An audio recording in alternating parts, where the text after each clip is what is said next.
It's time for the Game of the Week on Richmond's very own WBON TV Channel 9, the leader in local sports television.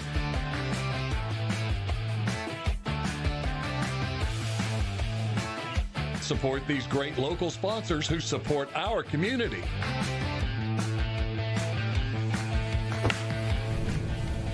Now, here's your announcers for the game.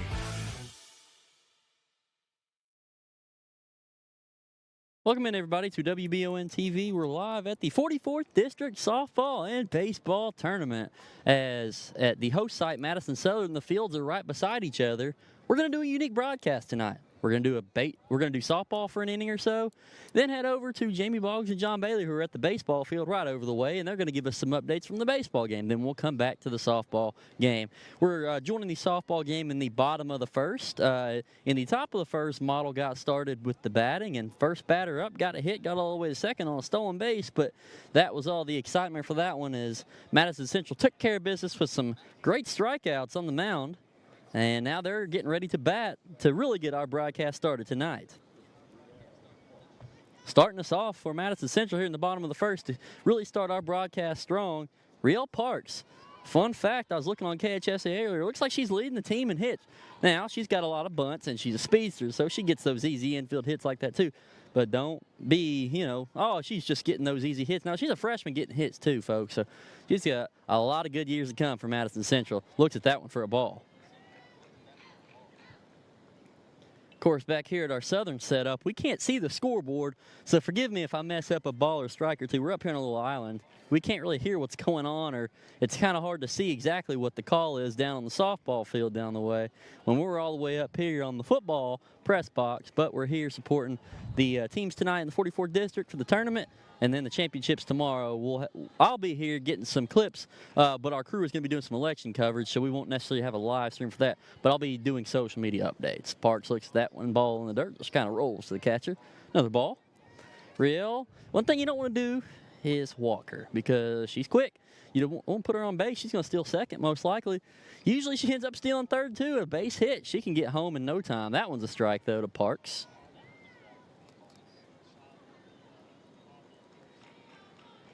First chance getting to see Model softball this year. Matter of fact, the sports crew tried to go over to Model about a week or two ago as Parks is walked. We tried to go over to Model about a week or two ago as they were going to go play Berea. And Copeland, our cameraman, and producer Gage Hill Knight were also with me, just us three that night. And as soon as we get over to EKU softball field, the rain just dumps on us. And we're soaked. We're locked out of the press box. We're standing there in the rain waiting like, is it just going to quickly go by? Are we going to play? No, it gets canceled. So we're soaking wet, dripping, and we don't get to see as Parks easily still second. Riel, I told you, she's a speedster down there. She might try and take third too. So we're standing there soaking wet. We don't get to see Model softball. We don't get to see Berea softball team. So we didn't get to do a regular season game for them this year. We had waited all season for that game to stream for them. And, of course, the weather comes around. So this is the first chance we get to see for Model. This one hit on by Cassidy Hack. Throw to first. Thrown out. Parks to third. Hack does her job. So she would have rather had a hit, but got Parks over to third.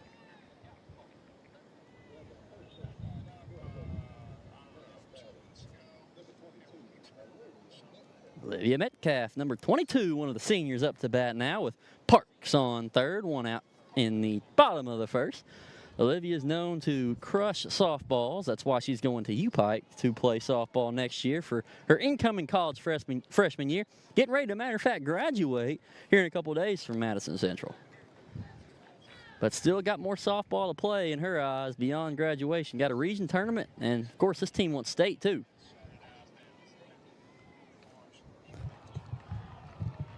Parks dangerous over there at third. Got a knee on the ground, ready to start. Looks to take off. Nope.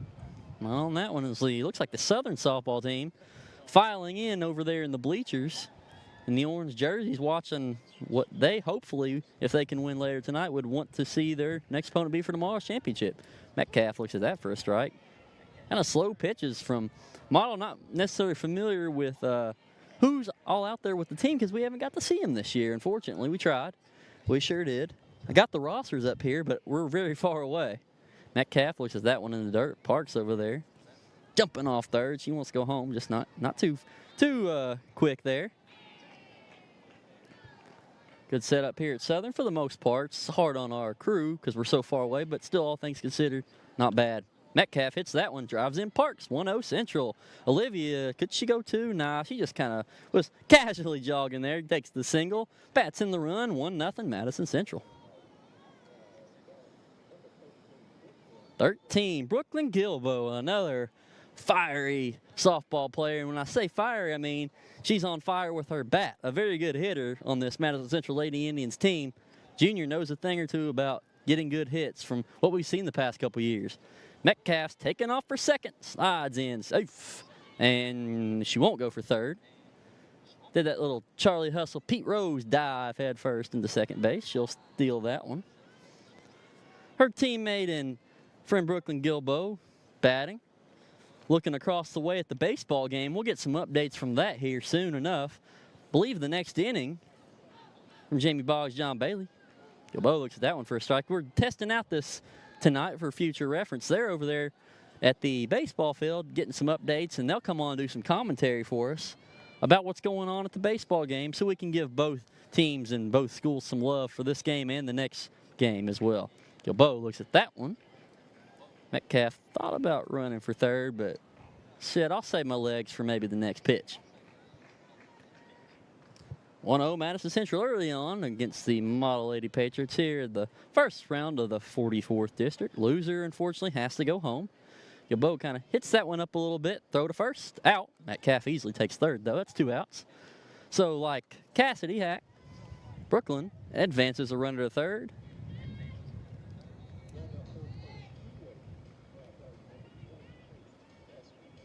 Now, Cassidy Gentry's up next to bat.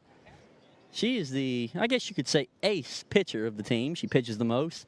Has had some great games, and she's second in the team in hits. So, overall, one of the best players on this team is Cassidy Gentry. She's going to Cumberland's. Looks at that one for a strike. Yeah, Gentry, really good softball player overall. Can hit the ball well, can pitch, and I'm sure if they put her in another position, she would do just fine there. We've seen her a lot the last couple years. Not bad. Man, Gentry smoked this one for off the wall, almost a home run. I thought it was going to be. Drives in the run easy. She's going 2, and she's going to get there. Safe. 2-0 Madison Central. Metcalf trots in home, and a double off the fence for Gentry. If she had just gotten a little bit up underneath that ball, that thing's out of here, but just hit the fence a little bit.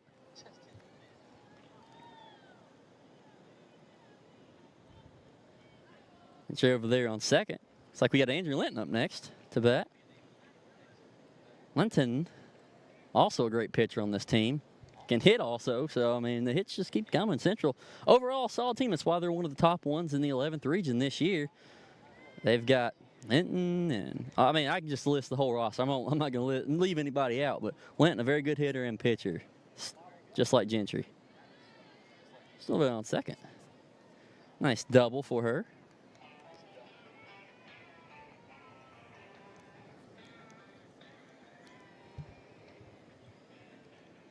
Here's the pitch. Linton looks at that one.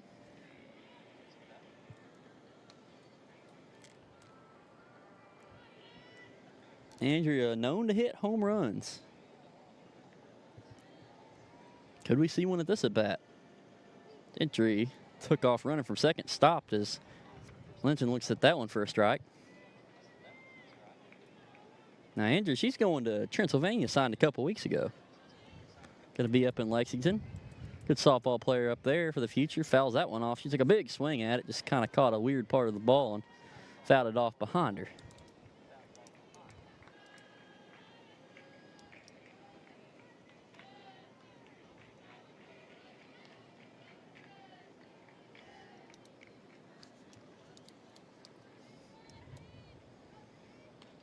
Lynn pops that up. Out of play.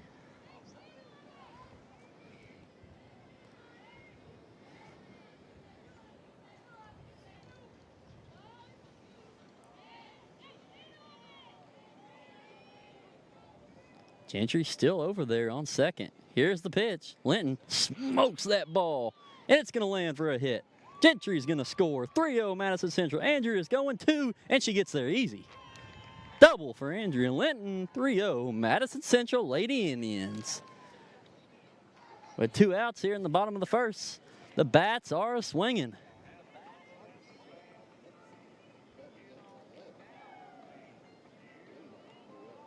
Next up to bat for Madison Central now as we get a courtesy runner on second for Andrea.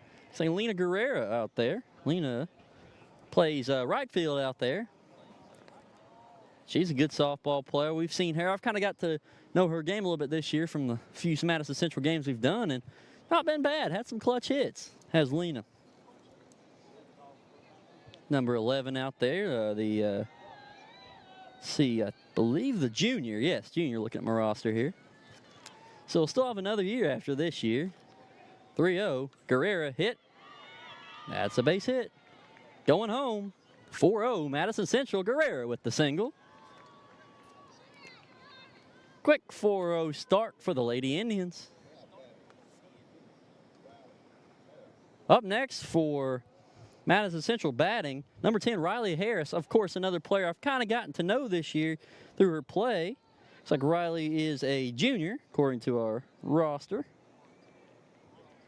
Or if I'm looking at it right. But Harris, nonetheless, another good player for the Lady Indians in this 4-0 ball game. Lena Guerrera is over there on first. 2 outs, though. Can Model get out of this tough inning? Hit on by Riley Harris. And off the fence. Almost a home run there. Guerrera's going home. She's going to score. 5-0 Lady Indians. Double for Riley Harris. The whole lineup's getting in on the party tonight. You love offense. This is a good one for you.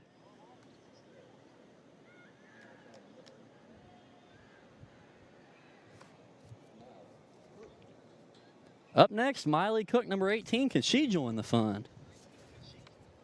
Man, we've had a lot just barely hit, almost not go over the fence for home runs, and they just hit just a little bit low of that yellow on the chain link fence there in outfield. Multiple home runs robbed by the fence. 3, says Copeland. That hit on, thrown out. Damage done, though. Into the first. Model gave up a lot of runs there to Madison Central. And I guess we're going to switch over to our baseball broadcast when we're back and get some word from Jamie Boggs and John Bailey. I'm pretty sure they're going to be doing the whole inning, or they may do a half inning. I'm not sure. But when we come back, we'll check in on what's going on the baseball field over the way. We'll, of course, be back with some softball coverage here in a little bit. But we want to give some love to the baseball game over there, too. So for you softball fans, we'll be back soon. I'm Michelle. And I'm Jennifer, and in the spring of 1992, Bishop Small Engine Repair was born in our mom and dad's barn in Estill County. Then in the fall of 1992, we made the move to Madison County, where we are today. With the support of our family, customers, and community, we have continued to grow in the outdoor power industry. With a full line of products from Kopudet, Grasshopper, Echo, and Shindawa, we can help you tackle your yard so you can enjoy it with your family. Bishop Small Engine Repair, where our focus is our customer. Stop on in, 119 North Estill Avenue in Richmond. We can't wait to see ya. Whether you're looking for dependability in the game or on the road, Madison County is where you'll find it. Jack Burford Chevrolet in Richmond has the trucks you can depend on and a winning tradition just like our great local sports teams.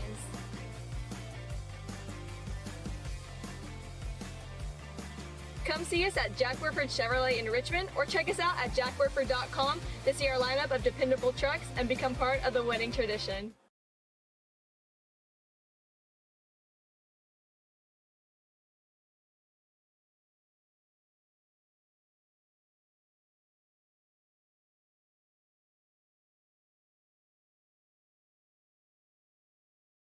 Baseball tournament. Beautiful day for baseball and softball, as you just heard from Dawson. I'm Jamie Boggs here with John Bailey as we have the Model Patriots and the Madison Central Indians over here as well. We're in the bottom of the first, and Model leads 1-0.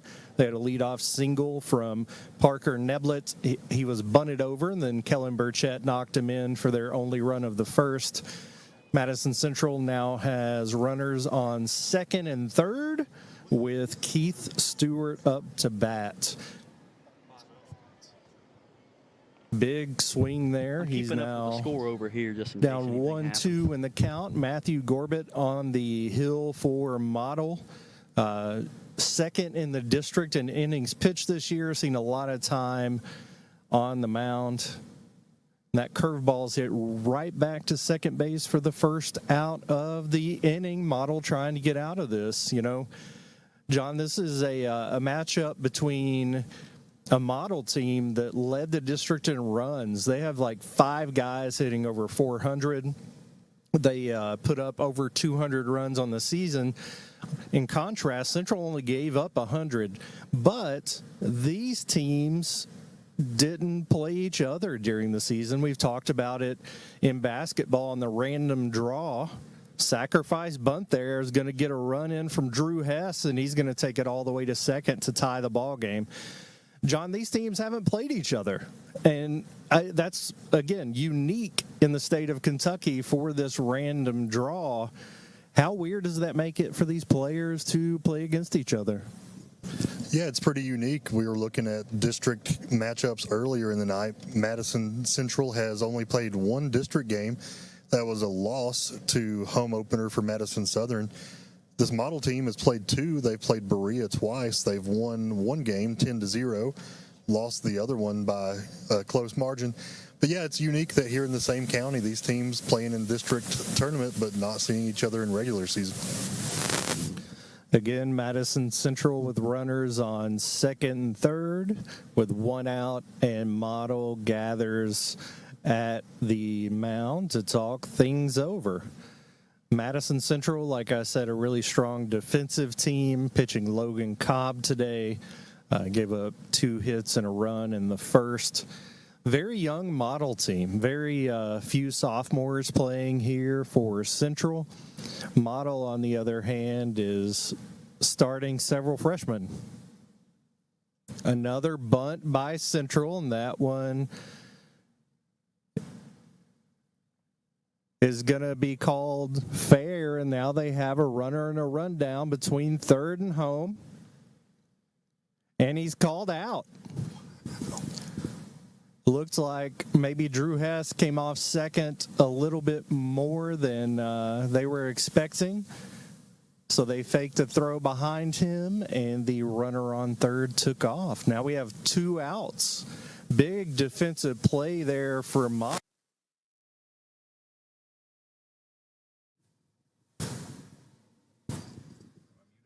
The size of these schools, Model being much smaller than Central, but it's a huge momentum shift if Model's able to get out of this first inning with a tie.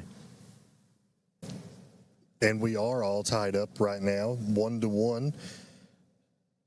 That was a great defensive play by Model on that rundown. Jamie, from our perspective, it looked close. I thought he was safe, but they called him out.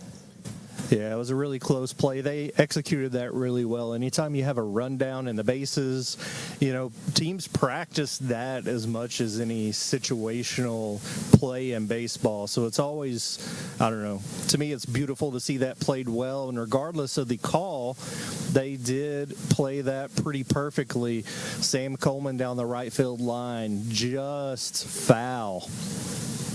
That would have been at least a double that scored 2 runs, so Model got a break right there, hoping to get this third out and start over in play 6 with a tie score.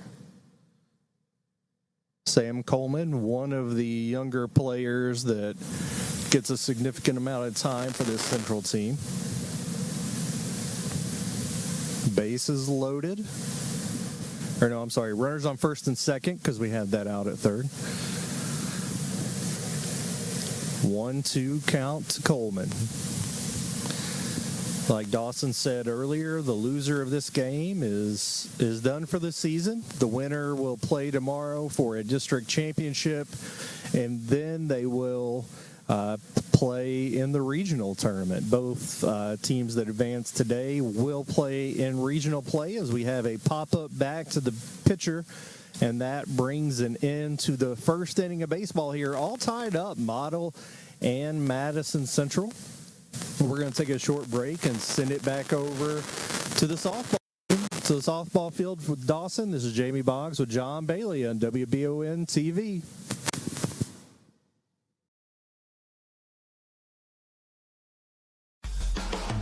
Hi, I'm Haley, one of the owners and managers at Just Love Coffee in Berea. Just Love Coffee is a franchise that was set up as a mission of love to help children get adopted. Just Love Coffee is a full-service restaurant that features artisan coffee creations, plus an all-day food menu that includes golden waffles, delicious sandwiches, and filling craveable wraps. Just Love Coffee, a half mile off exit 76 in Berea, in our newly renovated location at 636 Chestnut Street. And at the half, EKU leads state 21-7. I love the way these look. Thanks. Yeah, go Colonels. Is it here? Hey, Coach. It's right here, but shouldn't you be at the game? Carry your favorite team with you everywhere you go with a new EKU branded debit card from CG Bank. No matter what season it is, always show your Colonel pride. Has anyone seen Coach?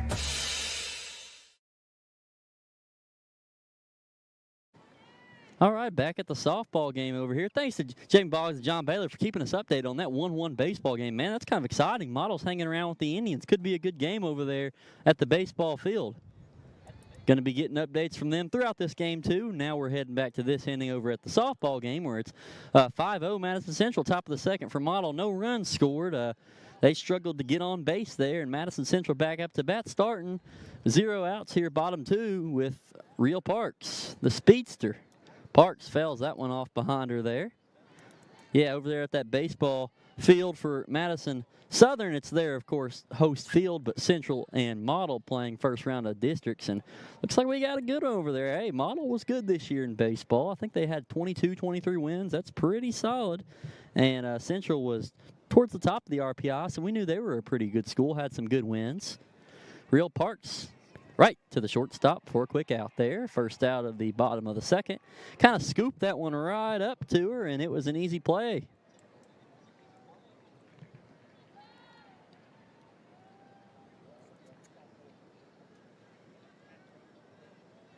All right, next up to bat. Looks like we got senior Cassie Hack. She's going to Lincoln Memorial, as we've said before in other games.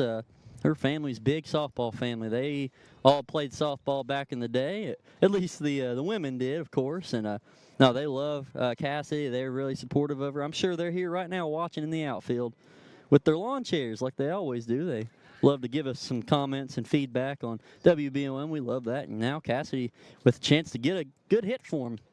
Pops that one up, and it will be in play, but the catcher either lost the ball in the sun or something. Had an easy out, given up. Dropped into the play for a foul. Hack's going to stay at the batter's box and have another opportunity for a hit. Cassidy, she's a very good hitter, but I'd say her best ability, and this is not to underplay anything, is her outfield play. She makes some crazy good diving outfield plays. We've seen those quite a bit. A lot of highlight reels that college coaches are probably like, we got to have her on our team. She's not afraid to dive for, a tough out or something like that. Usually she gets it. She can also hit it pretty well, so we'll see if Hack can do that here. And pops that one up right to the pitcher. Out 2. Hope I didn't jinx anything there. Model, though, credit there. 2 quick outs after getting down 5-0, bottom of the first. Now up next to bat is going to be 22. It's like Olivia Metcalf. Once this bottom inning is over, we'll head back over to the baseball action. Metcalf pops it up. Foul, so she'll stay alive. We'll probably just at this point alternate every half inning and hope that we can get a lot of good action in between that. I did the full first inning. We missed a little bit of that first, but still, that'll even it out. We'll just do every half inning for everyone who's wanting to know, hey, when are we cutting back to the baseball action? Well, one more out, and we'll be over there with Jimmy Boggs and John Bailey doing some good baseball commentary for us, and then they will be 2 for the second game. Berea and Madison Southern. Olivia Metcalf looks at that one. Looks like that was for a ball. Man, I'll tell you what, if you're watching at home, we always encourage you to come out and support. But it's pretty daggone hot out here, so we're up here on the press box. But we're enjoying it, doing these games. It's worth it. Metcalf hits that one. Foul. Oh, no, it's fair. Metcalf's going 2. She's got speed. She may go 3. Stop sign on from Coach Hall. I thought it was curving foul, but it just fell in for a double. Olivia Metcalf, how about it? Brooklyn Gilbo now is going to be up to bat next, trying to bring in her teammate.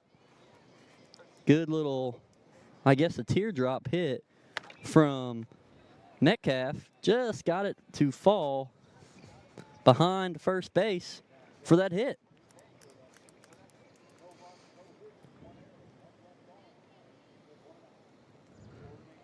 That pitch, in the dirt.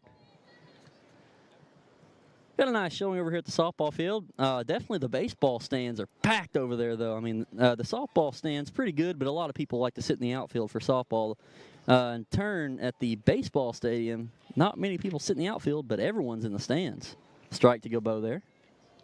Metcalf still over on second. One more out, and we'll head back to that baseball game. We have the Lady Eagles here. We have some Lady Pirates showing up for this next game on the softball end. Don't see the baseball teams yet. Maybe I just haven't spotted them. Olivia Metcalf over on second. Takes a little runner, and Gilbo hit. That lands. Metcalf, she's going to go and score. 6-0 Central double. Gilbo, Brooklyn. Good job over there at hitting. Model had Central 2 outs. Almost got out of this inning. And has now allowed a couple hits. 6-0 and a run. Over there on second is Gilbo. And we just talked about it in the bottom of the first. Cassidy Gentry, maybe the best, overall pitcher / hitter on the team. She is a great pitcher, great hitter too. She is up to bat, trying to drive in Brooklyn over there on second base. 2 outs. The Lady Patriots got to get out of it here. Strike there. Model this year, not bad, 10-9. A solid year. Had some games canceled, of course, like the one we were going to when they were playing Berea. But not a terrible year for them. They've had a pretty solid year in softball. One game over 500 as Gentry swings at that pitch high. I missed it for a strike.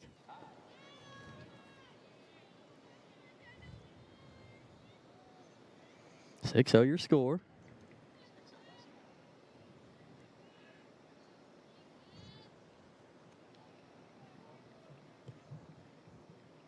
Popped up by Gentry and out of play.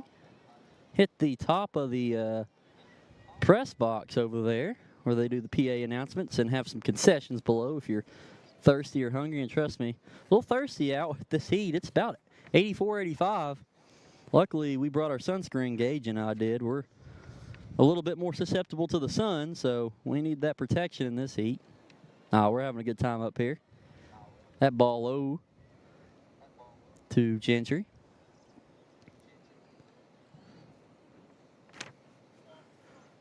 Still over there on second. Gilbo gets a little bit of a running start. Gentry swings at that one high. Barely made contact with the ball, but enough to foul it off and stay alive with this at-bat.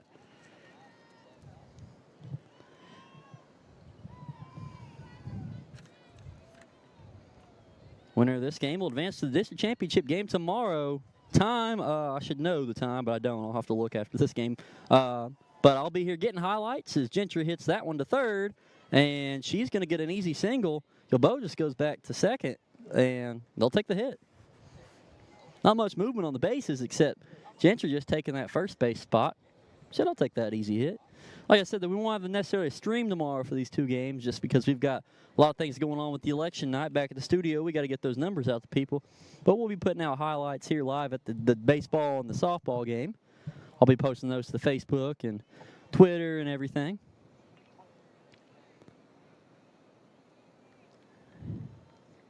Up next, a bat for Madison Central. Still 2 outs. It's going to be Andrea Linton. Runners on first. Runners on second. Linton in the batter's box. Here we go. Let's see what happens. Can Model get that third out they need? Looks like we've got action at the baseball field over there. A base hit.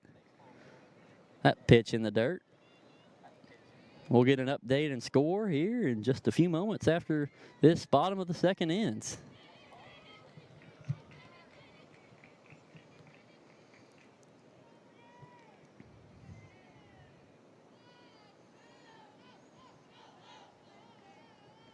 Here's the pitch to Linton. Pop that one right up. Should be an out. And it will be caught. But a run does score for Central. So 6-0. Not as bad as the first inning for Model. They definitely will take only giving up one run to this Lady Indians team. All right, well, let's go ahead and just send it back on over to the baseball game over the way here just a second. We'll take a 1-minute commercial break, of course. But when we come back from that commercial break, baseball action on WBON TV. Who makes the best meal in Richmond? Nuevo Vallarta. Friendly service, a place that's good for kids and good for groups. Head to Nuevo Vallarta on Big Hill Avenue in Richmond. Nuevo Vallarta is known for warm hospitality, great prices, great food, and the best fajitas in town. Start with an appetizer, order a la carte, or choose from their huge menu of Mexican favorites for grown-ups and kids. Nuevo Vallarta on Big Hill Avenue in Richmond. You've heard the name Chenault Vineyards, but what do you know about it? Chenault Vineyards is a place for the community to enjoy. Central Kentucky's premier event and wedding destination with 5 event venues, full-service catering, over 13 varieties of wine, live music entertainment, seasonal food options, weekly themed Wednesday night out and girls night out, trivia, murder mystery date nights, and free yoga on the point with beautiful views. Everyone can find something to do at Chenault Vineyards. Want to know more? Follow them on Facebook and Instagram or plan your night out at ChenaultVineyards.com. Back to WBON TV coverage of the 44th District Baseball and Softball Tournament. Jamie Bonks here with John Bailey over at the baseball field where Madison Central is tied with Model 1-1 in the bottom of the second inning, top of the second. Model did get one runner on that reached on an error. Garrett Holloway got on, but then they retired the side without any further advancement. To start this inning off for Madison Central, Carson Travis got a single and stole second. And we just saw Luke Briner get walked to put runners on first and second to start the inning. This is how they started the bottom of the first before Matthew Gorbett worked himself out of the jam. It's probably a lot easier, John, to dig yourself out of a hole without putting 2 people on base. Yeah, that's definitely true. Again, a great defensive stand by Model in that rundown. That's one of the best things to see in baseball too, isn't it, Jamie? Yeah, it was very beautifully executed, and they were able to get that out. And now, as you would typically expect, runners on first and second with your 9th hitter up. Looks like Central's looking to move the runners over. Matthew Gorbett still on the mound for Model. Griffin Lyons, second baseman, lays down a bunt down the third baseline's going to get a hit out of it. When you do that, you're willing to sacrifice, but a hit is a bonus. Now bases loaded with no outs. Great bunt there by Lyons. Kind of a lost art in I don't know, nowadays with all of your baseball analytics, which I'm actually a fan of, but wasn't baseball a lot more fun when there was a home run race, John? Yeah, I remember back in the 90s you had McGuire and Sosa, all those guys going after the home run. We've got runners on first, second, and third, bases loaded here, bottom of the second with Central versus Model. Big opportunity here for Central to blow this wide open. They come into this game second in the region. Single up the middle there is going to score at least one. Going to try to get the runner at third, and he's going to slide in safe. And leadoff hitter Landon Broadus will advance to second. A 3-1 game. Again, Madison Central second in the region in RPI. Man, did they play a difficult schedule, played some of the best teams in the state, played some really good teams from out of state, and their record, wasn't – they won over 20 games. Model won 23 games to lead the district. I would say that Central played a more challenging schedule, hence their RPI being better. Another bunt there with runners on second and third. They'll take the out at first. Well fielded there by Model. Second baseman covering first. That gets another run across. 4-1 Central with a runner at third, and Keith Stewart coming up to the plate. Keith Stewart and Landon Broadus lead the team and the district in home runs this season with 3 each. Stewart, a heck of a player, has yet to commit to a college, but my understanding has some options to him, and that's why. Single down the right side or left side between short and third to score a run. Very quickly, John, we went from a 1-1 tie to a 5-1 score. That escalated quickly. Sure did. Starting things are now at 5-1. We had bases loaded earlier, and taking opportunity of that is your Madison Central Indians. Another dangerous hitter up the cleanup hitter here is Drew Hess, committed to play in college already to a well-known JUCO. Fake bunt as Stewart steals easily to get in scoring position for Hess.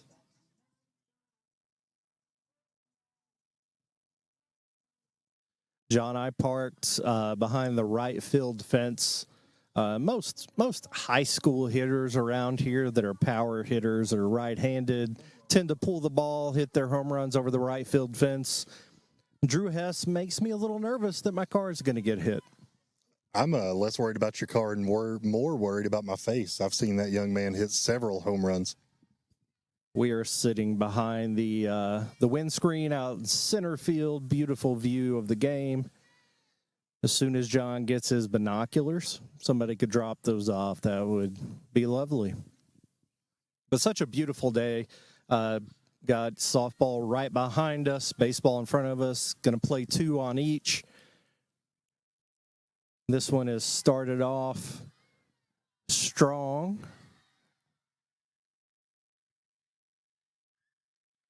Drop third strike, and it's going to be thrown away once it's finally found. Run scored and out turned into a run there.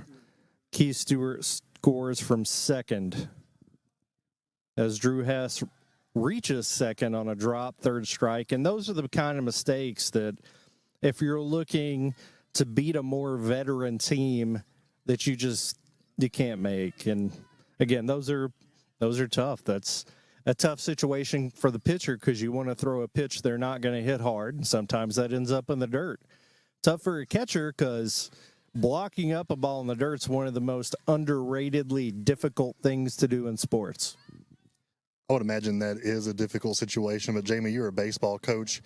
What are you saying to your catcher after that happens and the runner advances to second?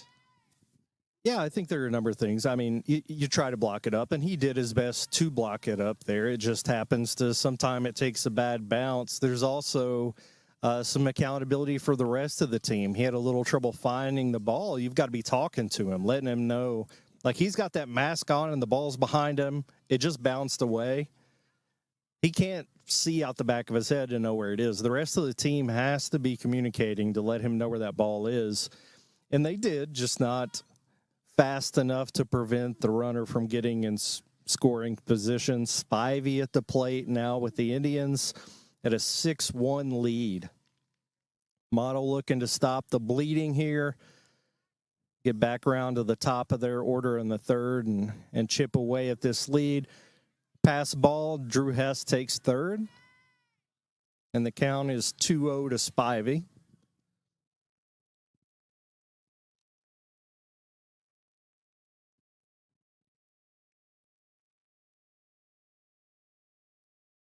Mentioned this being a youthful team here for Model.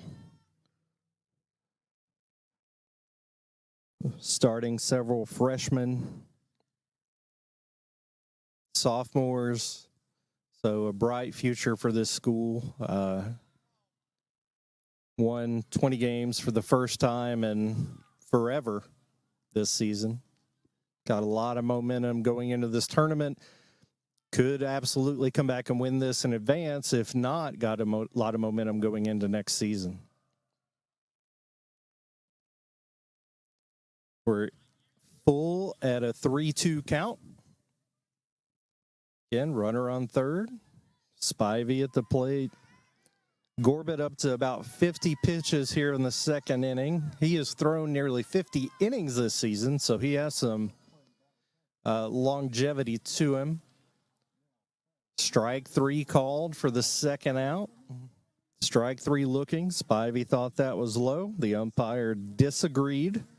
Now Sam Coleman, the DH, up to bat.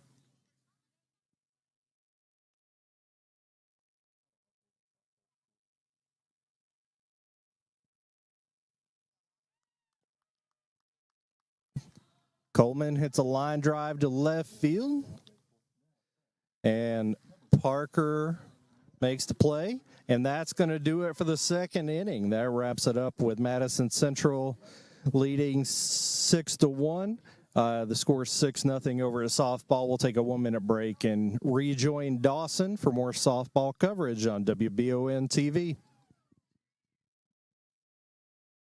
It's that time of year when we are day and night driving with our kids all over. Your car never stops. At AMCO Transmissions, we make sure to keep you rolling. We have the latest technology, certified technicians, and longest warranty to keep your vehicles running strong. We specialize in all foreign and domestic transmissions, drivetrain, or just general maintenance. Did you know at AMCO the average customer saves $1,800 in comparison to the dealer? And AMCO has a longer warranty. Come see us at AMCO Transmission for the best service and the cheapest prices around. AA MCO.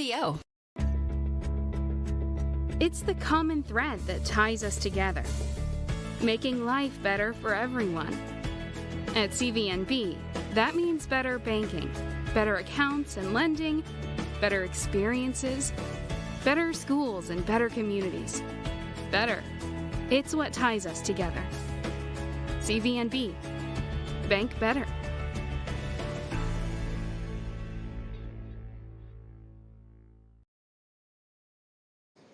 While at the baseball field, Madison Central added on plenty of runs on the Model Patriots. Over here at the softball game, another run just scored for Madison Central.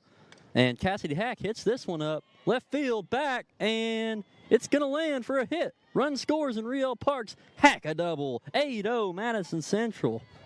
Just in time for Cassidy Hack. Another one, which was almost a home run, really, went back to the warning track, close to the fence. Scored Riel Parks, who got on base, stole third. Now up next with 2 outs. Looks to be, we can't see the scoreboard, but I believe it's 2 outs. Livy Metcalf ridings this one down to third. And, Cassidy Hack's going to score. 9-0. Metcalf, double. On an error. It was a routine throw to first, just not caught by the first baseman. Hack scores, Metcalf to second. Add another run. And looks like we might be having a pitching change. Either that or a discussion at the mound, one way or the other.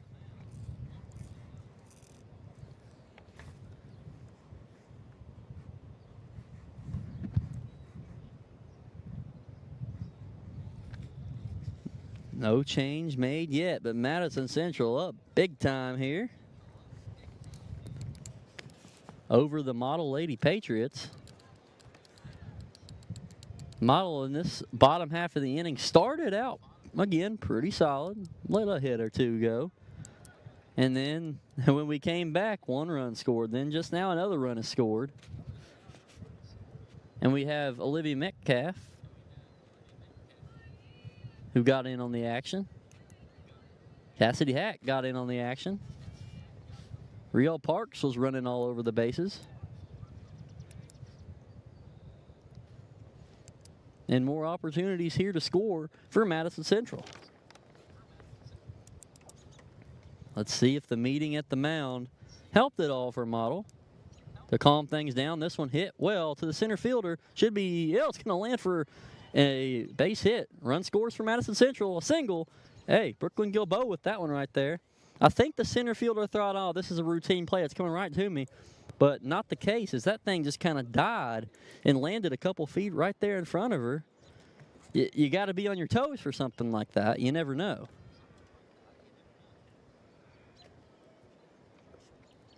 Another run there for Madison Central. That should be 10-0 right there. That was Gilbo with the hit. Brought in Olivia Metcalf. Gentry now up to bat. Cassidy Gentry. She's had a good bat today. Not pitching today, but if the game is any indicator so far, she might be pitching tomorrow. Second on the team in hits. Also the best pitcher of the squad here. We haven't got to see the Lady Indians much on defense, but they've had a pretty solid defensive game so far. Made the plays, not many errors. On the other hand, Models had some plays. Throws to first that should be routine, just missed. That have gave up runs. Gentry hits this one, foul though, down the left field line. Brooklyn had a big run down there. She was already halfway around second by the time that ball about landed.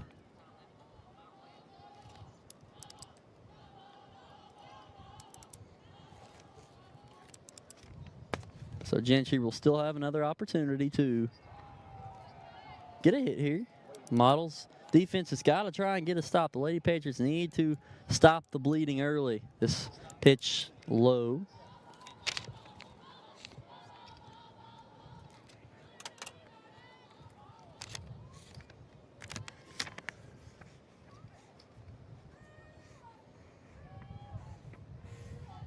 Model, not over yet, but huge deficit and a walk right there. So Gentry will jog on down to first. Go to second.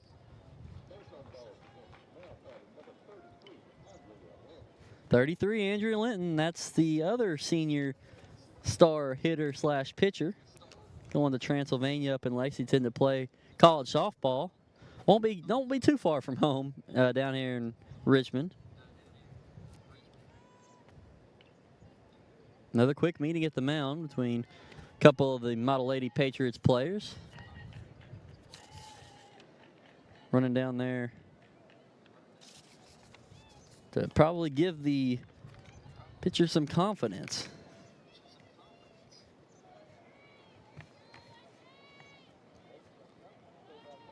Looks like we're having an inning change over at the baseball field. We'll be back over that way here shortly after this half inning.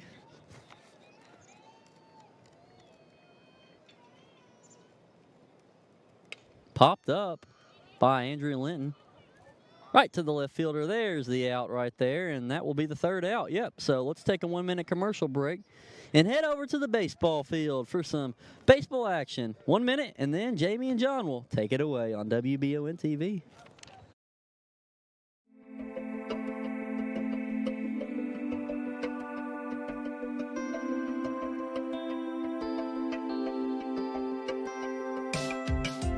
Granite, marble, and quartz for any surface.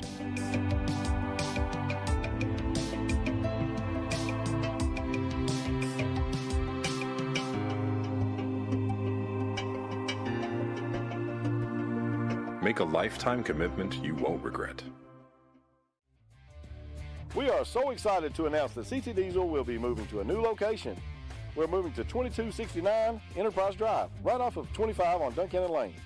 With a bigger location, we will be able to better serve our customers and provide service to a larger variety of equipment as well. Stay tuned for the date of our grand opening, and thank you for choosing CT Diesel for all of your diesel performance needs.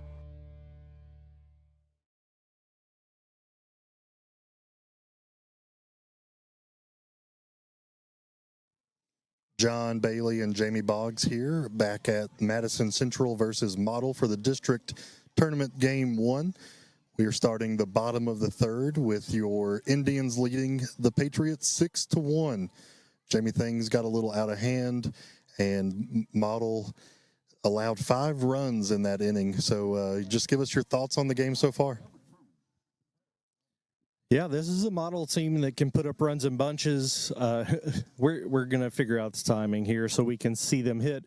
But Parker Noblet led that inning off by getting walked, and then he was thrown out stealing second, and then Logan Cobb, who's really settled in on the mound, struck out both Wade and Burchett to wrap up the top of the third. And now Madison Central back up to bat, scored 5, like John said, in the bottom of the second. Carson Travis, who led off the second, is leading off the Bottom of the third here. Gorbett still pitching for the Patriots.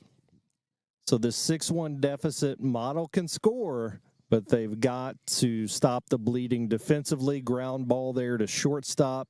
Sayer makes the play, and that's one down for the Patriots.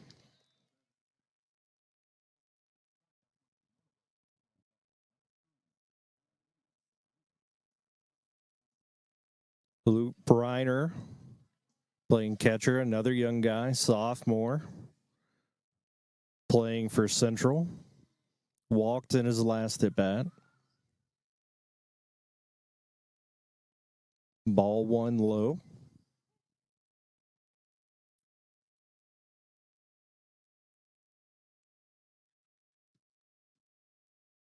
It's fun to be able to sit here in the middle, John, and hear the announcers for both teams.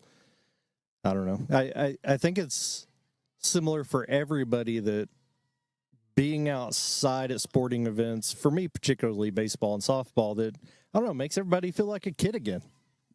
Yeah, I love it, and this weather is absolutely perfect right now. We're sitting here with 84 degrees, but we found some shade around here, and I think it's like the only shade around right now. And as the sun moves, we will chase that shade. We promise you that. As the count goes to 3-1. Again, Briner got a pass base on balls in his first at bat. If you're Model, putting a runner on is not ideal, and now the count's full. It's been amazing to me watching really kids of all ages play the last decade or so, and also watching a lot more college baseball since Kentucky's been good. But walks happen so much at every level, and even more so, I feel like at the high school level, they kill you. Like, walks kill. You're putting people on base. And, yeah, that free base is worth so much as Briner takes ball 4 and takes first base.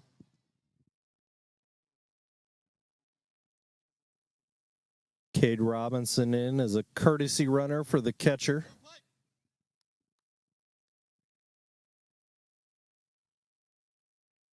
John, you're allowed to run for the pitcher and the catcher whenever you want if they get on base, as a courtesy, to make sure they're ready to warm up for the next inning, so it speeds the game up. And also, I mean, they're exerting the most energy of all the defensive positions. How awesome would it be to have one of the hard parts of your job you don't have to do?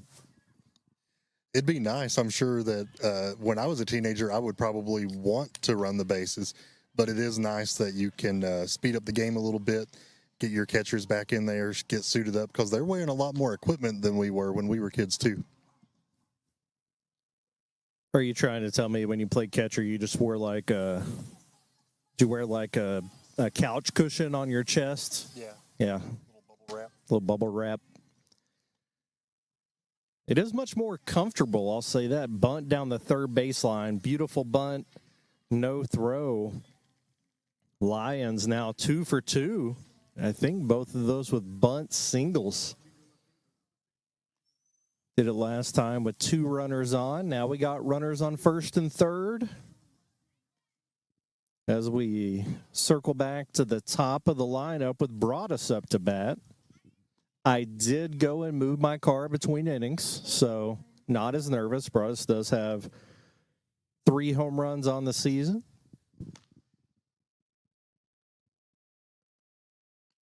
It's a warm day. The ball's likely to carry. Not a lot of, but he lays down a sacrifice bunt. Going to get a single out of it. And Robinson scores, the courtesy runner for Briner, to make the score 7-1. A lot of small ball here from Madison Central. Chipping away.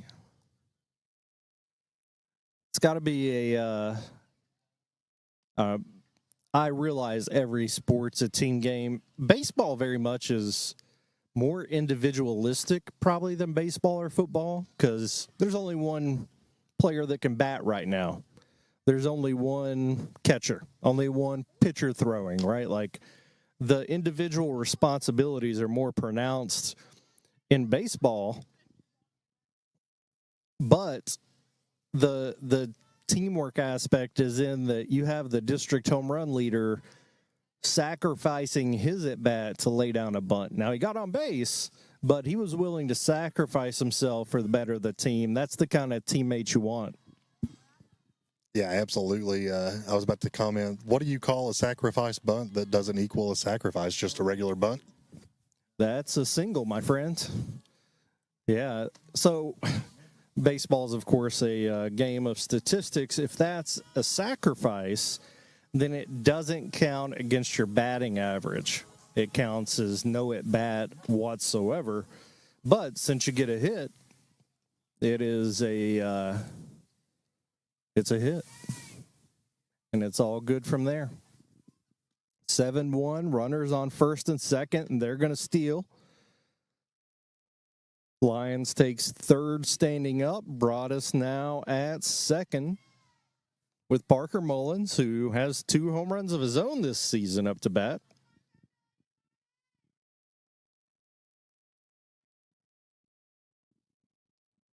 He squared the bunt there. I have no doubt he was willing to do so, but with runners at second and third, I doubt we will see that. But it's been so effective, who knows?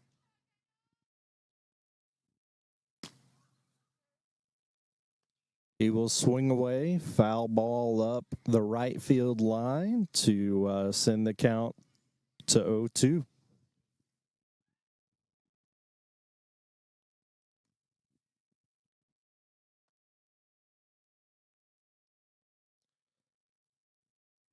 After this game, Berea will be the home team against Southern here at Southern. So that'll be an interesting switch up for the Eagles there.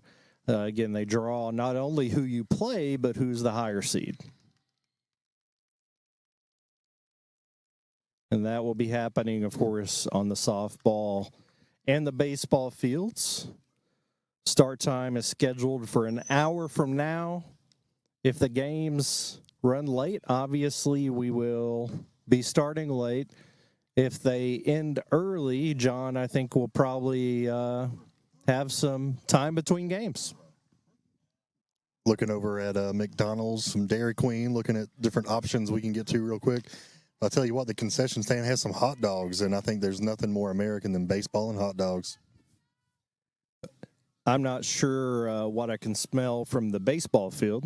Fly ball there to center field. Wade makes the play. Tag up. Good throw home, cut off by the pitcher. Wade thought he could have had him there. Lions scores from third. Broadus stays at second, and that's 2 down and 8-1 Madison Central. There is a chance if Gorbett lets that go that there's a close play at the plate. Nevertheless, we got 2 down with 1 on.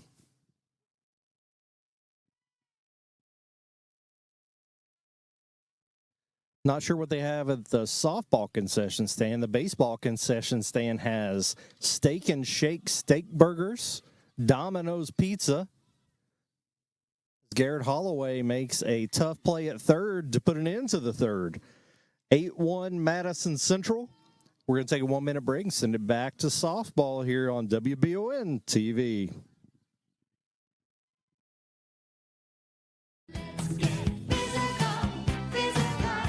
Need a physical for school or work? Need it right away? No problem. Berea Urgent Care has 2 convenient locations along with late hours to meet your needs. They're affordable too. Physicals at Berea Urgent Care only $20. DOT and CDL physicals are only $65. Berea Urgent Care number 1 by Walmart is open every day 9 to 9. Berea Urgent Care number 2 by Berea Drug open Monday through Friday 10 till 6. No appointment necessary. Berea Urgent Care, here when you need us.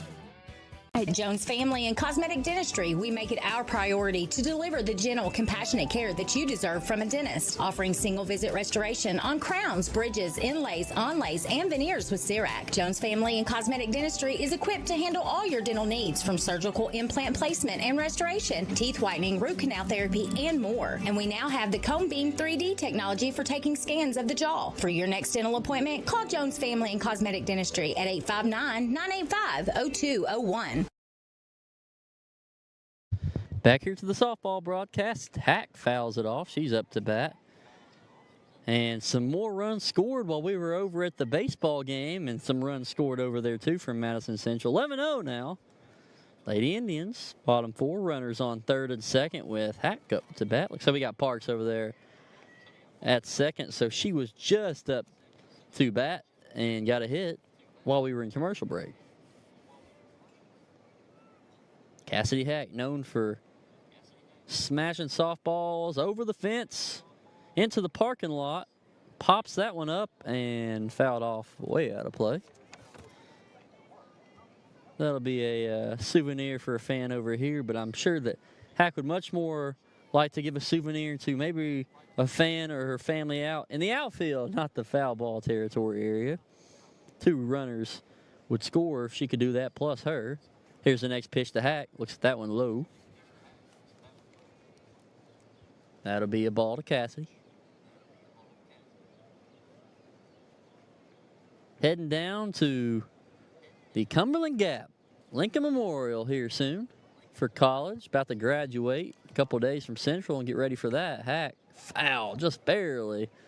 Almost caught her teammate there in the belly area. That wouldn't have felt too good. Join some softball over here and baseball across the way. Got another game, of course, after this, Berea and Madison Southern, for both sports. As we're ending, most likely the end of this one on the softball here soon. Hack looked at that pitch, really slow, but popped it up. She took a big swing, just didn't make contact on the right area to really hit it well. Still a good chance for her to do that, though, with this at-bat, as she has stayed alive and fouled off a couple pitches in a row here. Sun finally starting to go down just a little bit. It's not as hot, I should say. Hack nails that one. Fair, just fair. 1 run scores, 2 run scores. Cassidy to second. Cassidy's going to third. A triple for Cassidy Hack, sliding. 13-0 Madison Central. Cassidy Hack with a triple on the softball field. Pretty hard to do there. Yeah, the infield's small, but so is the outfield. So to get a triple, not bad there from Hack. Also brought in 2 runs.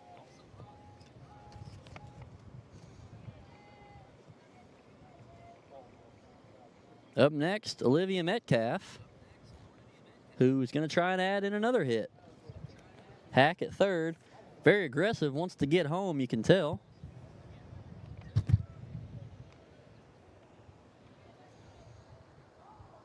Parking lot starting to fill up for both these games as fans are enjoying their evening at Madison Southern for the 44th District KHSAA softball and baseball tournaments. Pitch high to Metcalf there.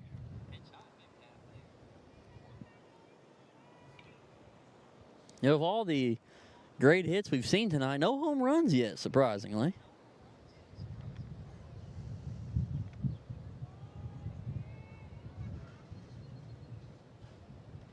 Strike to Metcalf there. Looked at that one, didn't swing at it. Got a nice breeze up here on the football press box. Feeling a whole lot better than it did at the start. I will say that up here.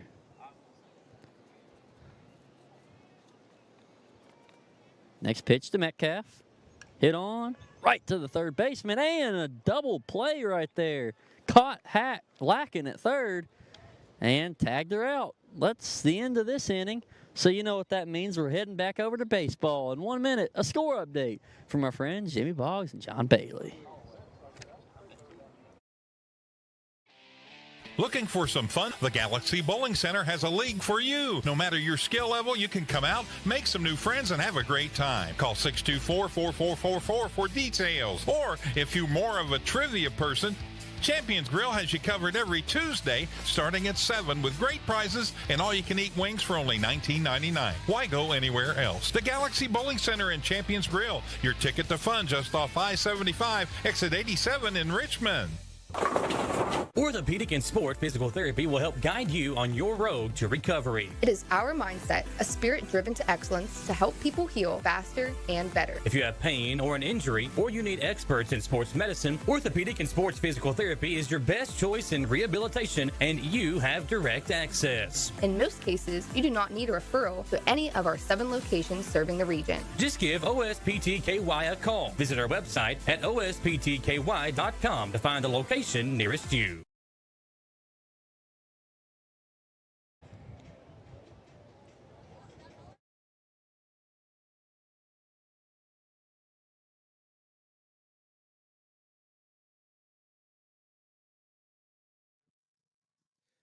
And we're back here on WBON TV after I pushed the right button on the microphone.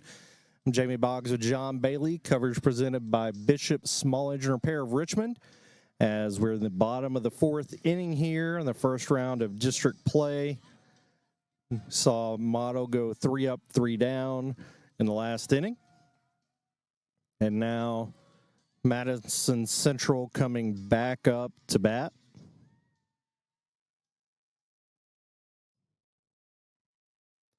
Madison Central currently leads 8-1.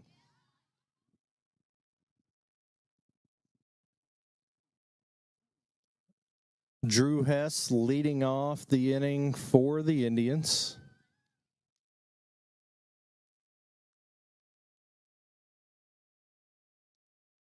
Ball 1 to Hess.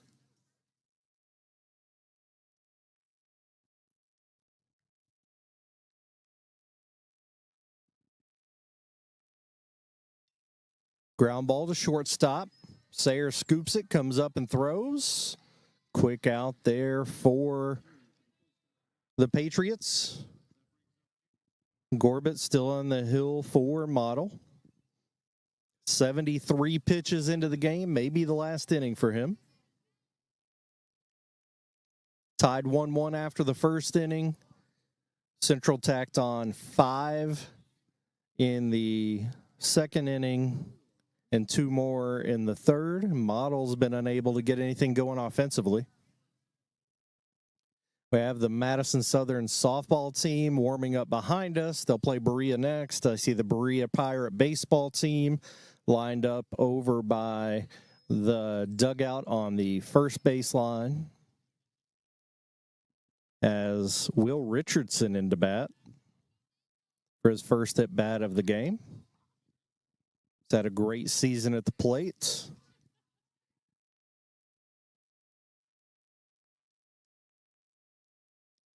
Swings and misses on the first pitch.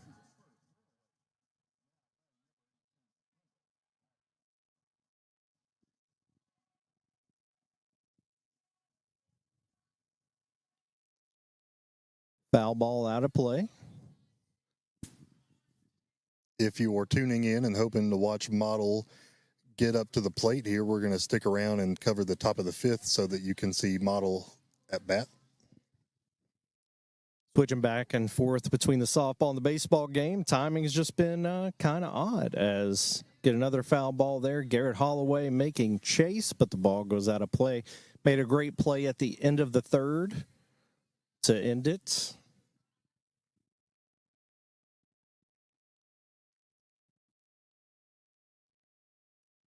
Oh-2 count to Richardson. Ground ball up the middle. Nice backhand stop. And he's out at first. Good play there by Bula. Excellent defensive play. 2 up, 2 down. Good hustle by Richardson. John nearly beat that one out. Yeah, that was an awesome play by the to get that ground ball that was just absolutely humming. You said he had to do that backwards or backhanded? Yeah.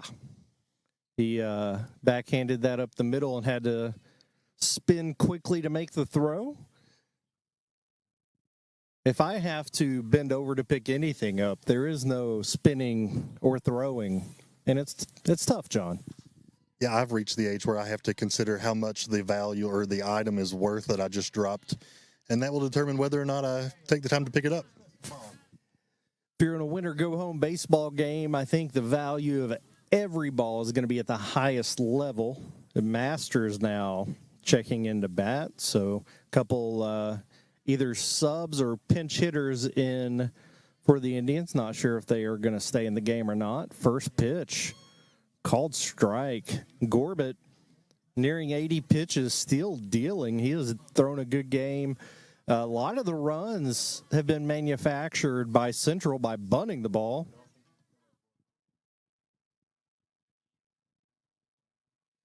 And just got word that the softball game has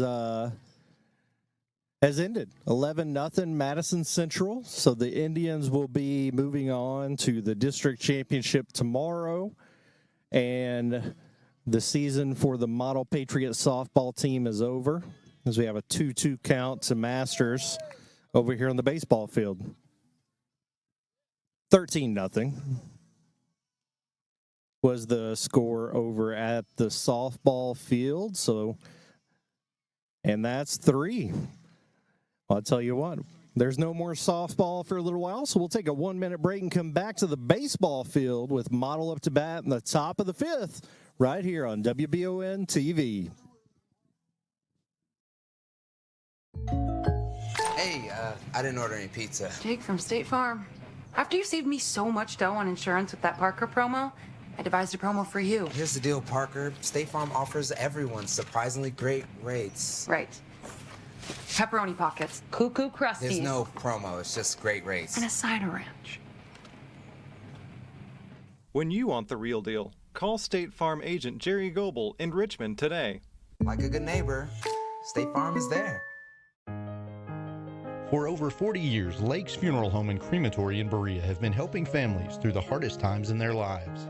With traditional burial planning to cremation, the folks at Lakes can help you honor your loved ones with final arrangements.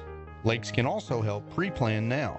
Let your family members know what you want and help ease their burden. Visit lakesfuneralhome.com to learn how easy it can be to pre-plan. Lakes Funeral Home and Crematory, the only on-site crematory in Madison County. And we're back here at Madison Southern High School, the top of the 5th inning in Game 1 of the 44th District Baseball Tournament. The softball game behind us just wrapped up with Madison Central getting the 13-0 win over Model. On the baseball side, Madison Central leads 8-1 with Matthew Gorbett coming up. 4 Models, pitched a really good game. Now he's got a chance to help himself. Model led the game 1-0, top of the 1st. Hasn't been able to get anything going since. Logan Cobb continuing to pitch for Madison Central, throwing a really strong game so far. Has a pretty low pitch count, so unless something changes, I think he may finish this one out. Had a couple new hitters for Central there.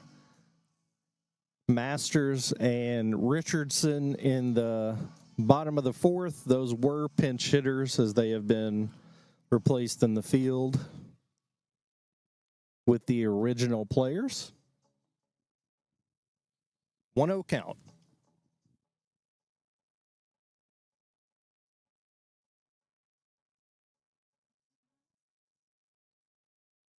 Foul ball, 1-1. Gorbett was walked earlier, so 0 for 0 in the game so far.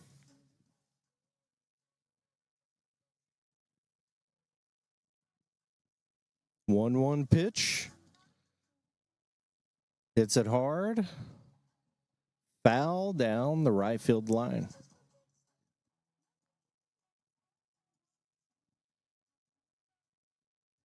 Looks like that's where the defense expects it to be hit. Big shift on by the outfield that direction as he goes down, swinging on the third strike. The fifth inning, John, is getting close to a time of desperation for the Patriots. They got to make something happen soon. Absolutely do. They've got quite of a hole to dig out of here. 8-1, Central leading. Top of the fifth. Bula with a ground ball back to the pitcher. He fields it and still has time to make the out. Bula made that fantastic defensive play on the ball, hit up the middle earlier.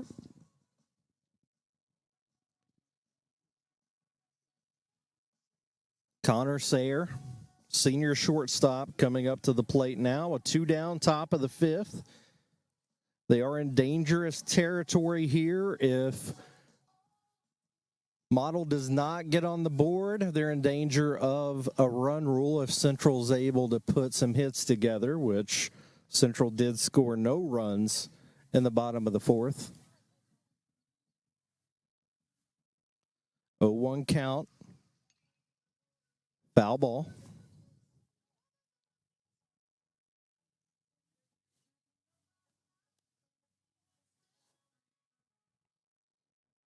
Sayer down to his last strike of the at-bat. John now has binoculars, so we are in business, as they say. What's it feel like to see something for the first time? Man, I don't know. Did you know there was a baseball game going on out there? It was a beautiful day for baseball. Got the music cranked on the softball field as preparing for game 2 over there. The Berea Pirates will be the home team against the host Madison Southern Eagles on both the softball and the baseball field. Madison Central advancing on the softball side. Ball 2 to Sayer, 2-2 count.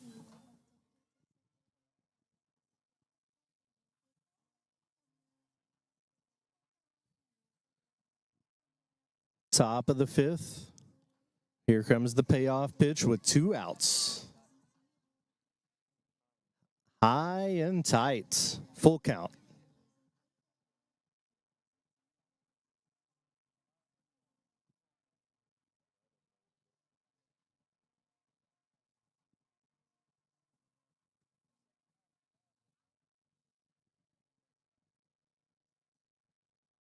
Late 90s, early 2000s, when I was in high school, John, didn't see a ton of guys throwing in the 80s. You'd see it every now and then. So you have a ball 4 and Sayer's going to take his base. I would guess most of the pitchers we see over the next 24 hours on the baseball field are going to be throwing in the 80s. And that sounds like it would hurt. Yeah, that ball was moving pretty good right at the batter's face. I mean, it was unintentional, but here's another one. That one's going to be a strike 1 call.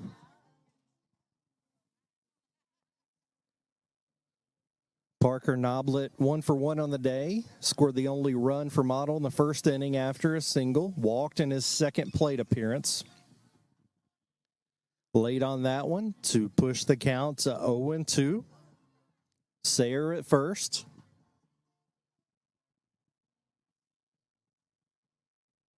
In his first at bat, Parker Noblet with a line shot to left field.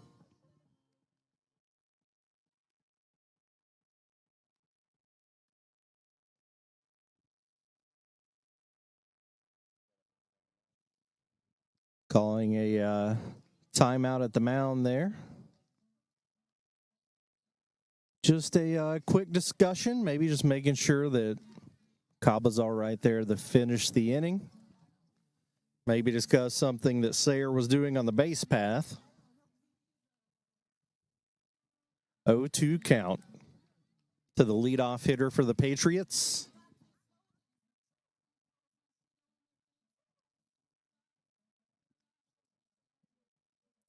Ball 1.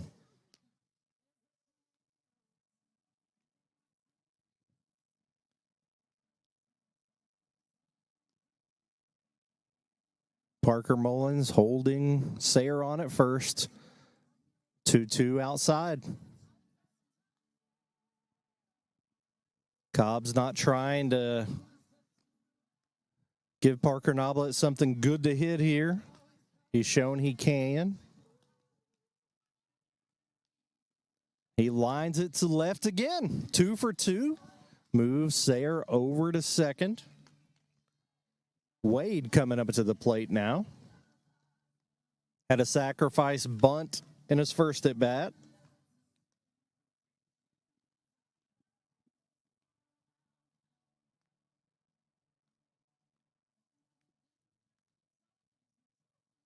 You'd love to be in this situation with less than 2 outs. Probably bunt him over then, but now Wade's going to have to make something happen swinging here.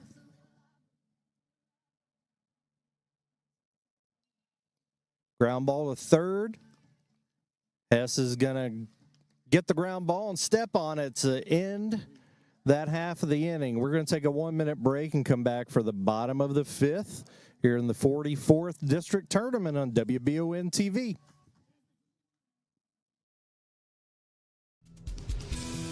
Whitaker Bank in Madison County is your local bank for convenience.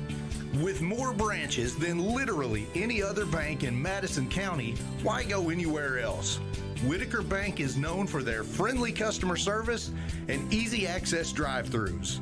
Whitaker Bank, your home for local, friendly, family banking. Equal housing lender, member FDIC. Gwen's Fine Jewelers, voted best of the best jewelry store and voted best of the best jewelry repair shop. Gwen's has the best prices on diamonds. Let Gwen's design your dream ring. Gwen's Fine Jewelers, located next to Hobby Lobby in the Carriage Gate Shopping Center, Richmond. Or find them online at gwensfinejewelers.com. John Bailey and Jamie Boggs here calling the Madison Central Model Pirates game in the first game of the district tournament that's being hosted by Madison Southern. We are in the bottom of the 5th. Madison Central leads the Patriots 8-1. Because we were going back and forth with the softball game, we were not able to see Model at bat until this inning, but they found themselves with runners on first and second. And then a ground ball to third is going to be the third out. So things are switching here. Models taking the field, and Central will be at bat. Jamie, do you know where they are in the rotation? They had several pinch hitters there toward the end of the inning. They're nearing the bottom of the order for Central.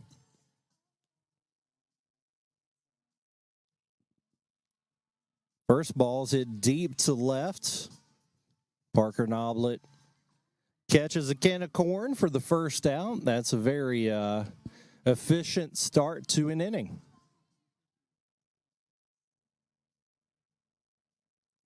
Sorry, that was actually the leadoff hitter. Now Luke Briner, the catcher, is up. No, I'm sorry. I was right the first time, John. He's the 8th hitter. Gorbett still in the mound for the Patriots. Now that we're at the 5th inning, we are in mercy rule territory. So this is a little additional pressure on Model, but Gorbett continues to throw well. I know Model scored 8 runs. That's been due to some errors and a lot of really, really great bunts. So they've manufactured a lot of offense playing small ball, but Gorbett has thrown a gem, continues to throw well. 1 pitch, 1 out to the first batter. Now 0-2 to Briner.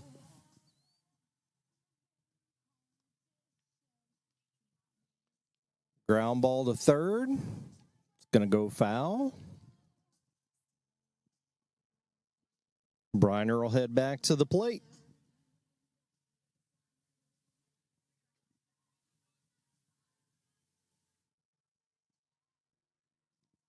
Both Madison Southern and the Berea Pirates warming up on the softball field there behind us.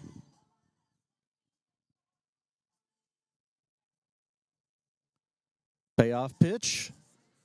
Strike 3. Nice pitch there by Gorbett. Again, throwing a really strong game. Looking to get this next out, give his team another chance to get back in it.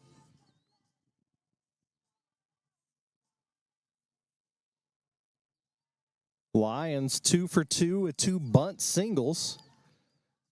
As Holloway's playing up at third base. No runners on. Not sure we'll see him bunt as he swings and misses there.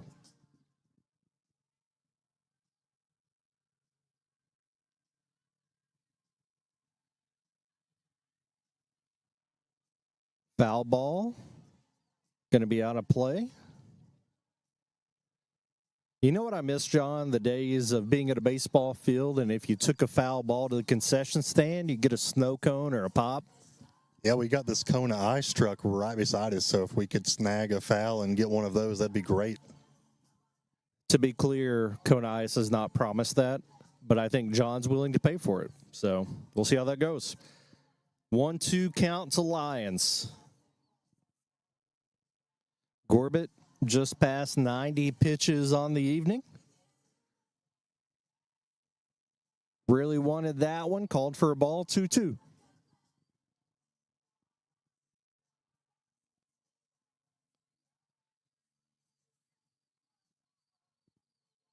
Payoff pitch. And he got him. That's going to wrap it up for the 5th inning, and the Model Patriots live to hit another day. We'll be back in 1 minute for the top of the 6th here on WBON TV.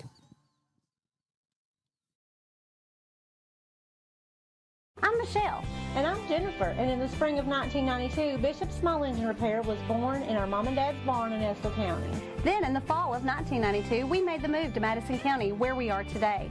With the support of our family, customers, and community, we have continued to grow in the outdoor power industry. With a full line of products from Kokudet, Grasshopper, Echo, and Shindawa, we can help you tackle your yard so you can enjoy it with your family. Bishop Small Engine Repair, where our focus is our customer. Stop on in, 119 North Estill Avenue in Richmond. We can't wait to see ya.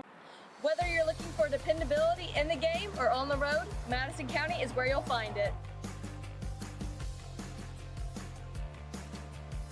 Jack Burford Chevrolet in Richmond has the trucks you can depend on and a winning tradition just like our great local sports teams.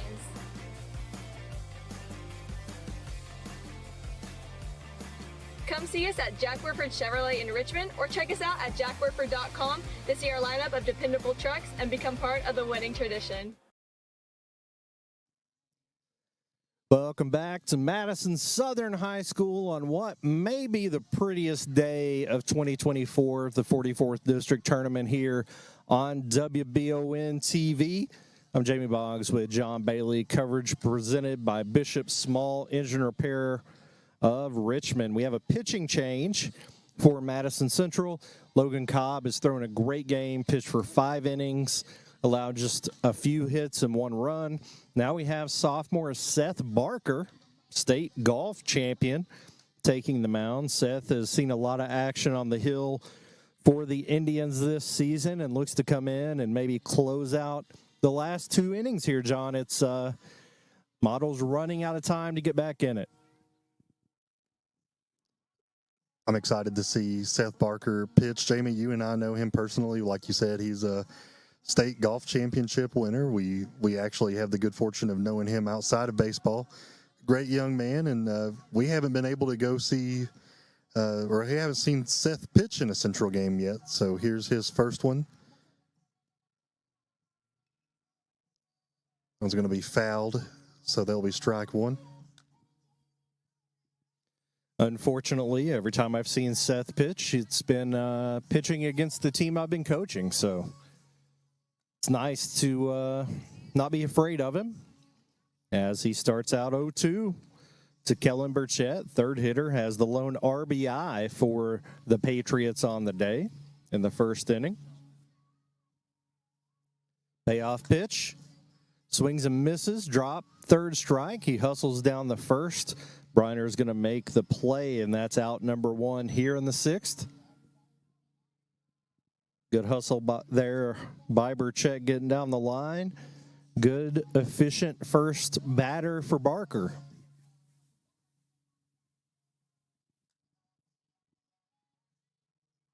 Central has somebody else up in the bullpen, but we'll have to see what happens with Barker first. His first ball of the game to Ellis. Ellis 0 for 2 on the day.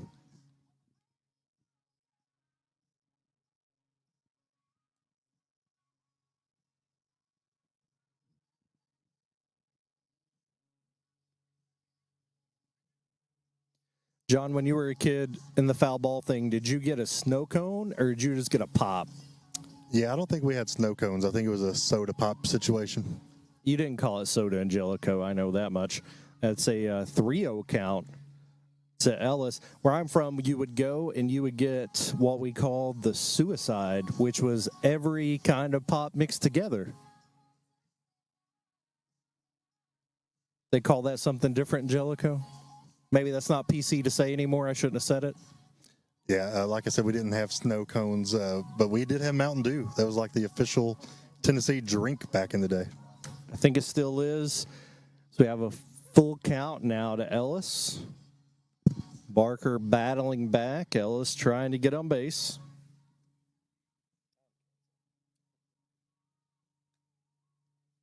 Barker comes set. Payoff pitch is outside for ball 4, and Ellis is going to be on the base for his first time today.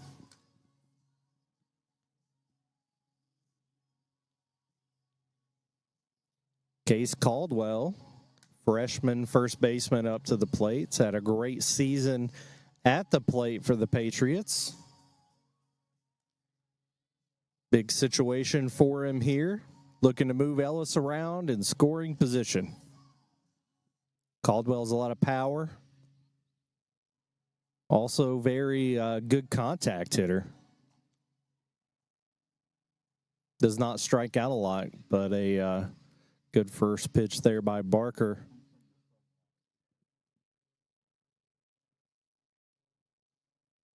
Second pitch.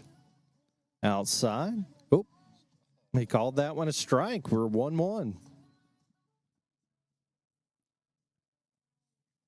I only thought it was outside because I saw the catcher jump outside.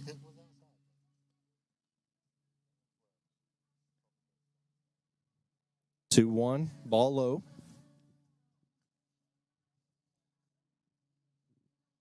Caldwell and Barker also very familiar with one another. Ball 3. Ellis still on first.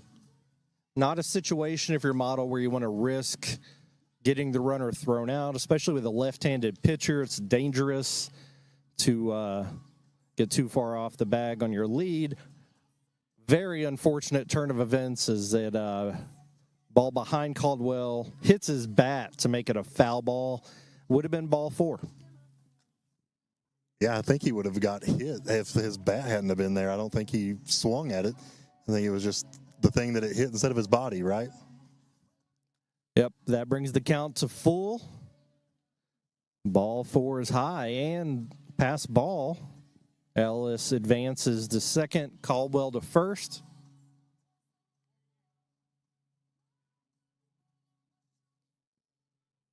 Two runners on, 1 out for the Patriots.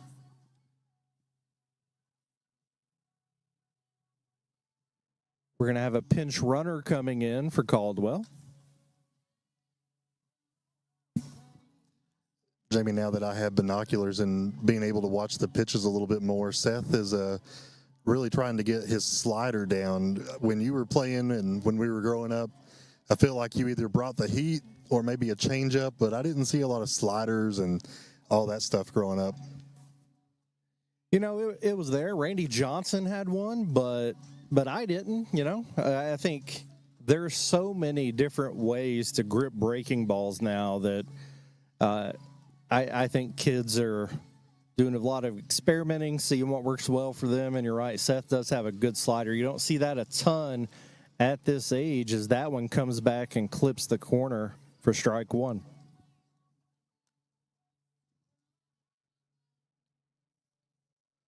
0-1 count. Garrett Holloway up, 0 for 2 on the day.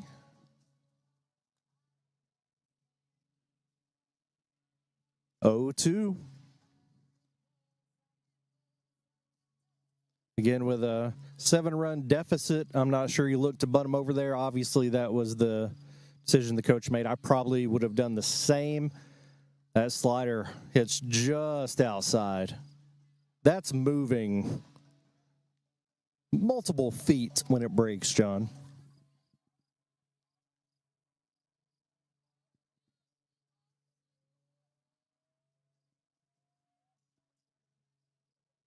Payoff pitch to Holloway, outside again, 2-2 count. With every ball or with every hit, Model's gaining a little bit of confidence here. Be huge for Barker to get this out. Ball 3, ball skirts away.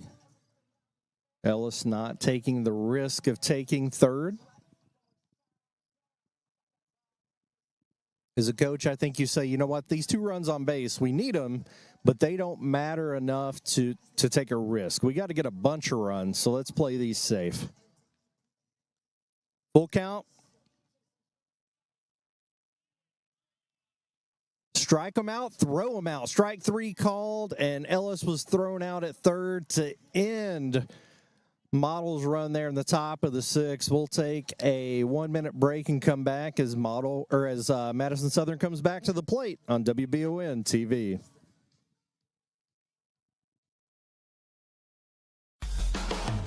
Hi, I'm Haley, one of the owners and managers at Just Love Coffee in Berea. Just Love Coffee is a franchise that was set up as a mission of love to help children get adopted.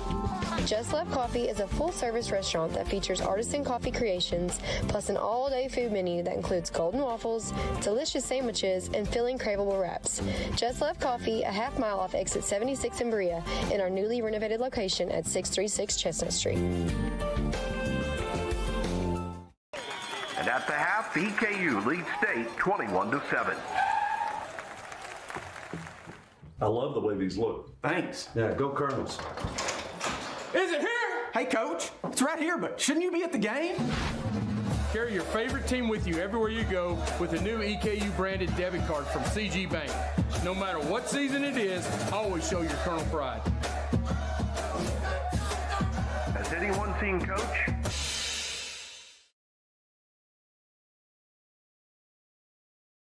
Welcome back on WBON TV. Coverage presented by Bishop Smallinger Pair of Richmond to your 44th District Baseball Tournament. The Madison Central Indians lead the Model Patriots 8-1 here in the bottom of the 6th.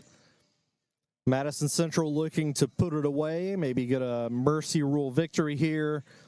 Model holding out strong for one more at bat. Scored 1 in the first inning. Have really struggled since then at the plate, but Matthew Gorbett still in the game, has pitched a great game.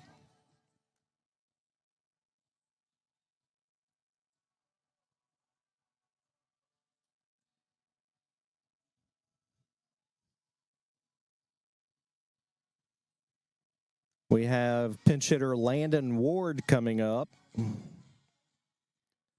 for Madison Central.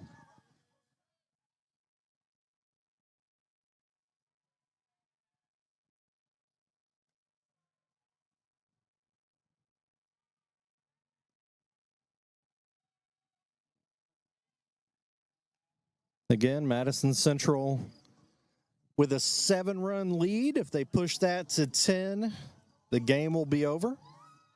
So I know they do not want to give Model another chance to come up to the plate.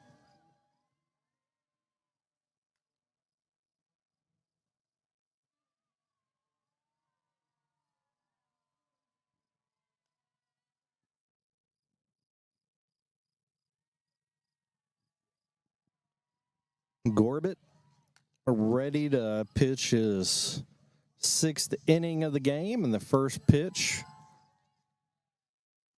called the ball.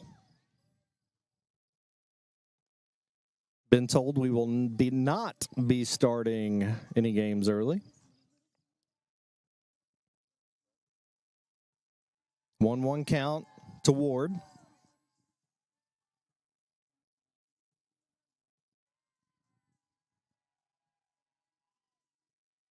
Swing and miss, 1-2.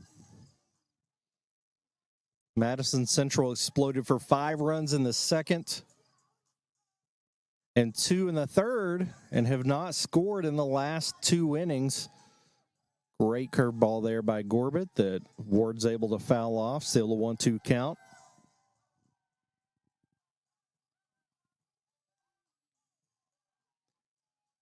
Lots of chatter and excitement behind us, John, at the softball game. Strike 3 called. Out number 1 of the bottom of the 6th. One big difference between softball and baseball, I mean, you do hear it in baseball, but all kinds of chants and fun at softball games. Do you like the chants, John? You know, I really do. I think it shows that your teams are engaged. They're watching what's going on. It's good to see young people not on their phone and just engaged in the game. But, yeah, these Madison Southern Eagles behind us getting warmed up and ready. Like we said, not starting early. But we'll get you back into action here, Central versus Model Baseball.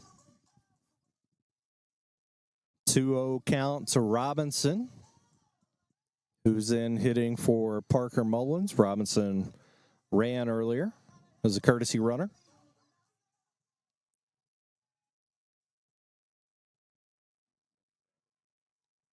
Two 2-1 count to Robinson.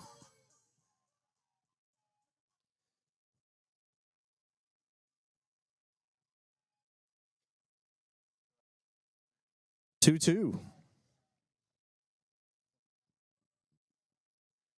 The game to follow on both fields is Berea against Madison Southern. Ball 4. Sorry, that was a 3-1 count there. Whoop. No ball 4. A lot of times players try to sell the ball by starting toward first. Sometimes I think umpires will wait till you throw the bat before they call it a strike. There's ball 4, and Robinson's going to head to first. A lot of different players coming in to hit for the Indians. We'll see who is headed to the plate here. In the following game, the Berea Pirates will be the home team. Despite Southern hosting, the hosting team is set in advance, and then they randomly draw the seeds. And Berea is listed as the home team, so they will be batting second as we have pinch hitter Elijah Burris at the plate. Pickoff attempt, no good. Robinson gets back. 1-0 count. Bottom of the 6th. Again, Madison Central leading 8-1.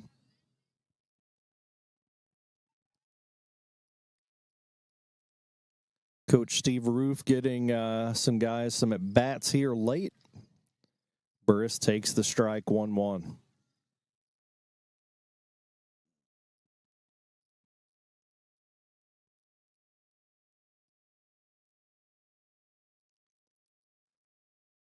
The second game slated to start at 7:30. It looks like we may be a little behind schedule on the baseball field. The softball game ended several minutes ago, so we may end up starting on time there. Robinson takes second as we have strike 2 to Burris. Robinson now in scoring position, 1-2 count to Burris.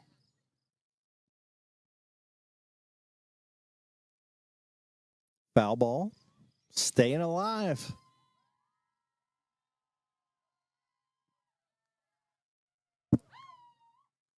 Not sure if you can hear the cheers behind me. Softball team's raring to get ready to go. Payoff pitch, big hooking curve, called a ball.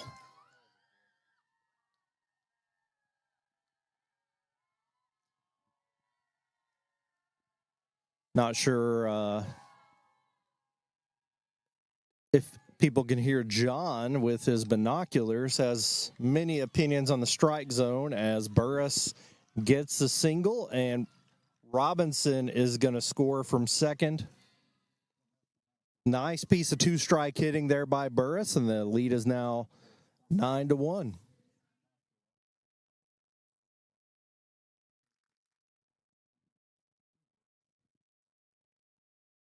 One on, one out.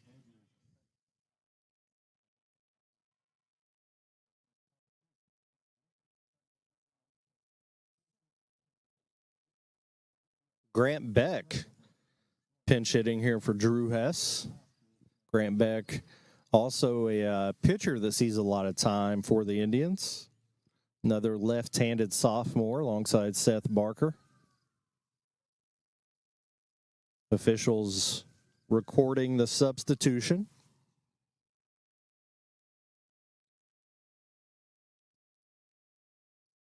Gorbett still pitching for Model. Comes set. Strike one called. Burris takes second to get himself in scoring position. Jamie mentioned my opinions on the calls. I'm not questioning the calls. Gorbett just throwing a heck of a pitch that was just a crazy curve, probably one of the biggest I've ever seen in high school. Fouled off for strike two. 0-2 counts to Beck.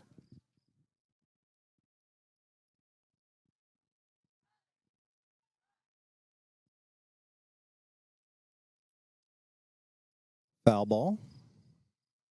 Dangerous spot to park over there in the Shannon Johnson parking lot. Be careful, the guy in the PA box has a glass breaking sound he'll use to trick you. Worked on me. Called strike three. That is 2 outs. Again, the bottom of the 6th inning. Model Patriots trail by 8.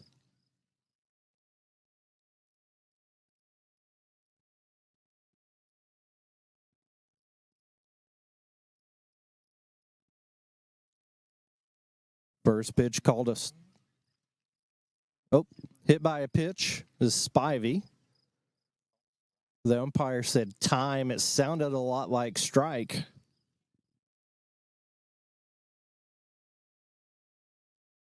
Burris will stay at second. We'll see who comes up to the plate now.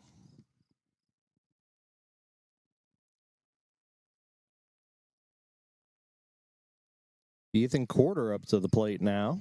Again, a lot of guys getting looks at the plate here.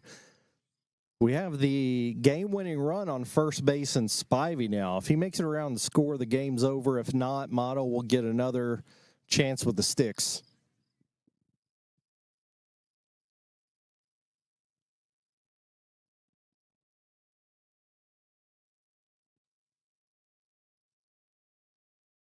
Recording the new hitter coming in.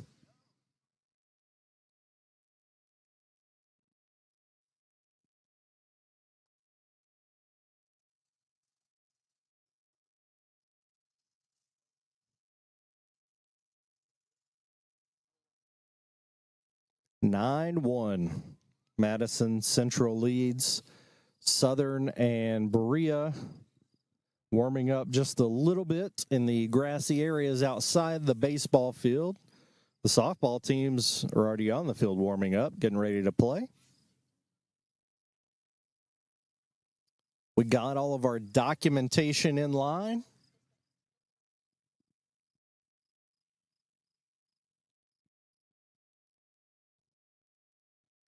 Here's the pitch.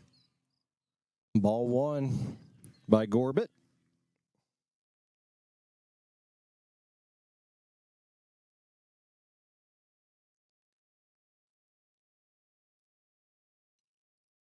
Ball hit down the right field line. Looks like it's going to be foul. Caldwell makes a heck of an effort, unable to come up with it.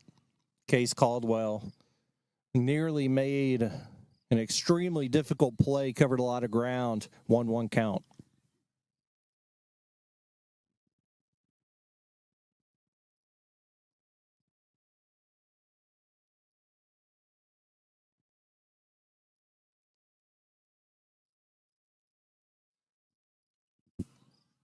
We have both runners stealing there, but we're going to have a foul ball.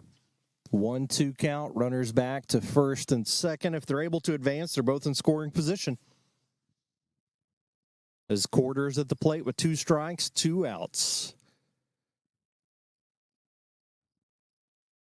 Gorbett comes set. Here's the payoff pitch. Another foul ball down the right field line. Live to swing another day.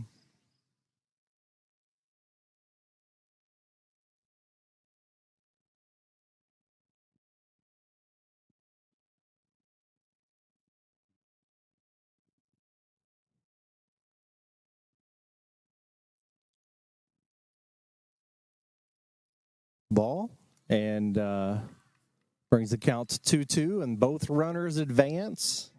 Now the game-winning run on second base.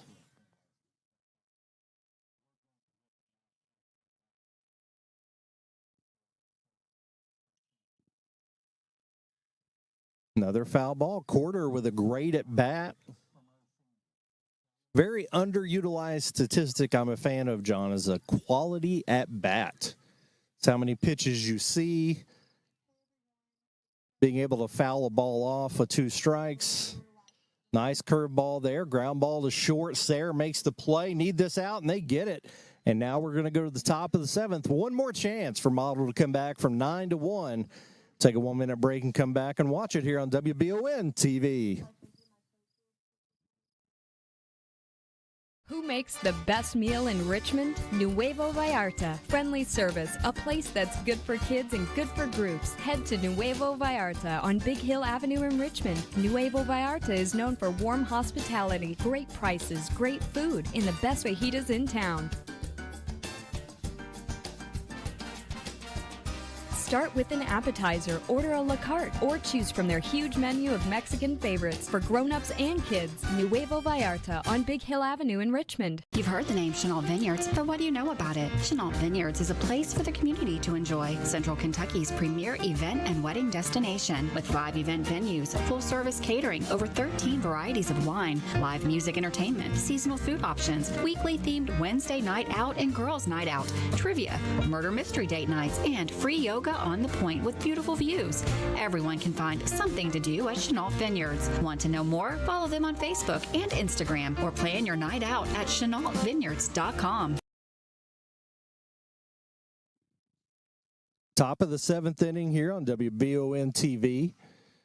The Madison Central Indians look to close out Game 1 of the 44 District Tournament here on WBON TV. I'm Jamie Boggs with John Bailey. Madison Central leads the Model Patriots 9-1 going into the final frame. We have yet another pitching change for Central.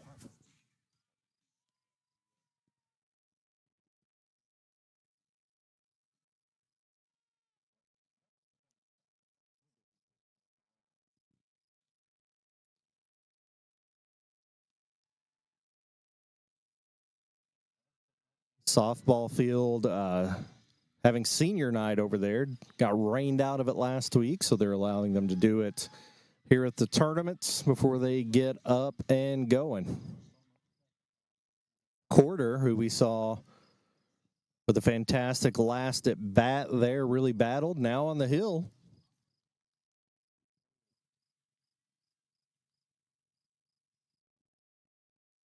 And Gorbett, who has pitched a great game despite what the scoreboard says. Up to the plate. And the last chance for this Model team to mount a comeback, and he takes ball 1. Lyons at second after he was hit for. Did a lot of pinch hitting there in that inning, but the defense is the same as it has been throughout the game. Ball 2.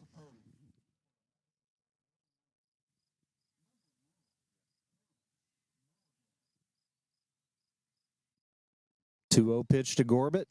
Strike 1.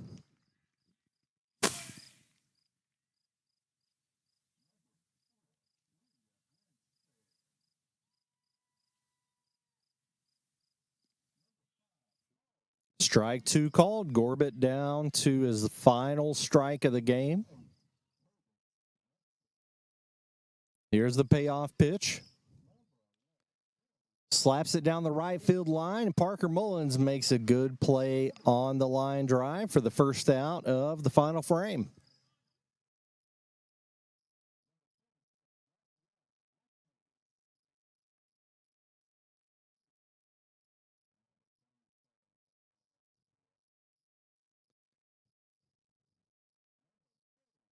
Next up for Model, she takes ball 1.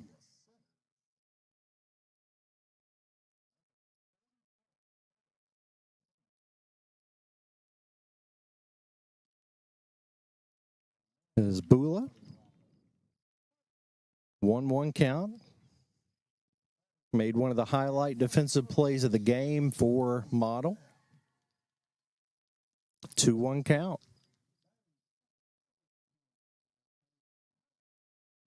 Starting lineups being announced at the softball field.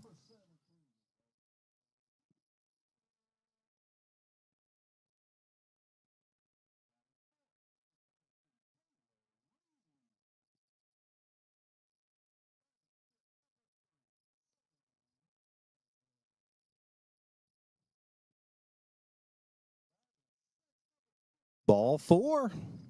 Model has some life.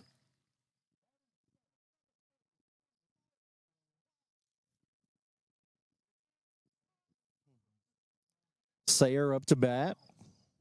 The senior played an outstanding game defensively.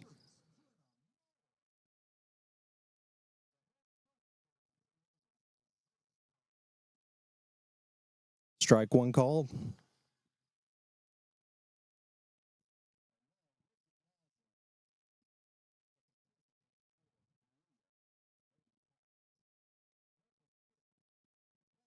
Once again, at the completion of this ball game, we will head back over to softball. Nice breaking ball there from Quarter for strike 2.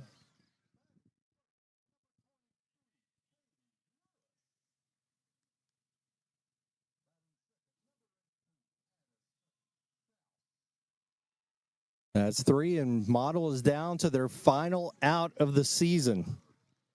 Top of their lineup, Parker Noblet coming to the plate.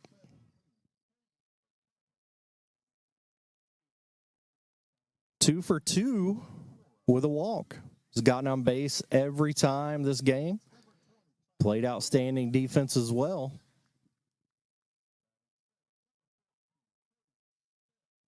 Strike 1. Quarter seems to have found his stroke there, John, hitting the strike zone at will now. Yeah, absolutely. Just some beautiful pitches there. That's going to be hit, caught, and that's going to be your third out, as that was grounded to first base and a beautiful catch and throw. And that's the ball game. Madison Central advances to the district final tomorrow against the winner of Madison Southern and Berea. Unfortunately, that is the end of the road for this Model team. Had a great record-setting season with 23 wins, but their season comes to an end today. After the teams warm up, we will have Madison Southern versus Berea over here on the baseball field, but they're about ready to get started over on the softball field. So we'll take a short break and hand it back over to Dawson for softball. We'll see you back here in a bit on WBON TV. It's that time of year when we are day and night driving with our kids all over. Your car never stops. At AMCO Transmissions, we make sure to keep you rolling. We have the latest technology, certified technicians, and longest warranty to keep your vehicles running strong. We specialize in all foreign and domestic transmissions, drivetrain, or just general maintenance. Did you know at AMCO, the average customer saves $1,800 in comparison to the dealer? And AMCO has a longer warranty. Come see us at AMCO Transmission for the best service and the cheapest prices around. AA MCO. It's the common thread that ties us together, making life better for everyone. At CVNB, that means better banking, better accounts and lending, better experiences, better schools and better communities. Better. It's what ties us together. CVNB. Bank better.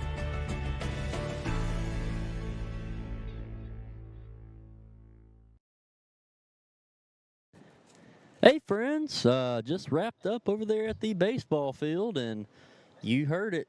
Madison Central with the 9-1 victory over Models Patriots baseball team, ending their season. Now we're going to have a little warm-up period for the Madison Southern baseball and the Berea baseball team as they're about to face in Game 2. But hey, what are we going to do while we fill that time? Well, you guys joined in just at the right moment, because softball Game 2 between Berea and Madison Southern is starting right now. Now, even though Madison Central is the host site, they're the road team tonight, playing on their home field. Probably a little weird, but not too weird for a team this talented as Madison Southern. First up to bat is Ashlyn Eastep, and I tell you what, just like I said in the Madison Central game with their leadoff hitter, Real Parks, Ashlyn Eastep, she is a speedster as well. I mean, once she gets on base, she usually steals second and third if she doesn't get hit into those. Ashlyn is a great hitter, only a junior, so going to be back next year. Eastep, don't let her get on base or things could quickly turn bad for your team. Berea's Lady Pirates softball team, kind of like Model, didn't get a chance to see them in the regular season. We had planned on it when it set up for the game over at EKU softball field, and right as our sports crew gets there, boom, the rain comes a-pouring.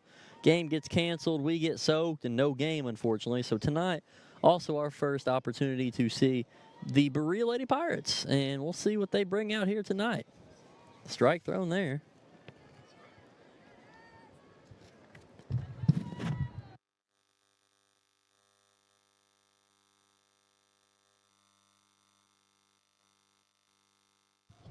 Hit on there by Eastep, but it's a pop-up right to the center fielder for a quick out. I thought Eastep maybe got a little bit more of that and hit it farther, but I think she scooped it too much and hit right to the center fielder.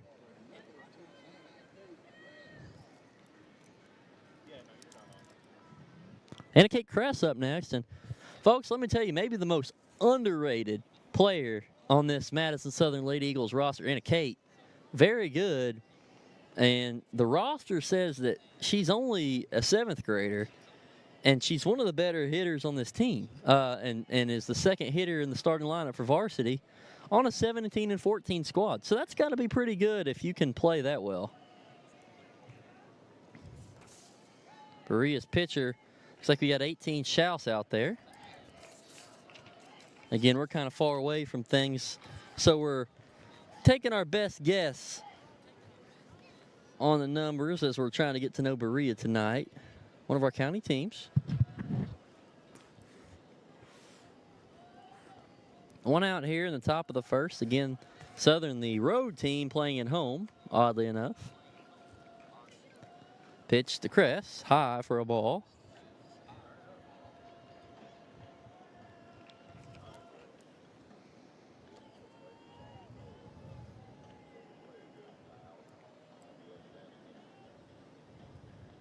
That pitch low, and Kress is walked. Last softball game between Model and Central went on for about 5 innings, but Central with the shutout, advancing to the district championship tomorrow in softball and just now baseball. The Indians, who will they face? The Lady Pirates, the Pirates, or the Lady Eagles, or the Eagles? Next up the bat, looks like catcher Lexi Keeners. She showed bunt. Kress to second, steals, easy. Anna Kate, how about it? Keener, very good player, leads the team in hits by 1, actually. She has 52 on the year, according to Catch SEA. Right behind her with just 51 is Eastep. So I tell you what, the top of this order for the Lady Eagles is tough. Hitters, runners, great softball players overall.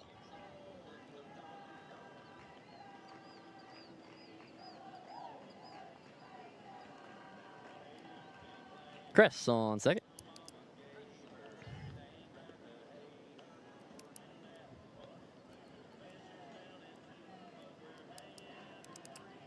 Hanging out here on top of the football press box at Madison Southern enjoying some softball. Catcher mishandled that pitch. It was not the best pitch either, and Crest will take third. The sun is still shining bright on us, but not as hot as when the first softball game started, thank goodness. Kona Ice helped us out, cool us off down there.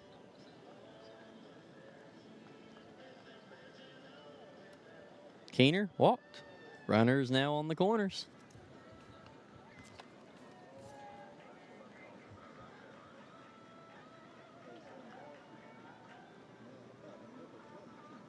Taylor Reeves, kind of a sidekick to Lexi Keener, both, I believe, freshmen and really, really, really good softball players. We saw them last year.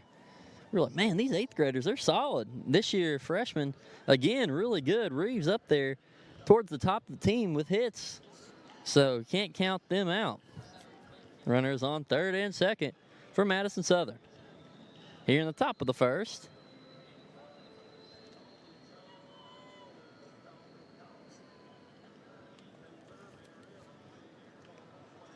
Good pitch there. A little high, though. Looks like he'll just catch for a ball.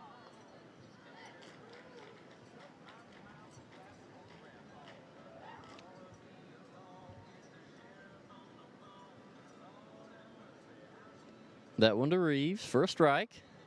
Those runners still on third and second, trying to get the first scores of the game for the Lady Eagles.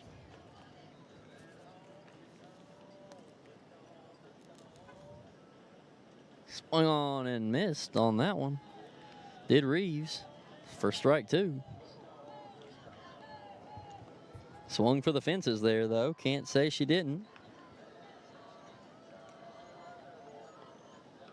Swung on that one again. Maybe a little contact.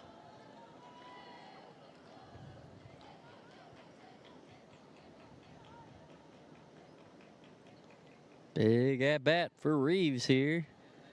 The talented softball player pops it right up to center field for the out. Run scores for Southern, 1-0. Lady Eagles on the board.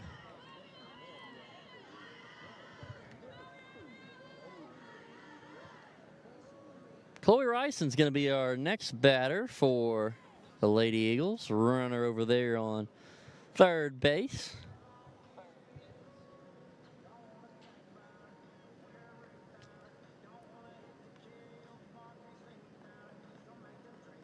Pitch. Ryson popped up, out of play, behind the home plate. Hits the top of the press box, PA area, whatever you'd like to call it. Baseball side's warming up right now, Berea and Madison Southern.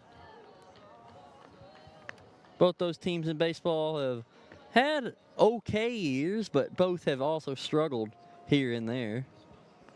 Will be an interesting county, or should I say city matchup, as in the softball game we're getting a runner for Keener.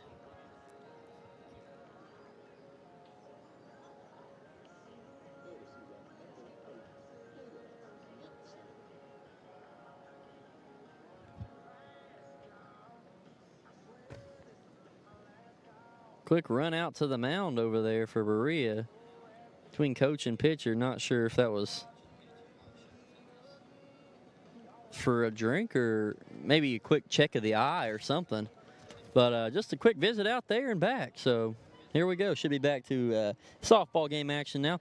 And while it's on my mind, when I was walking down to Kona Ice, I saw a guy, Dennis Campbell. It's his birthday. So if you're listening, Dennis, happy birthday. I didn't want to forget. I saw on Facebook, so coach of the Richmond Heat 25 team does a good job with that and helps out with Madison Central Girls basketball at the scorers table for all the games. Dennis Campbell, happy birthday, man. Ryson pops this one up to center field for the out. That's the third out. So Madison Southern with a lot of runners on base, but only one run to show. Hey, let's, well, baseball actually is not started yet, so we're going to stay here at the softball game. 1 minute, we'll be back.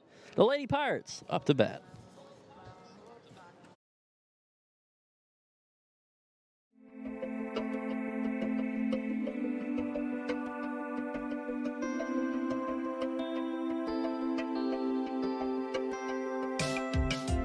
granite, marble, and quartz for any surface.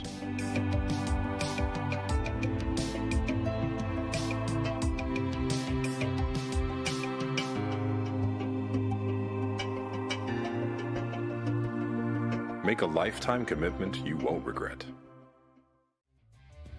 We are so excited to announce that CT Diesel will be moving to a new location. We're moving to 2269 Enterprise Drive, right off of 25 on Duncannon Lane. With a bigger location, we will be able to better serve our customers and provide service to a larger variety of equipment as well. Stay tuned for the date of our grand opening, and thank you for choosing CT Diesel for all of your diesel performance needs.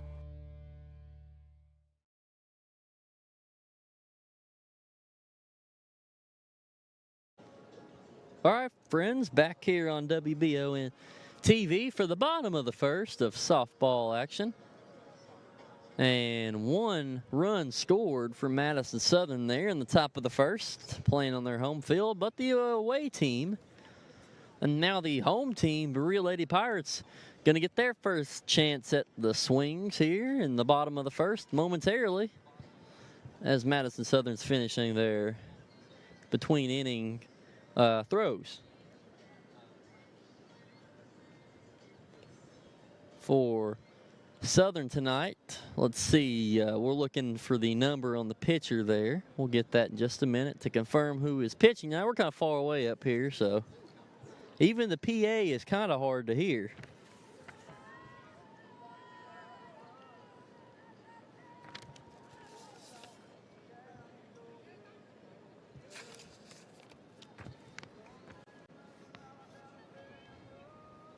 Here we go. First pitch to Berea. Hit and fouled away.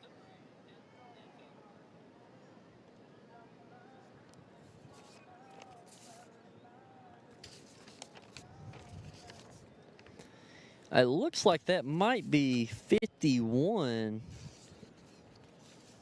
Goss up as the pitcher for Madison Southern. If my eyes are correct, I think that is Kaylee Goss who's going to be pitching for us tonight.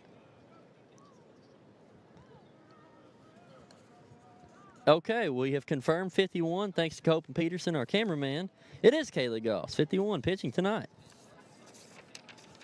Leadoff hitter for the Berea Lady Pirates, Katie Lewis.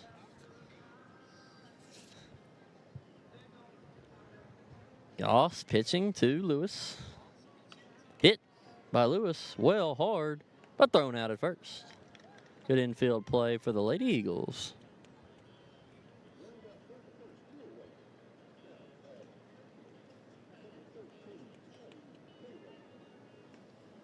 Addie Taylor up to bat next.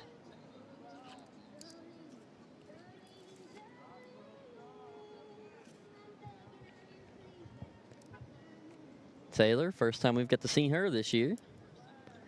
Going to be going up against Goss here. That's what I thought. It's actually Addison Schaus, 18. That's what I had on my paper, but I thought maybe I made an error, so it's actually Schaus. And then Addie Taylor should be the third hitter after Schaus here.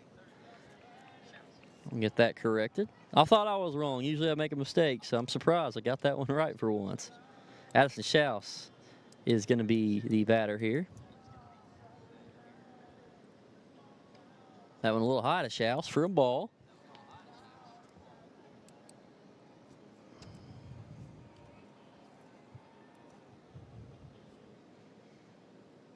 Goss. Good start so far. Here's her pitch. Swung on and missed for Schaus. Baseball game's getting closer to getting started over there between Berea and Southern.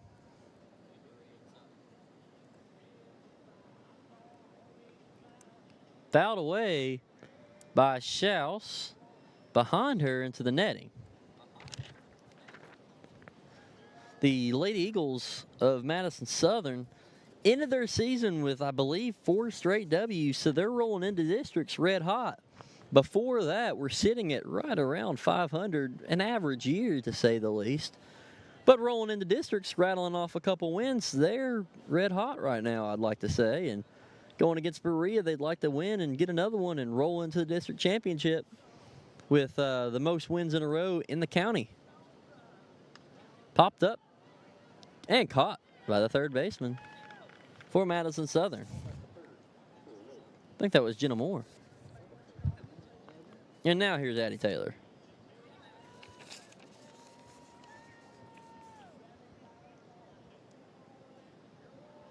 Lady Pirates with 2 outs so far here, bottom first. Swinging at that one from Goss for a strike one.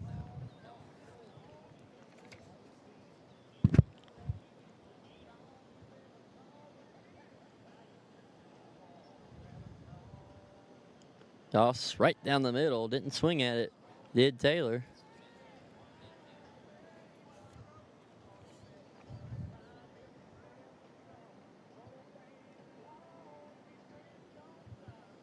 Next pitch for Goss, an important one. Hit on. And throw to first. Play is made. And that's the bottom of the first. 1 minute commercial break. We'll be back for the top of the second. 1-0 Southern.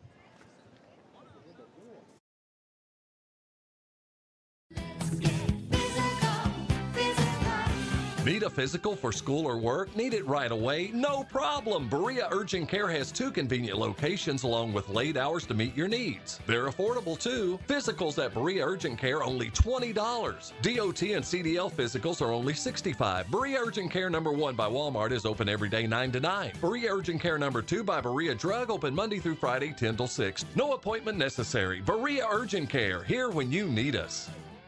At Jones Family and Cosmetic Dentistry, we make it our priority to deliver the gentle, compassionate care that you deserve from a dentist. Offering single-visit restoration on crowns, bridges, inlays, onlays, and veneers with CERAC. Jones Family and Cosmetic Dentistry is equipped to handle all your dental needs, from surgical implant placement and restoration, teeth whitening, root canal therapy, and more. And we now have the Cone Beam 3D technology for taking scans of the jaw. For your next dental appointment, call Jones Family and Cosmetic Dentistry at 859-985-0201. Back here, WBON TV, going to the top of the second. Madison Southern coming back up to bat. Berea unable to get any runs there in the bottom of the first.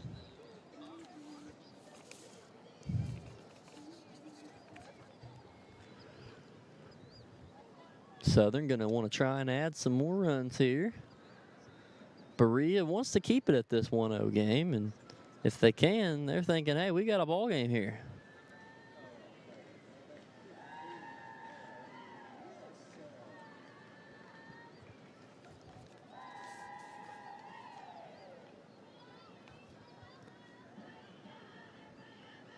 First pitch. See if we can get a number on that batter. I can't necessarily see it from here. I lost the order.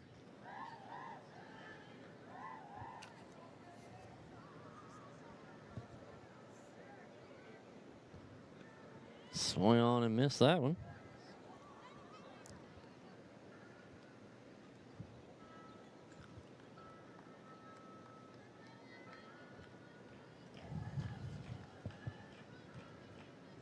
That one's high for a ball. Almost got away from the catcher. Good save there for Berea.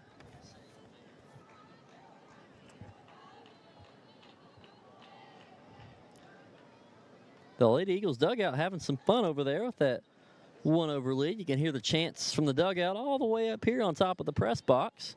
One of the favorite parts of baseball for me is hearing all the crazy chants they do. They do that some in baseball, just not to the extent that they do in softball.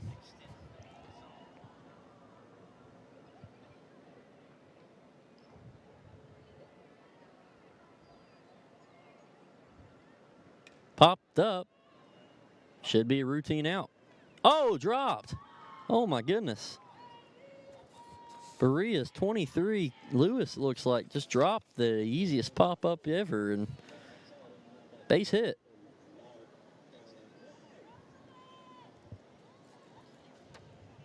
The 7-hitter, Larkin White, now up to bat for Madison Southern after the gift from the Lady Pirates right there. Just a dropped infield pop-up.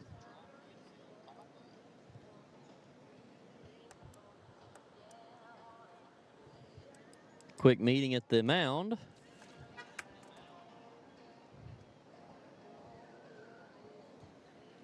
We'll see what the discussion is here.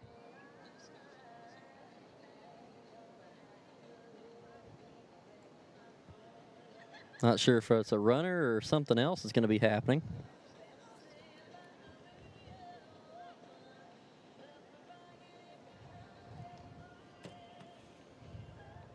Still a little bit of a delay here.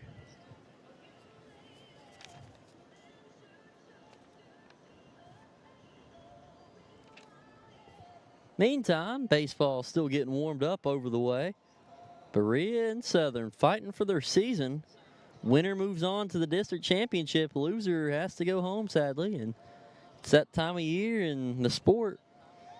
We're locking in for playoff runs, and the best teams in the state start the show out.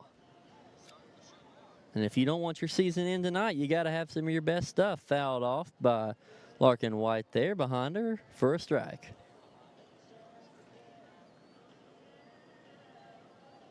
Lady Eagles, they've been known this year to score a lot of runs. And they've also, in some games, given up a lot of runs, which I think reflects a 17-14 record. You'll have games where you score a lot and the other opponent can't. You'll have games where you can score a decent amount, but you give up a lot of runs, you can't catch up. Berea, on the other hand, very much has struggled this year. Pitch to White, fouled off. Got by the coach. Nice catch over there by the coach, third baseline. Wow. Caught it right on the hop with a hand. Back to Berea, though, for 1 second. 1-21 this year, with their lone win coming against Bergen High. So a struggle of a year, to say the least, for the Lady Pirates. We'll call it a rebuilding year, but nonetheless, it has been tough for them. Runner on first for Southern. White being patient, looking at some strikes and some balls thrown her way.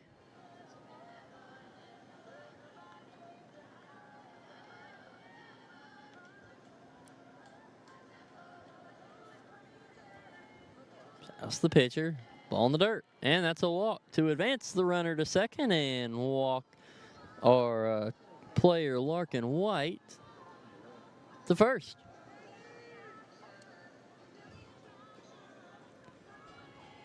And this will be our pitcher hitting for the night, Kaylee Goss. Big opportunity for Goss to bring in some runs.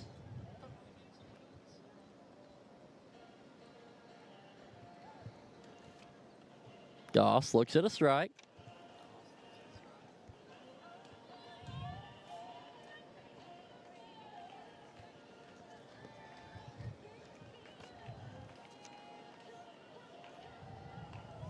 Big at bat here. That one way in the dirt, about a foot or two short of the batter's box. Guessing underhand softball, that can happen more than not. Don't know the art of the pitch. I've never played it, but it's definitely picked up by softball players and learned well. Much better than average folks who haven't done it before. That one was higher then. Two quick pitches there for balls.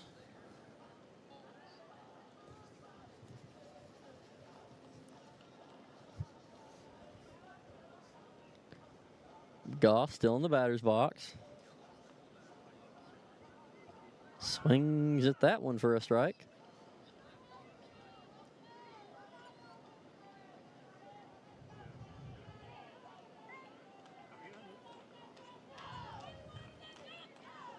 Southern Lady Eagles dugout over there trying to get this team going here. They know the opportunity they have at this at bat. Fouled off by Goss right there. 2 strikes. Obviously, you don't have the count. It's either 2-2 or 3-2. Either way, very big at bat for how this game could turn out right here.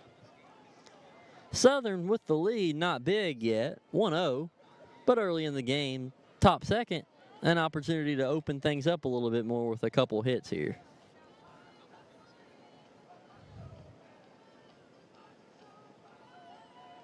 That one out away by Goss. taking a peep at the baseball field. Game's about to start over there any minute now.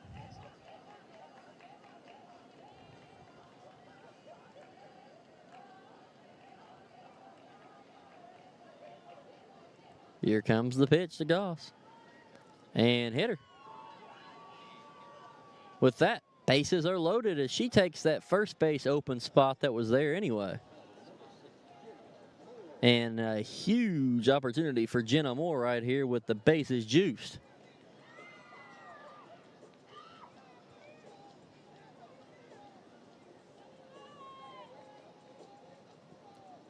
Roster has Moore as a sophomore. So a big chance for her.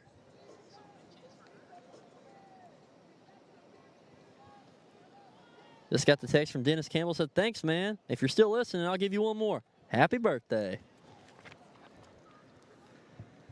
Hope you got the cake and ice cream and your favorite present. You may want some more wins for your next Richmond Heat tournament, so that would be a good gift, too. Had a good weekend this past weekend, I tell you what. That was probably a great gift for you. Moore swings on that one for a strike. Base is still loaded. Big opportunity.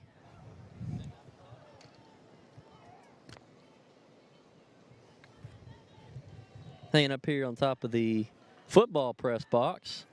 Moore swung on that one for strike two. Kind of half swung. That's one of those where when you do it, you're like, well, why did I do that? That gave me no chance of getting the hit. I was indecisive. If I'm not going to swing, might as well not swing. See if it's a ball. That one's in the dirt to make up for it for Moore.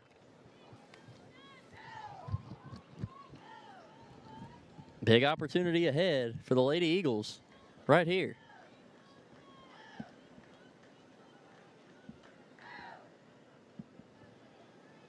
Here's the pitch to Moore. Swung on and struck her out. Good bit of pitching there for Berea. Backs against the wall. Problem is, though, for the Lady Pirates, you do good and get a strikeout. Now you're bringing back the top of the lineup in Ashlyn Estep with the bases loaded. One of your best hitters if you're the Lady Eagles. Estep makes contact. That's not what you want. She's known to bring in runs, and including herself with her speed.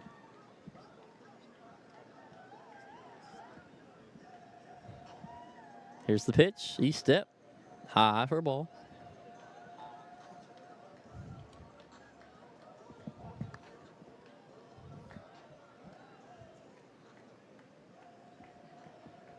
You can feel for Southern. You know, just needs one. They need one big hit, and they could really open this thing up. That one just low to Estep for a ball.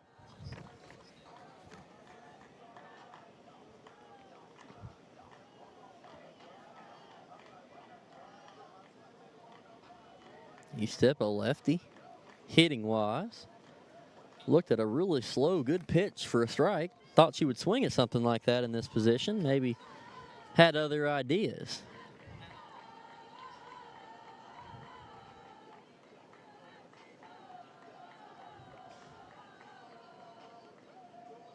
That one's low for a walk to walk in a run. 2-0 Southern. Bases still loaded.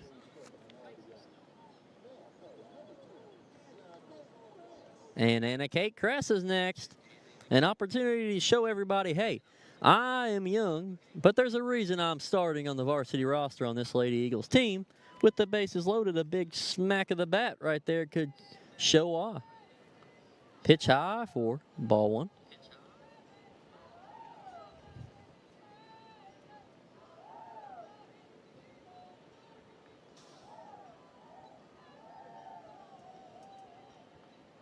Kress looked at that one, was a little low and looked like to the right for a ball. Lady Eagles waiting for some good pitches in this opportunity to take a swing at. In the dirt again. And another run scores as looks like that pitch hit Kress. Base is still loaded. 3-0 Lady Eagles. Lexi Keener, as the PA announcer said, Lexi Keener up to bat.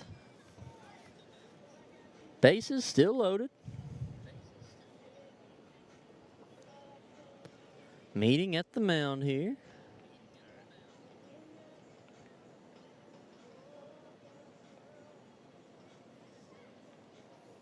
Looks like we'll have a quick warm-up period. Coach and umpire are discussing while players are talking amongst themselves. Getting in some practice pitches.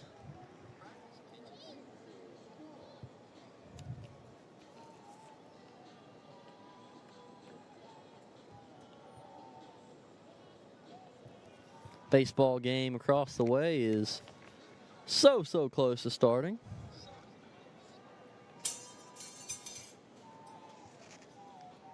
We got a good view of it over here. Sun's still going down just a hair. We're getting a new pitcher here for Berea. That's what the holdup was. Keener still here as the bases are loaded. So what an opportunity for Lexi Keener right here. We've said that about Estep, walk. We've said it about Cress, walk. What will we say about Keener's at bat? Ball there.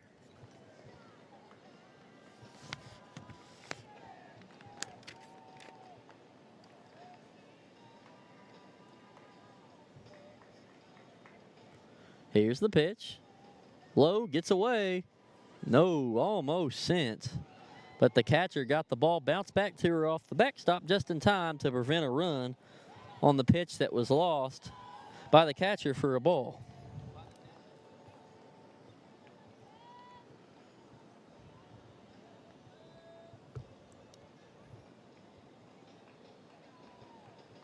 Keener hit, infield, 1 run scores. Not sure why the throw was to home. There was no chance of getting there, and Keener gets the hit.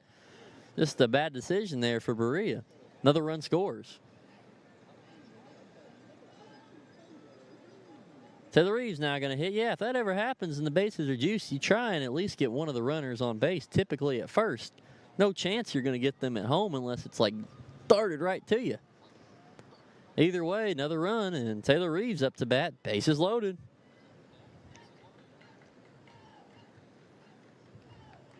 That's where, as a player, you got to develop that situational awareness and understanding of the game.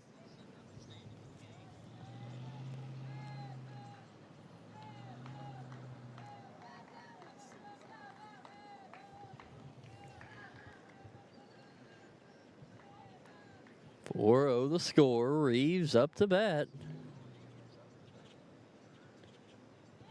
Good pitch there for a strike.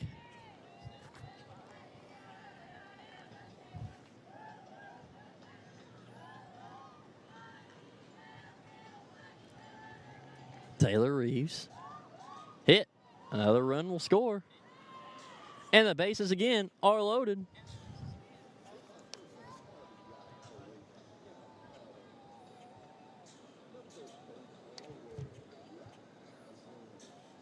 Chloe Ryson now, it's her opportunity, the senior on the team here. Wouldn't this be a big thing to do for the senior, bases loaded? Bring in some of these runs.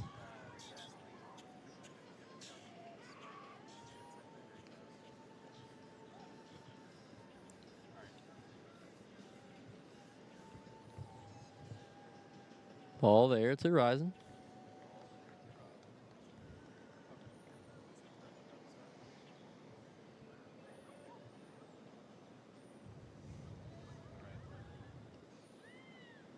Ryson looks at that one. Looks like that was a ball called by home plate ump.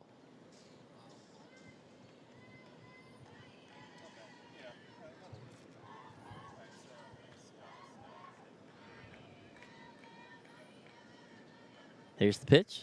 Slow, swung on and swing and a miss. Bases have been loaded for pretty much this whole inning for Southern.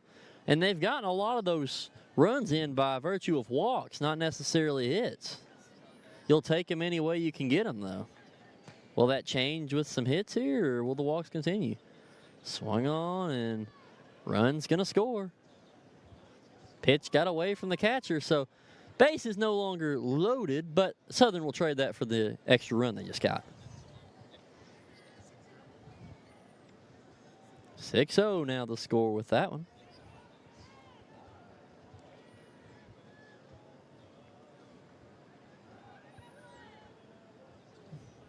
Bryson still batting.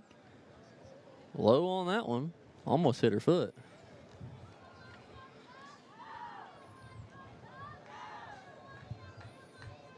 Well, the Eagles starting to be able to feel it. Playing well. A couple more runs, I think they'll feel comfortable. Still very early in the softball game, though, here.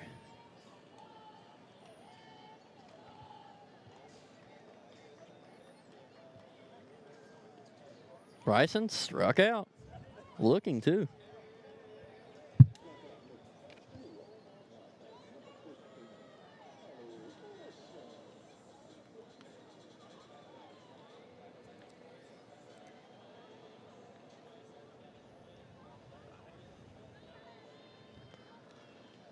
Trying and get a number on this batter right here. I wasn't able to catch the name. 15, I believe. Check my roster. Well, okay, 15, so good hit there. 1 run scores. 2 runs are going to score, and it's going to be a double. It's going to be a triple. What a triple. And I'd love to say who the name on that was, but my KHSA roster doesn't have a 15. So to our mystery player down there, I'm sorry I don't have your name, but you drove in 2 runs and got a triple, so shout out to you. 8. Driving in 2 runs and a triple herself. And hit by a pitch. Didn't even get to see who was batting there. First pitch. It looks like Kayla Gross, our 8-hitter now.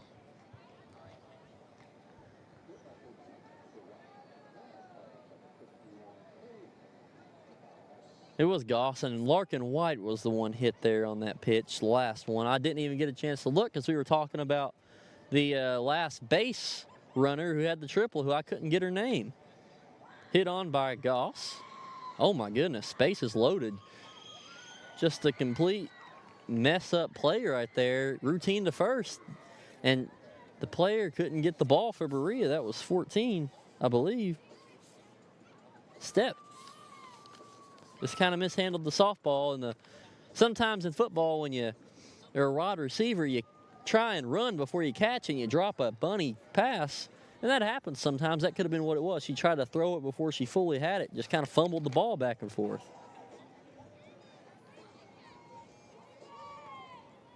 I believe this is Jenna Moore now up to bat.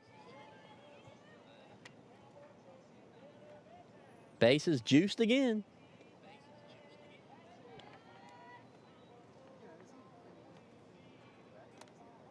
Of course, we can't see the scoreboard with lots of runs scoring.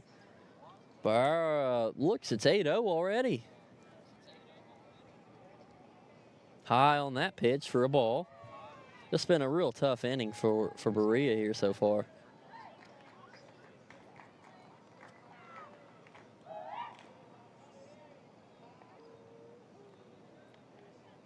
Pitch to Moore. Looked at it for a strike.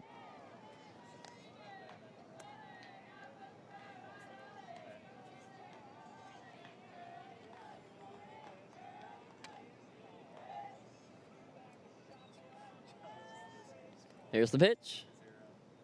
Lost in the dirt. Another run scores.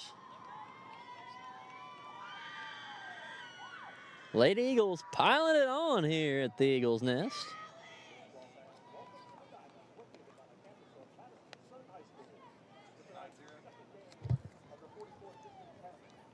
We're still up at the batter's box. Runners on 3rd and 2nd, so a hit could bring those in.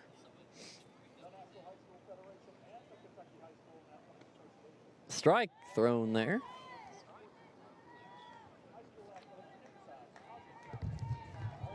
And quite the long inning. But baseball just now getting their introductory game things underway. They're very delayed over there, so maybe it'll work out just fine. Popped up and out of play. Yeah, very behind schedule at baseball by about 45 minutes or so.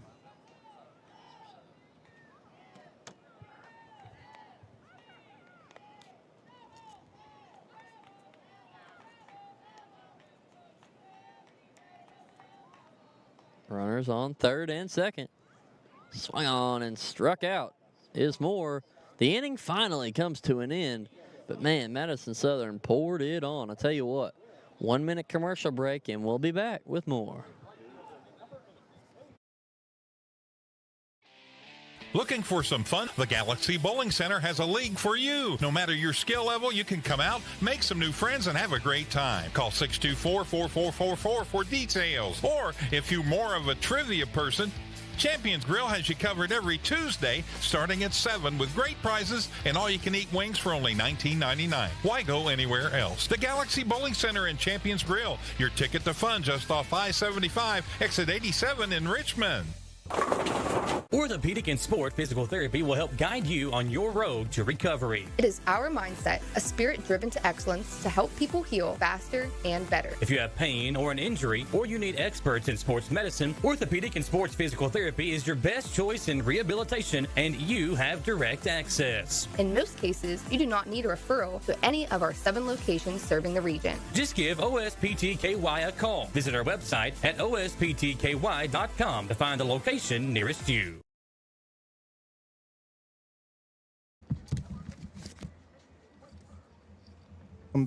Welcome back to WBON TV. There I am.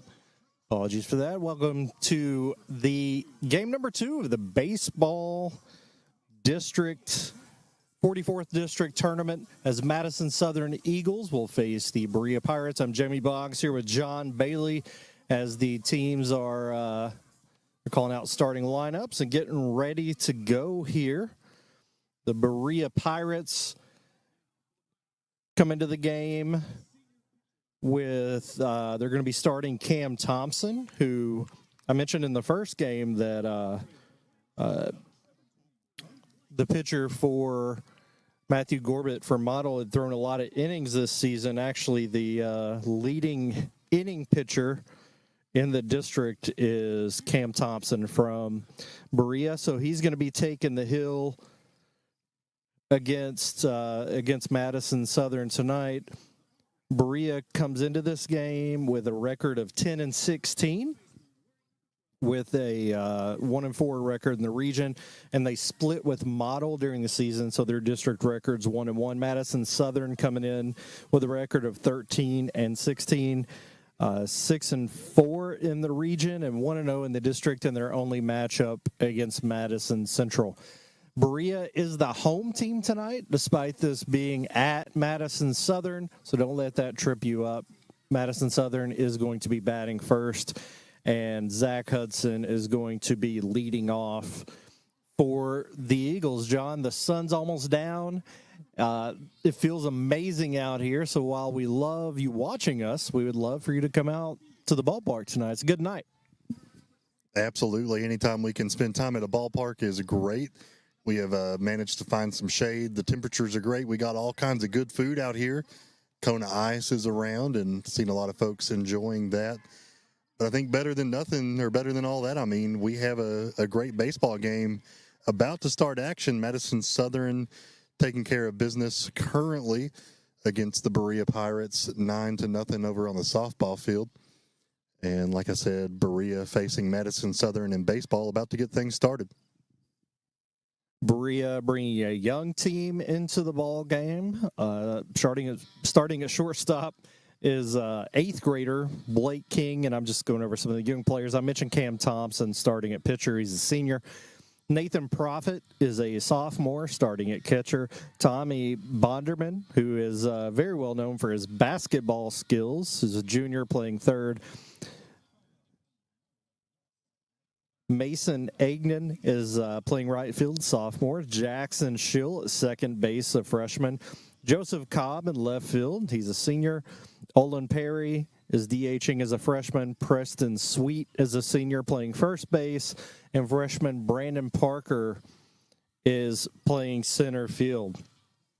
When we get back around to the Eagles, you have leadoff hitter Zach Hudson, who's a senior, playing center field. Junior right fielder Aiden Lilly. Sophomore catcher Griffin Back. Sophomore shortstop Trey Helton. Senior third baseman Braden Hudson. Senior DH, he's listed a DH. I think he's pitching. Zach Morgeson.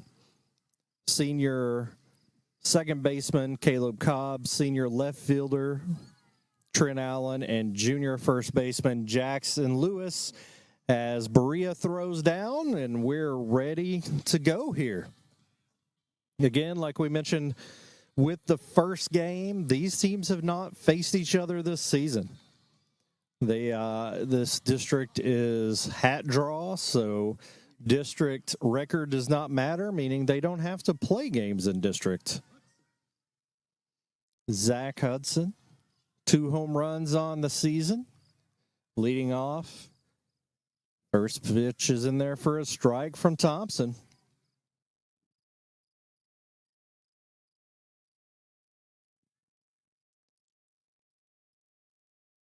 Ball 1 to Hudson. Hudson's batted leadoff all season. Has missed the last couple of games. Back in a great base runner, a lot of speed, and really covers a lot of ground in the outfield. Check swing. Ball 2. 2-1 count.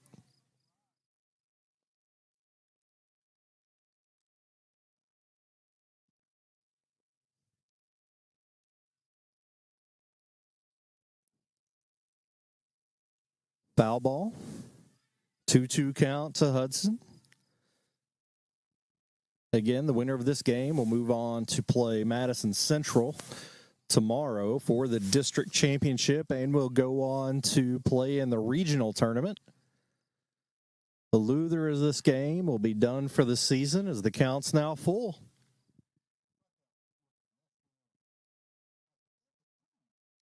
Payoff pitch. Hit in the air to short right field. Good play there by Jackson Schill for the first out of the game.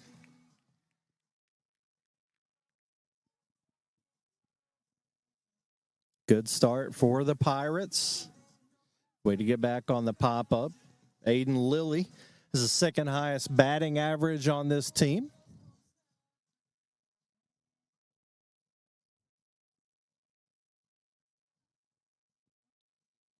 Thompson deals. Swing and miss by Lilly. We saw in the first game, John Model and Madison Central played. Came out, it was pretty close early. 0-2 as Lilly fouls it off before Central kind of busted it open. And both these teams watching that before they played here today. Hopefully they learned a lesson that ball is going to go down the line and land foul as well, that you really can't let the other team have a foot or they'll take a mile, right? Yeah, unfortunately, Model just found themselves in a deficit that they couldn't escape. But we saw Model do a lot of good things. Their pitching was great, but like you said, just too many runs and not enough time to try to get out of that. Lilly swings and goes down for strike 3. That's 2 down here in the first for the Eagles. Sophomore catcher Griffin Back coming up to the plate.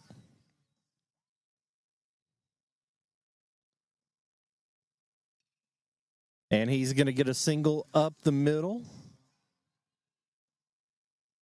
Back with a lot of speed. We talked about in the first game. A lot of times you will run for the catcher to try to speed the game up.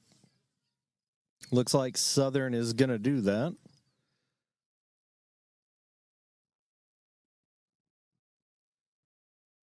Griffin's going to go in and get his catching stuff on. Owen Jaco is going to courtesy run. That does not impact Jaco's eligibility to play the rest of the game like pinch running would. Now Trey Helton, who leads this team in hitting and pitching, up to the plate.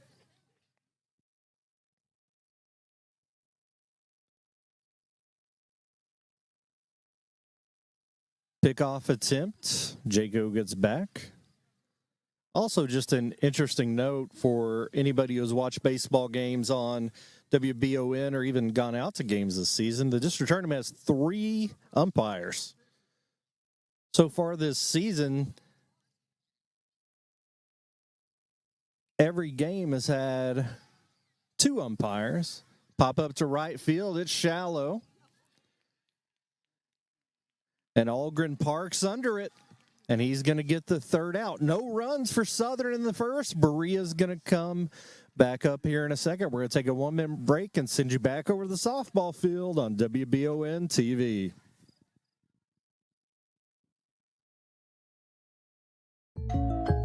Hey, I didn't order any pizza. Jake from State Farm. After you saved me so much dough on insurance with that Parker promo, I devised a promo for you. Here's the deal, Parker. State Farm offers everyone surprisingly great rates. Right. Pepperoni pockets, cuckoo crusties. There's no promo, it's just great rates. And a cider ranch. When you want the real deal, call State Farm agent Jerry Goebel in Richmond today. Like a good neighbor, State Farm is there. For over 40 years, Lake's Funeral Home and Crematory in Berea have been helping families through the hardest times in their lives. With traditional burial planning to cremation, the folks at Lake's can help you honor your loved ones with final arrangements. Lake's can also help pre-plan now. Let your family members know what you want and help ease their burden. Visit lakesfuneralhome.com to learn how easy it can be to pre-plan. Lake's Funeral Home and Crematory, the only on-site crematory in Madison County. Hey everybody, welcome back into Madison Southern High School. I came over here to bring them a piece of equipment and they threw me on the air. This is Michael Watkins, Dawson Roll going down to chill just a bit. Got John and Jamie over there checking out the baseball game, giving us updates from over there. We got Model Madison Southern in the softball and baseball semifinals. Of course, the 4 teams here in the district. The winners going on to take on Madison Central in both championship games tomorrow. This one's hit down the line at third. Quick throw over, going to be in time. And that's going to be, I believe, the 2nd out of the inning. It's again, Dawson's going to go down there and make sure we got the scoreboard and everything correct. We do have a 9-0 ball game in favor of Madison Southern. Early on in the game, Southern trying to pull away and advance to tomorrow night's district championship game. Love the venue here at Madison Southern High School. Get a good view of both the baseball and softball fields. Pitch in there taken for a ball.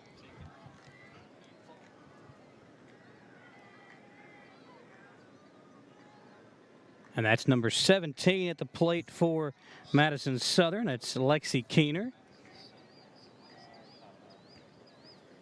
That pitch outside as well. And Keener sitting in, waiting on the pitch to try to extend this 9-0 lead for the Lady Eagles.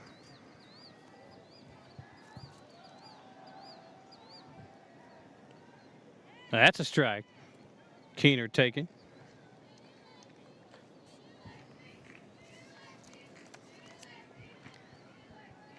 Lady Eagles and Madison Central have played twice this year, with the first game a blowout victory on this field. This one's hit down the line.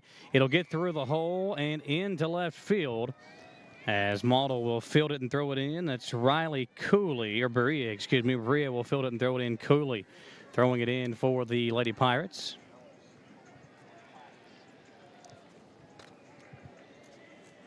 But again, talking about the 2 matchups between Central and Southern on the softball diamond, 12-2 back on March 22nd on the field of Madison Central. It was a mercy rule win for the Lady Indians. And then the 2 teams met not too long ago. It was back on April 22nd on this field, and it was 12-10.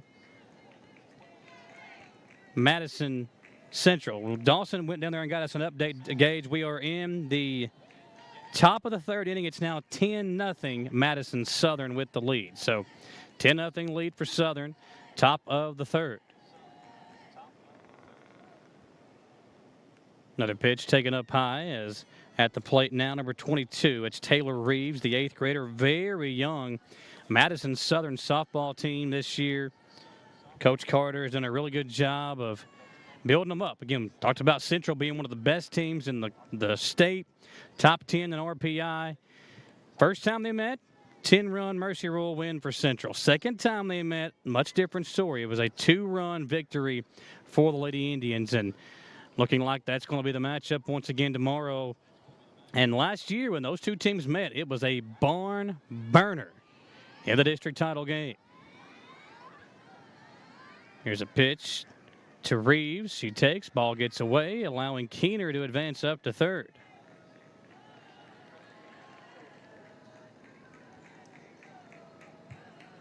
Now, regarding our coverage tomorrow, we will be live in the Election Central studios for election night coverage. So no coverage here of the ball games live, but we will have updates. Jamie will be here giving us updates for the baseball game. Dawson will be here giving us updates for the softball game. And then once we find out what the region pairings are, we will try and get some live coverage of the regional tournament games when those take place. Pitch up high, and that's ball 4. Reeves will take her base, and 2 on for Madison Southern. How many outs were there when you were down there? 1 out?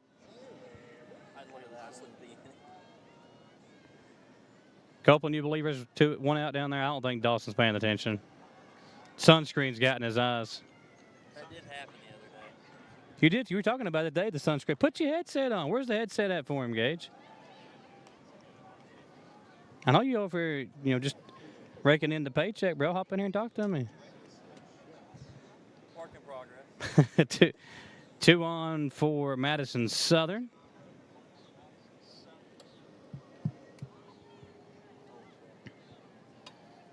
I got to find me a bucket hat like you guys got. I don't know if I'm cool enough to pull those off or not. I'm pulling off the Copeland look tonight, the backwards.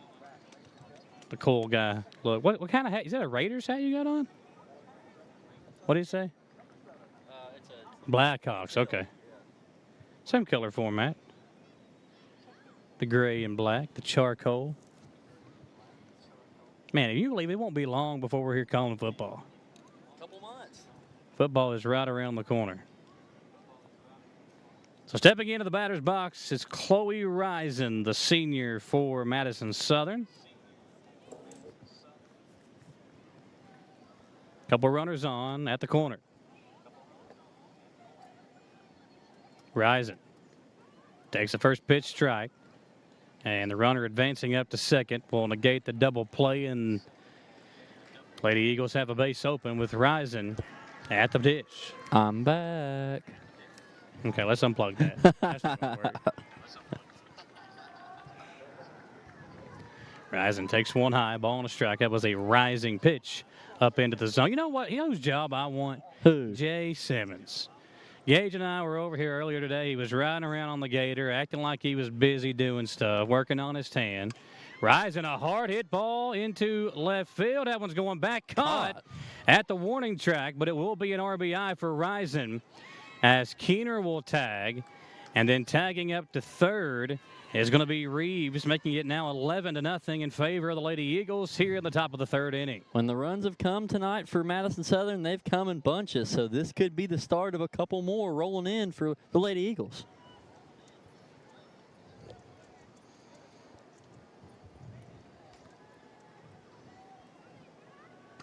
Here's a high pop-up heading behind home plate in the concession stand, which, by the way, I thought you were going to go get us something. Well, I mean, I went down there and got the free water fountain. You know, it's not too hot anymore. But when we started that softball game, Central versus Model, I had to go get a cone of ice because it was scorching hot up here. It was awful, but it's pretty good now. Cone of ice probably melted on you, didn't it? Well, cone of ice was good enough to cool me down. We had actually working the truck, former softball player for Central, Carly Speakman, working the cone of ice tonight. Okay.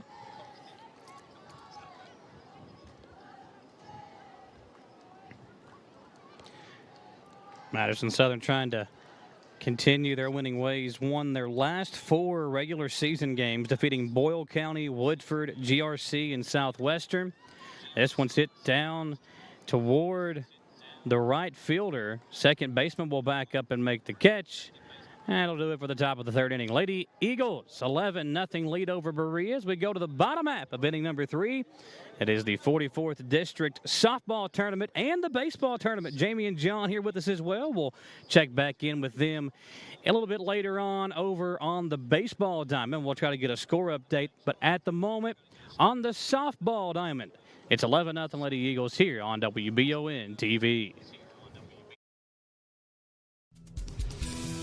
Whitaker Bank in Madison County is your local bank for convenience. With more branches than literally any other bank in Madison County, why go anywhere else? Whitaker Bank is known for their friendly customer service and easy access drive-thrus. Whitaker Bank, your home for local, friendly, family banking. Equal housing lender, member FDIC. I'm Michelle. And I'm Jennifer. And in the spring of 1992, Bishop Small Engine Repair was born in our mom and dad's barn in Estill County. Then in the fall of 1992, we made the move to Madison County, where we are today. With the support of our family, customers, and community, we have continued to grow in the outdoor power industry. With a full line of products from Kokudet, Grasshopper, Echo, and Shindawa, we can help you tackle your yard so you can enjoy it with your family. Bishop Small Engine Repair, where our focus is our customer. Stop on in, 119 North Estill Avenue in Richmond. We can't wait to see ya. We're back here atop the football stadium of Madison Southern High School, and I know you all are happy that you don't get to see Jamie and John on camera, but you're probably sad you don't get to see Dawson and I on camera. Man, it's been forever since you and me done a game, you know? And this is like you're fired me on the reunited. games this year. I got suspended. Yeah, what was it this time? You got like the 5 or 6 game suspension for unknown reasons or something? We'll keep it between us. I have been given the outrageous sum in a contract to coach my son's T-ball team. I am the first base coach of the Orioles of the Richmond Little League, so T-ball team. You got to say, all right, first coach rule here, don't play in the sand. Yeah, I wish that, and don't pick your nose. That's a big one we got to work on going forward. I think that's what I did when I did T-ball. I played in the sand. I got in trouble for that a lot. We had a lot of nose picking today. We got to take care of that. Oh, yeah, that's rough. Got Model up at the plate right now, D-Roll, and the lady Model. I said Model. Berea at the plate right now. I in my head for some reason I kept thinking it was Berea and Madison Central, and then it was Model Madison Southern, but it's Berea Southern. We already had Model Madison Central for you in the first 2 games. Yeah. Softball team won. What was the score? It was a 13-0, something like that. Crazy. Baseball team won as well. Madison Central. Model got up 1-0 and was like, oh, man. And then Central just kind of slowly but surely took the game away, did their thing. Lots of bunts. Because you know I'm all about the bunts, no homers. Yeah, man. There was no home runs in either of those games. Central Softball had about 5 that hit the fence. I missed this. Yeah, man. I missed being on the air with you. I ain't gonna lie. We're just chilling right here, having a good time. It's cool now. We ain't got to worry about the heat. We're hanging out, you know, best sports crew, baby. Let's do it. Number 5, that is Riley Cooley at the plate for Berea.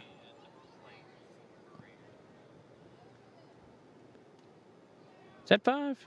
I think it might be 3. That's 3. Okay, Tess McClin, the junior. I've been struggling with that tonight. We need our binoculars next time we come up here. We'll put that in the sports budget.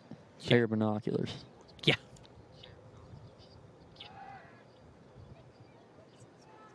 McClan awaiting the pitch. Swung on and missed.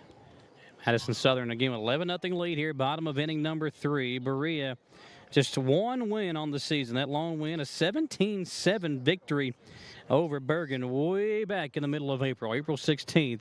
Their only win of the season.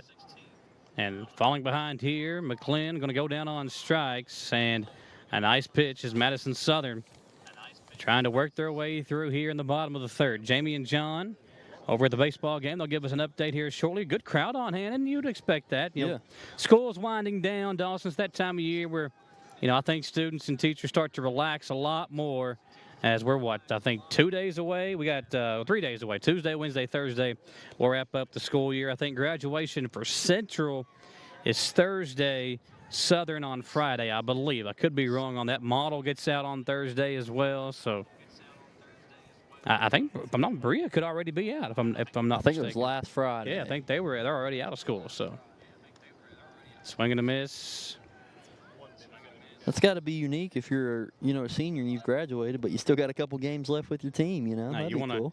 keep that experience going as long as you can.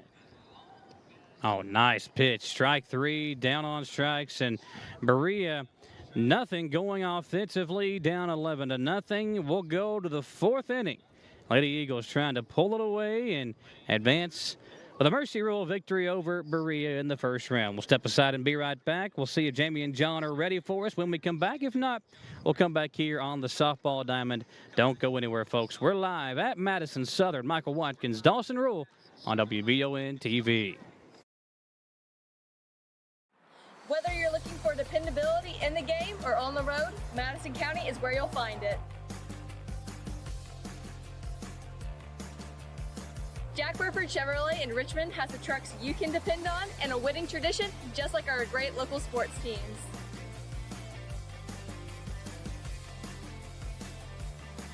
Come see us at Jack Burford Chevrolet in Richmond or check us out at jackburford.com to see our lineup of dependable trucks and become part of the winning tradition. Hi, I'm Haley, one of the owners and managers at Just Love Coffee in Berea. Just Love Coffee is a franchise that was set up as a mission of love to help children get adopted. Just Love Coffee is a full-service restaurant that features artisan coffee creations, plus an all-day food menu that includes golden waffles, delicious sandwiches, and filling craveable wraps. Just Love Coffee, a half mile off exit 76 in Berea, in our newly renovated location at 636 Chestnut Street.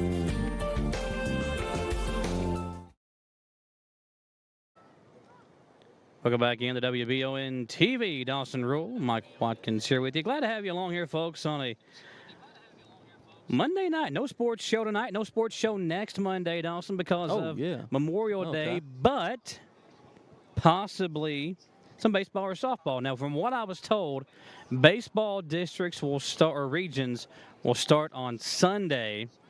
The softball regions will start on Memorial Day. That's normally been the tradition.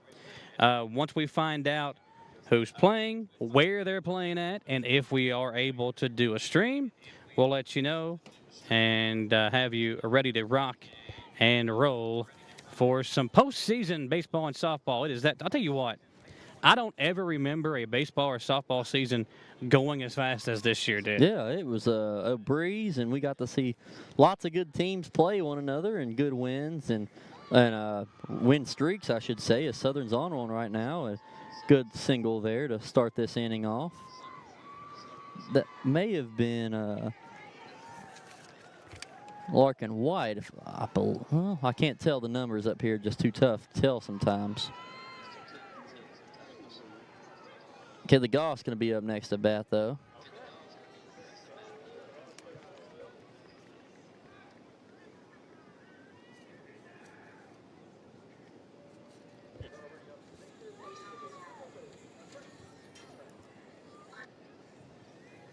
That one low to Goss.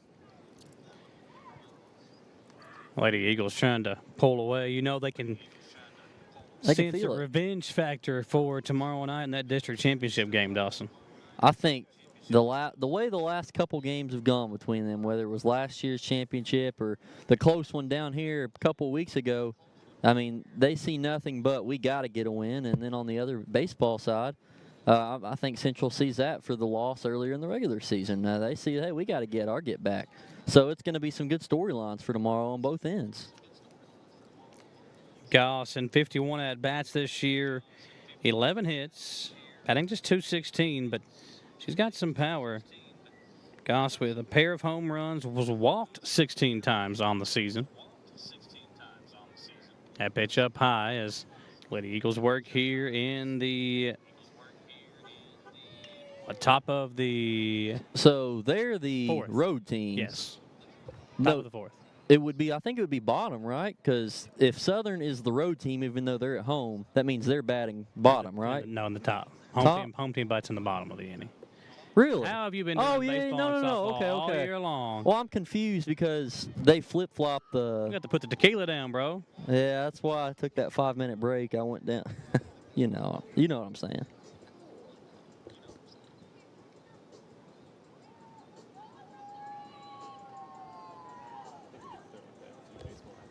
Okay. We're going to go back to Jamie and John after this half inning.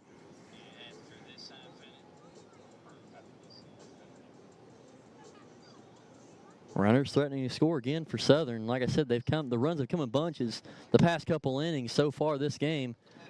And that ball gets past the catcher, 3rd and 2nd.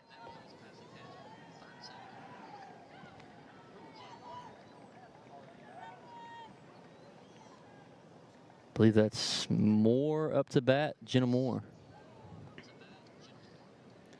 So 2 on and a chance to really pull away here, Dawson. That pitch on the outside corner, it's a called strike.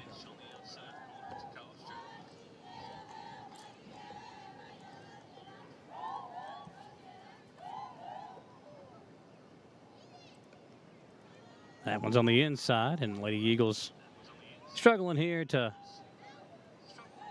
put this one away, but 11-0 lead. You can kind of start to, I guess, take your foot off the gas when you build a lead like that, Dawson. Easy to do, but you also know you want to get this game over with. Let's get to tomorrow night. They've been patient with their pitches, as was in the first game, too. Not just swinging at everything because the pitching's slower than they're used to seeing. They're waiting on it, and they'll take walks, too. There's another one to load the bases up. Nobody out here in the top of the 4th inning.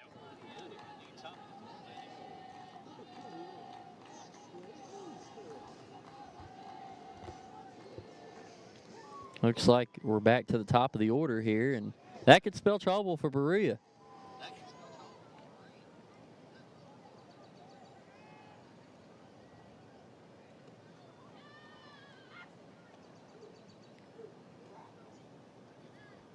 That's Ashlyn Estep up to bat. And Estep is the kind of batter that can drive in 1, 2, or maybe all 3 of these runs. She's a really good hit for average type of batter, can get on base and put one in the outfield here. And this game could be a 13-0 lead with 1 swing of the bat. Yeah. She's quick, too, so could get a triple or something like that. Not yet. It's 11-0 right now.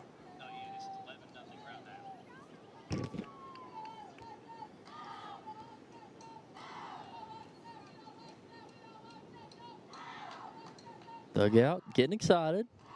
Big opportunity for the team here. Hit on. Hard hit by Estep. That one's going to get down, and as we said, Dawson, drive in some runs. 1 run will score. 2 of them will come in, and it is now 13-0. You called it right there. You called it.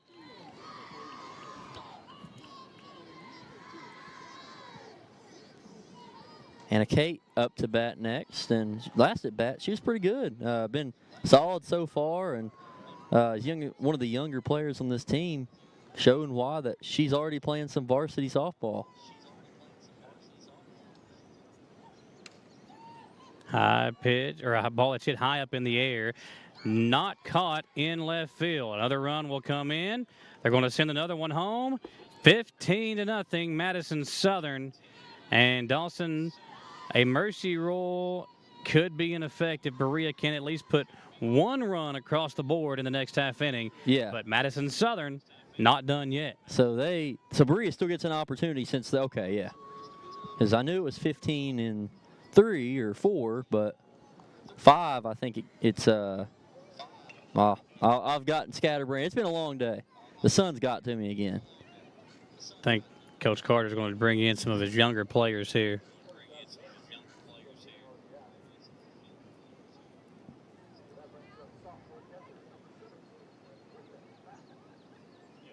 Berea is going to have a meeting at the circle.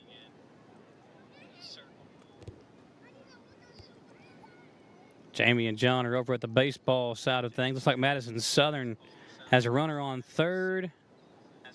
Actually, a 2 on right now in the baseball game, so we'll check in with them. Gage, while we're doing, let's go ahead and send it over to them if they can, if they're ready. And we'll check in with the baseball thing. Southern here on the softball side, a 15-0 lead. Gage is going to check and see if Jamie and John are ready. If so, we'll send it over to them and check in on the baseball game. Right now, Southern in cruise control here at the softball game. We're over here at the baseball field where Madison Southern has just taken a 4-0 lead here in the top of the second. Pretty good display of hitting, a couple of errors by Berea, but we are at the heart of Southern's order. Griffin back, the third hitter's up with runners on second, third, 1 out, and a 4-0 lead.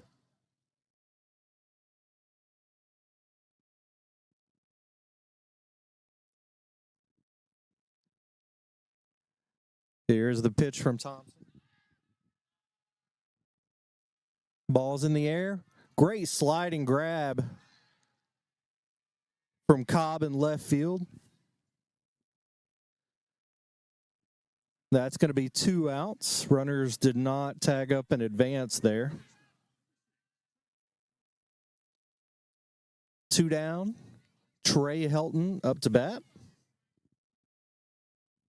for Madison Southern. He is 0 for 1 on the day. Popped out to right field in the first inning. An opportunity to do some damage here in the second. Fouls off the first pitch. Thompson still on the hill for Berea. Pitching well. Did have 1 hit batter, has not walked anybody. And Berea's made some strong plays here. If they can, they need to get this stop here, keep those runners from getting in order to stop the bleeding.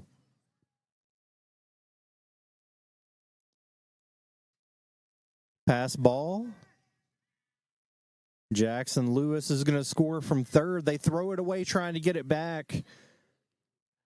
And Zach Hudson's thrown out at home. So that's going to be a 5-0 lead for Madison Southern as we go into the bottom of the second. And Berea will get their chance to try to tie it up. So we are going to take a 1-minute break and bring it back for more district play here on WBON TV. And at the half, EKU leads state 21-7. I love the way these look. Thanks. Yeah, go Colonels. Is it here? Hey, Coach, it's right here, but shouldn't you be at the game? Carry your favorite team with you everywhere you go with a new EKU branded debit card from CG Bank. No matter what season it is, always show your Colonel pride. Has anyone seen Coach? Who makes the best meal in Richmond? Nuevo Vallarta. Friendly service, a place that's good for kids and good for groups. Head to Nuevo Vallarta on Big Hill Avenue in Richmond. Nuevo Vallarta is known for warm hospitality, great prices, great food, and the best fajitas in town. Start with an appetizer, order a la carte, or choose from their huge menu of Mexican favorites for grown-ups and kids. Nuevo Vallarta on Big Hill Avenue in Richmond.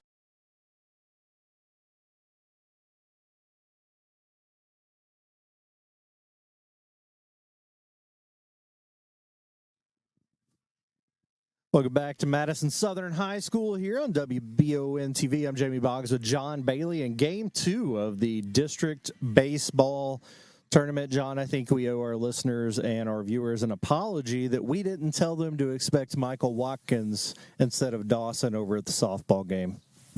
Yeah, that was a startling surprise, I'm sure, so we apologize for that. But, hey, a lot of good things going on over there at the softball game. That is a very high-scoring game. Southern taking care of some business, but we got a good one over here on the baseball field as well.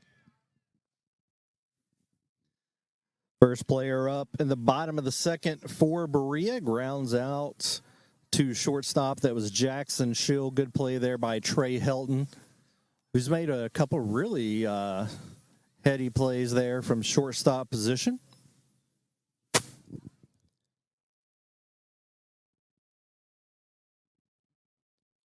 Now up to the plate is Cobb. Cobb just made a great sliding catch over in left field. He's going to hit the first pitch he sees. Be called foul. Kind of got lucky there, as that was right down the line. Braden Hudson made a good play on it. And now Cobb is looking at an 0-1 count. Zach Morgeson still in the mound for Madison Southern. Here's the pitch. Strike two. Good breaking ball there for Morgeson.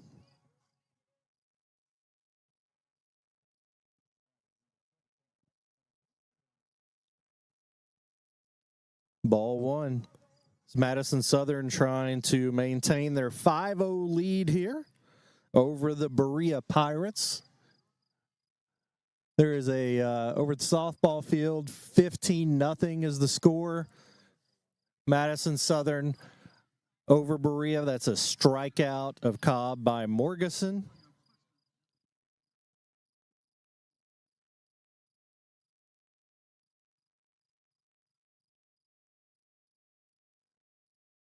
Now up to the plate for Berea's Perry.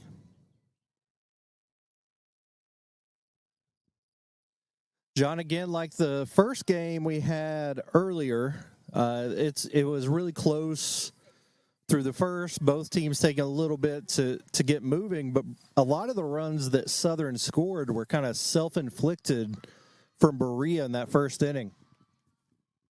Yeah, it sure was, Jamie. I remember on one particular play, there were two errors on the same play. It was the catcher trying to throw a ball to second base, overthrown, then tried to pick off the guy going to third. It was overthrown to third, and that runner scored. So just the calamity of errors for Berea that has led to this deficit. But like we saw in the last game, Model hung around, and Berea is trying to do that right now. Calamity. That was a really strong way to describe what happened. I like it. That's a full count now to Perry. We got two down, and the payoff pitch coming up. Outfield playing pretty far in. Could be a good opportunity for Berea to get some extra bases. That's strike three. Called strike. That's going to end the second inning. We're going to take a break, send it back over to softball as they may be wrapping things up over there on WBON TV. You've heard the name Chenault Vineyards, but what do you know about it? Chenault Vineyards is a place for the community to enjoy. Central Kentucky's premier event and wedding destination with 5 event venues, full-service catering, over 13 varieties of wine, live music entertainment, seasonal food options, weekly themed Wednesday night out and girls night out, trivia, murder mystery date nights, and free yoga on the point with beautiful views. Everyone can find something to do at Chenault Vineyards. Want to know more? Follow them on Facebook and Instagram or plan your night out at ChenaultVineyards.com. It's that time of year when we are day and night driving with our kids all over. Your car never stops. At Amco Transmissions, we make sure to keep you rolling. We have the latest technology, certified technicians, and longest warranty to keep your vehicles running strong. We specialize in all foreign and domestic transmissions, drivetrain, or just general maintenance. Did you know at Amco, the average customer saves $1,800 in comparison to the dealer? And Amco has a longer warranty. Come see us at Amco Transmission for the best service and the cheapest prices around. AA MCO. Still here in the top of the fourth inning. Southern still at the plate on the softball side of things. Of course, appreciate Jamie and John giving us that play-by-play there of the baseball diamond. This one will be wrapping up here soon.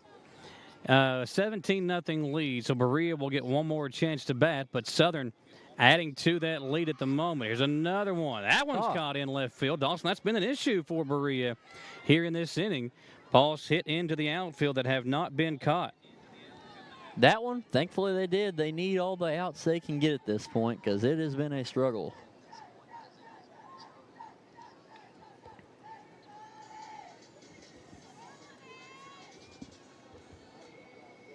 There was a little bit of an issue with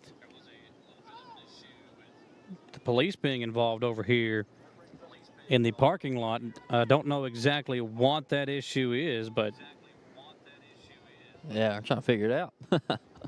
See what's going on. May have been a parent, crazy parent or something. You never know.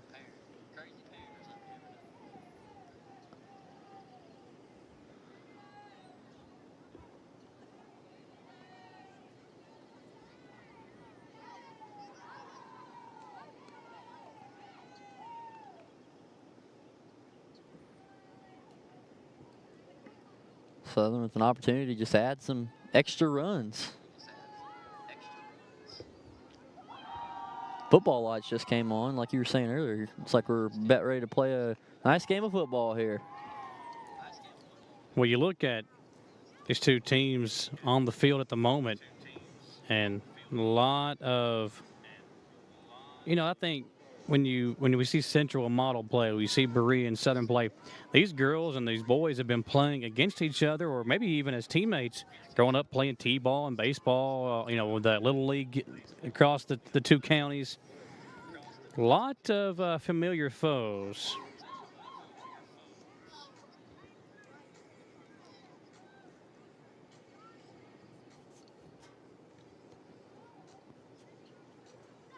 Runners still on first and second for Southern, and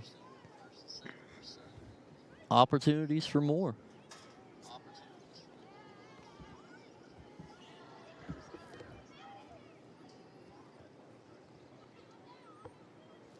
Yeah, maybe I don't want Jay Simmons' job tonight. Yeah, he got a little bit extra besides riding on that gator.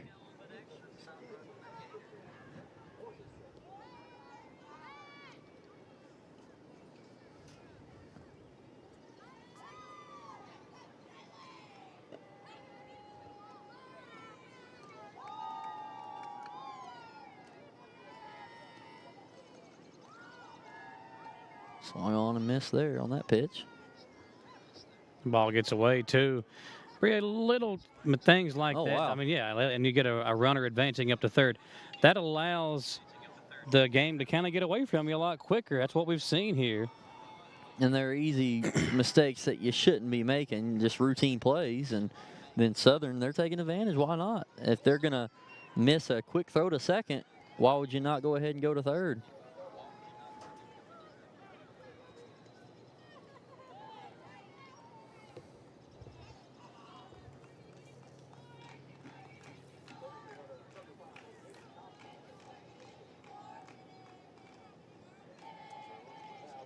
Ball bounces and almost went home.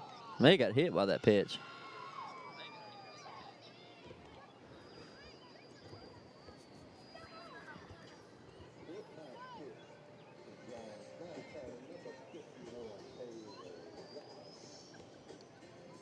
Kaylee Goss back up to bat.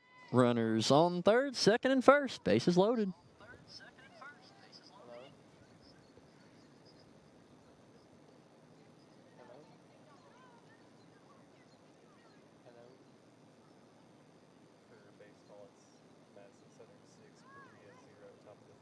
Six nothing. Southern leading over there on that baseball field. Looking to keep pulling away with that. And if they do, they'll have a rematch with the Indians tomorrow.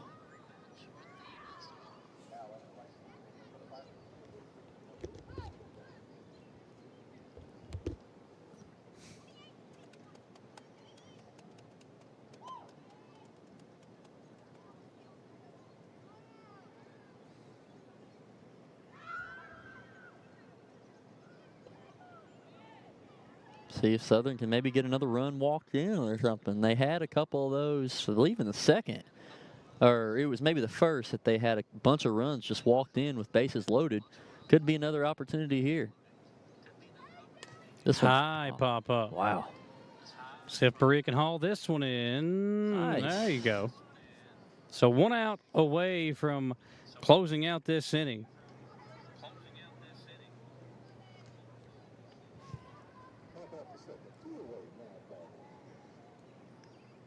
And Berea will have to put at least 5 runs on the board, I believe, to extend this ball game. Got to keep it within 10. Oh, it's 17-0, so they score 7 runs to extend this game. And the way that their bats have performed tonight, it's going to be extremely difficult to do so. And Gage, what was the latest update from the baseball side? 6-0, I believe. In the second inning? Third inning. 6-0 lead for Southern in the baseball game as well. So it does appear as if we are going to have Central Southern championship games tomorrow night. That'll be fun. Very exciting. Big rivalry always. Going to be a close game, I assume, both sides. We'll see who the best team is.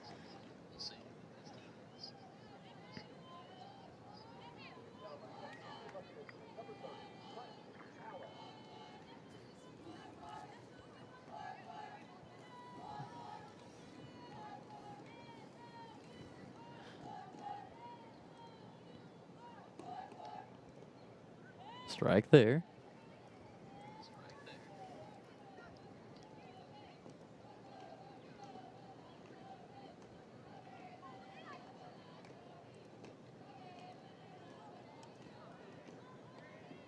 Another ball, that's high.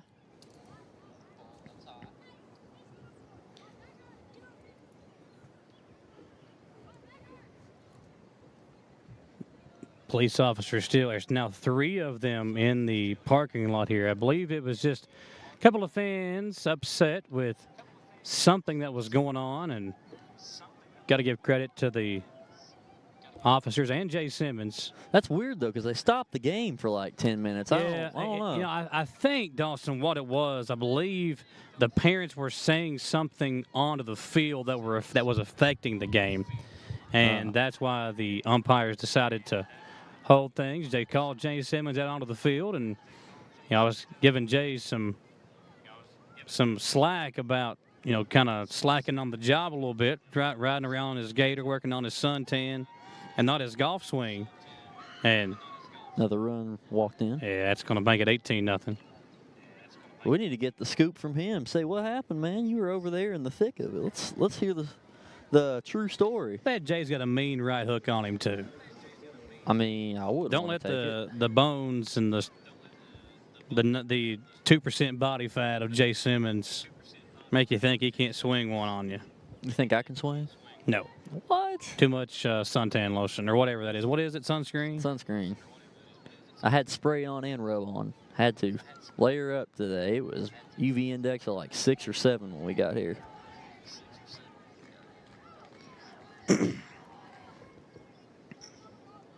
That pitch outside. How we got to give my boy Gage a birthday shout out. Thursday, birthday, 26, Gage? 28. All right, we'll give him 27 then. We'll call him. We'll split the difference. Tell you what, none of this stuff that y'all watch would get on the air if it wasn't for me. I mean, Gage. Okay. And Gage does it all. Takes a lot to make Dawson make Dawson look and sound good, and Gage is pretty good at it. I haven't looked good the past week with this stupid black eye. It's finally starting to go away a little bit. Like, it's got a little yellow in it. But tell him what happened again. He was playing some pickup ball with the 3rd grade girls basketball team at Cottle, or at Clark Moore's, and you got elbowed in the eye. Marshall, and I went up for a rebound, and I got an elbow from it was my brother who got it. Came down with the ball, his elbow knocked me right in the eye. I need Chase's Venmo then. I got to send him a little thank you card. It hurt. I didn't realize it was that bad, and then I got the ball next play, and everyone just freezes up. What in the world happened to you? We're going to take a commercial break. We'll continue with story time with Dawson. When we come back, it's a big lead for Madison Southern softball game, probably wrapping up when we come back, and we'll go back over to the baseball side of things as well later on here on the broadcast. It is the first round of the 44th District baseball and softball tournaments on WBON TV. It's the common thread that ties us together, making life better for everyone. At CVNB, that means better banking, better accounts and lending, better experiences, better schools and better communities. Better. It's what ties us together. CVNB. Bank better.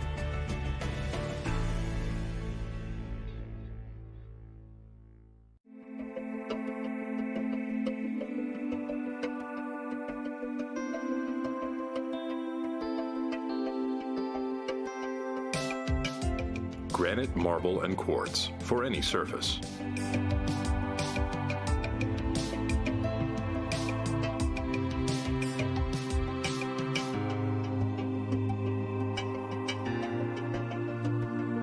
Make a lifetime commitment you won't regret.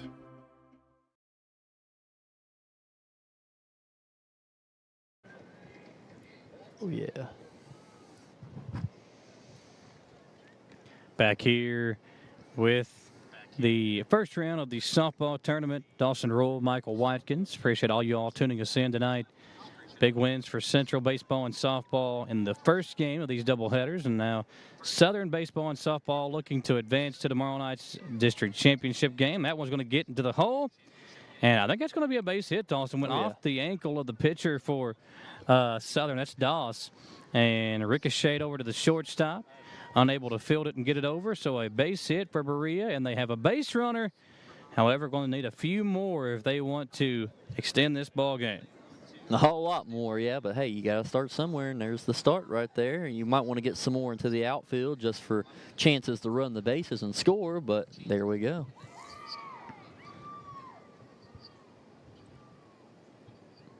Really good crowd on hand. You got the vehicles parked in between the two fields. No home runs, surprising. I was expecting to see a few tonight. I think we'll see one or two tomorrow night. That one's hit and going to get foul, so... Ran into the brick wall over there.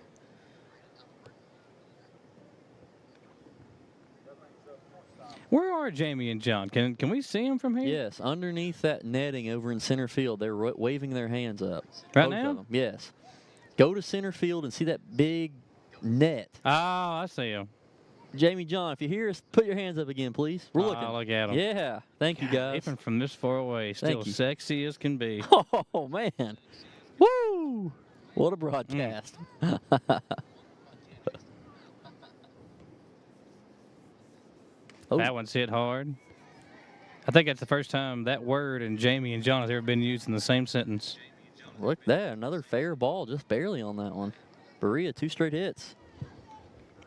How's the battery life on that wireless mic, too? I'll have to run some batteries over there here in between. I wonder if I can get Jamie to buy me a Mountain Dew. I'm thirsty. They were talking about in between games going over to Dairy Queen. I said, that's a good idea. Did they Let's go? go get a no, because they didn't have time. I didn't think. I was all thinking, let's go get a Blizzard. You know, I'm a big Blizzard guy. But I've already had a Kona Ice tonight, so I probably don't need calories, to do that. man. You're racking them up. Oh, I was just trying to run a bunch, and when you run and you eat a bunch of sugar and run, you get side stitch. You running tonight? No, not tonight. I'm gonna run. I did a mile this morning. Berea's got a couple of runners on here. Squaring around to bunt, not getting it down, so it's a foul ball. Tell you what, this weather, though, tonight, it is, once the sun's gone down, it's absolutely perfect. This way you can go on a nice night walk. I like to do night walks at this temperature. And the good thing is, with all the lotion that you put on tonight, you don't have to wear no reflectors or anything. You can just be seen. I'm gonna have to put it on tomorrow too for these district championships. It's probably going to be the same UV index in the sun out. I don't know what. I should know this, but what time is it? 7 tomorrow they're starting, or 5? I don't know. I need to look. I think it's 6, if I'm not mistaken. Okay, 6. That would be a good middle ground time. Runners advance to third and second for the Lady Pirates. Hey, they're threatening to score here. We'll see.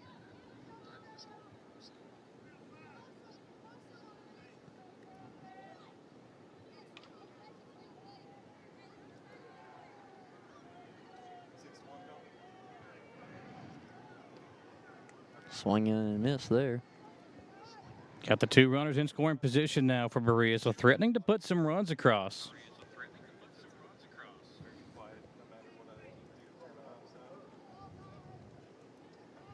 Still a big 17-0 lead here in the bottom of the 4th. Mercy rule going to be in effect as that one swung on and missed. 1 out in the inning, right, Gage? See if Jamie and John can confirm that for us. 1 out in the bottom of the 4th. Again, it's up here. You can't see the scoreboard.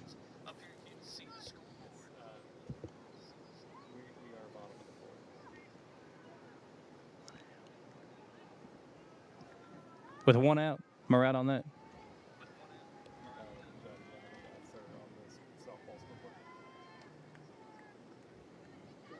Two outs. Okay. So Berea down to their final out here. Look at the teamwork. I like it. Makes the dream work, baby. That's right. That's a strike. And Southern, I think, Dawson, that game tomorrow is going to be a lot of fun. If you're into some fun softball, the atmosphere and everything that will be taking place, tomorrow's game going to be a lot of fun. Yeah, both of them. Really excited and have to go back and forth between the fields, see what's happening.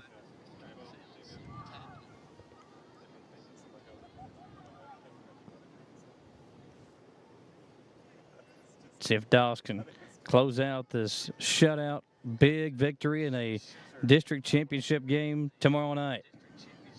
Swung on a miss. That's strike two.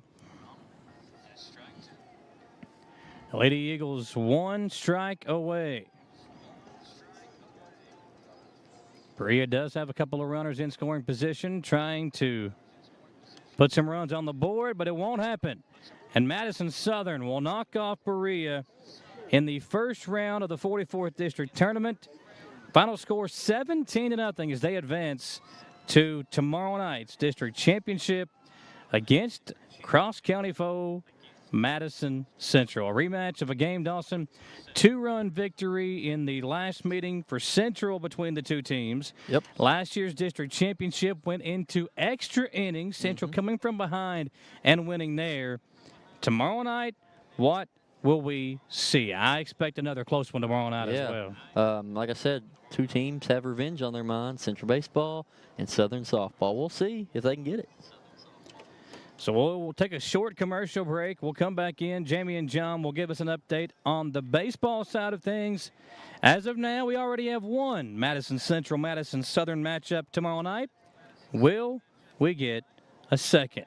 We'll be back in 1 minute, folks. Don't go anywhere. Baseball update on the other side on WBON TV.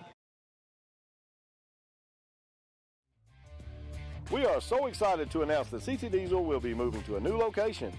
We're moving to 2269 Enterprise Drive, right off of 25 on Duncannon Lane.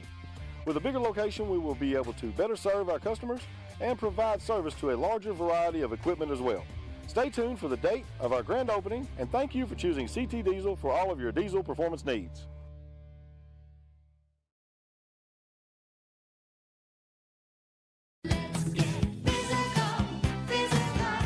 Need a physical for school or work? Need it right away? No problem. Berea Urgent Care has 2 convenient locations along with late hours to meet your needs. They're affordable too. Physicals at Berea Urgent Care only $20. DOT and CDL physicals are only $65. Berea Urgent Care number 1 by Walmart is open every day 9 to 9. Berea Urgent Care number 2 by Berea Drug open Monday through Friday 10 till 6. No appointment necessary. Berea Urgent Care, here when you need us.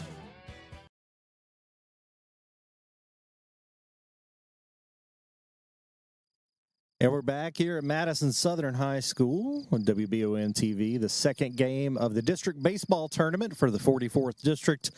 I'm Jamie Boggs with John Bailey. We will be here for the duration of this game as the softball game is wrapped up with Madison Central winning the first game over Model, Madison Southern winning the second game over Berea. And over here on the baseball field, we have Madison Southern with a 6-1 lead over Berea. Cam Thompson still on the mound for Berea. Started the game, senior Trent Allen at the plate. He's hit a couple foul balls, foul down the right field line. Berea put some pressure on the Southern defense that last inning, John. Made a couple base running errors that cost them potentially a couple runs. Yeah, exactly. I mean, if you take those errors away, then Berea is definitely in this game, and Southern would not have the advantage run-wise as they do now. 1-2 count to Allen. He strikes out. One down here in the top of the fourth. Again, if you're just now joining us, don't be confused. Berea is the home team based on the draw, even though we are at Madison Southern. So top of the fourth, Berea leads by 5. Junior Jackson Lewis at the plate takes strike 1 from a beautiful curveball from Cam Thompson. That looked like one of those wiffle ball pitches where it was just going high and inside and then curved last minute. That pitch is going to be a ball inside. But, yeah, what a beautiful curveball. Follow that up with a pitch high and inside, a common tactic for pitchers just trying to change eye levels of the baseball. And they had the curveball that broke low and away and came up and in.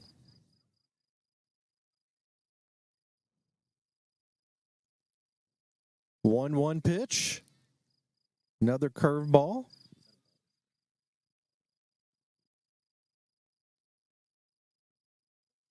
That was strike 2. Payoff pitch. He takes strike 3. That's 2 down. 2 up, 2 down. Really strong inning so far here for Cam Thompson on the mound.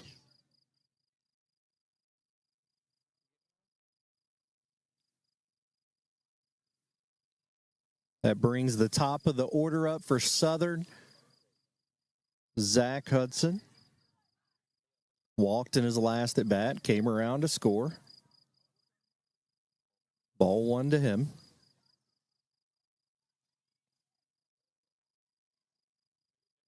Cleaning up the softball field behind us. A lot of that crowd moving over to the baseball field as Hudson takes it off the ankle.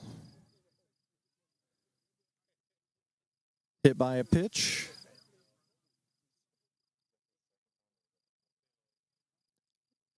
Yeah, John just asked me if that was the first time he was hit by a pitch. There are 2 twin Hudsons. I think Braden got hit earlier, and that was Zach.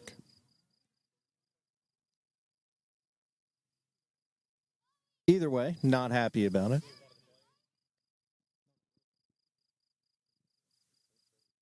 Correction, that is Zach's second time being hit by a pitch. Now Aiden Lilly up to the plate. He's 0 for 2 so far.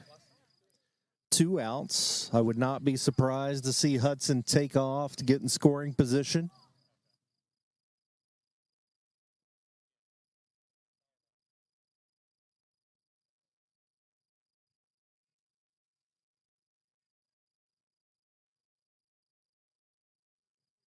Umpires asking Kona Ice to turn their headlights off. A distraction we didn't know we had.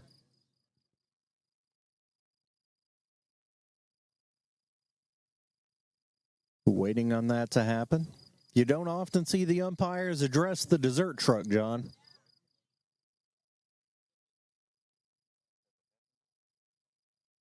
They have shut off the lights on the outside. Lights are still on inside. Get some Kona Ice out outside the right field fence. Hudson takes second. Close plays called safe. Good throw down there from Nathan Profit. Just short of getting him. Now you got a runner in scoring position and a 2-0 count to Lilly.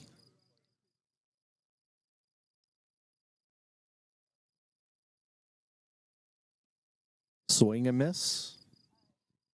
2-1.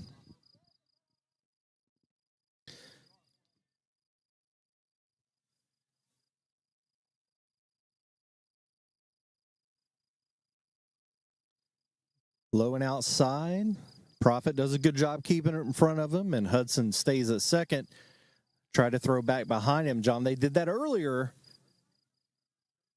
And that was the start of the kind of run of errors that cost them, was throwing behind the runner at second. Lilly pops it up to the right side. It's in shallow right field. Right fielder trying to make a play, and he just misses it, and it goes over his head. Lilly's going to come all the way around to score for an inside the park run off of an error.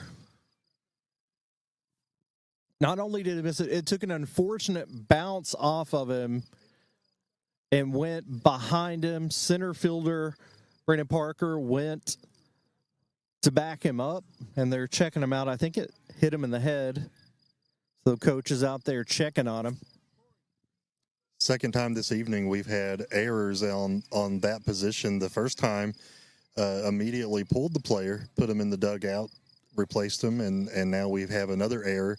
That one caused an inside the park home run, and 2 runs scored, make that 8-1 for Madison Southern. I know the first couple errors that we saw out there, a lot of that had to do with the lights. You could tell the players just kind of lost the ball. And,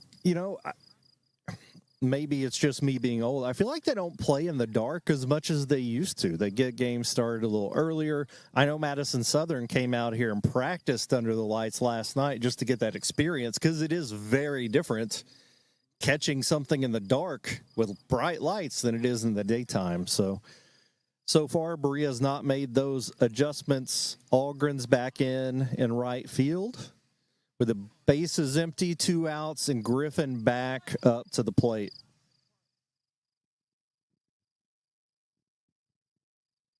A big you're welcome to our viewers. Michael Watkins came over here, and we refused to give him the microphone. Foul ball, Griffin back. Griffin's 1 for 2 on the day.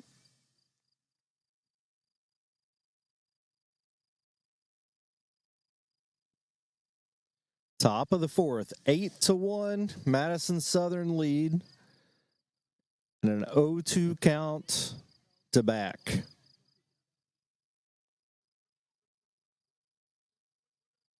We've seen a lot of self-inflicted wounds as we get that strike 3 from Berea on both sides of the ball as they head to the dugout now to try to get some of those runs back. And we're going to take a short break and come back for the bottom of the 4th on WBON TV.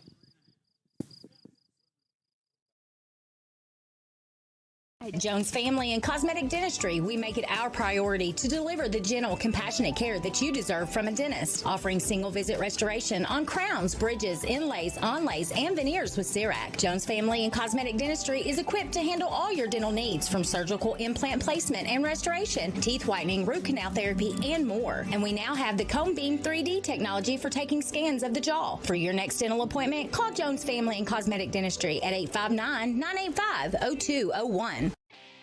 Looking for some fun? The Galaxy Bowling Center has a league for you. No matter your skill level, you can come out, make some new friends, and have a great time. Call 624-4444 for details. Or if you're more of a trivia person, Champions Grill has you covered every Tuesday starting at 7 with great prizes and all-you-can-eat wings for only $19.99. Why go anywhere else? The Galaxy Bowling Center and Champions Grill, your ticket to fun just off I-75, exit 87 in Richmond.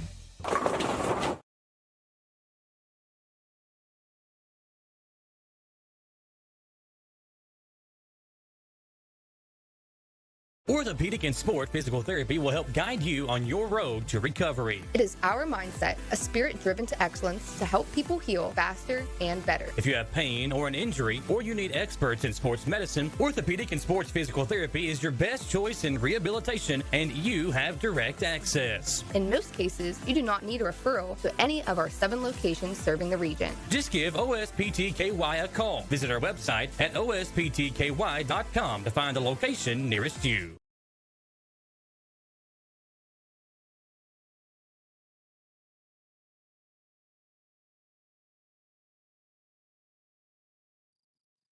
Welcome back to Madison Southern High School at the bottom of the 4th inning.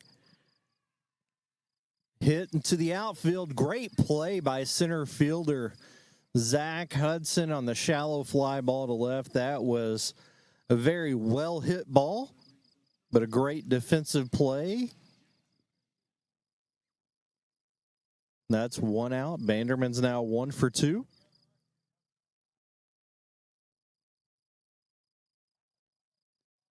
Algren's now up for the Pirates, who trail 8-1. And that's strike 1.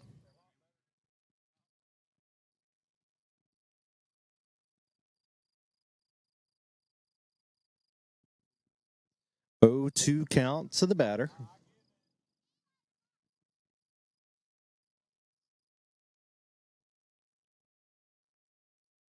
I think this may be Jackson Schill.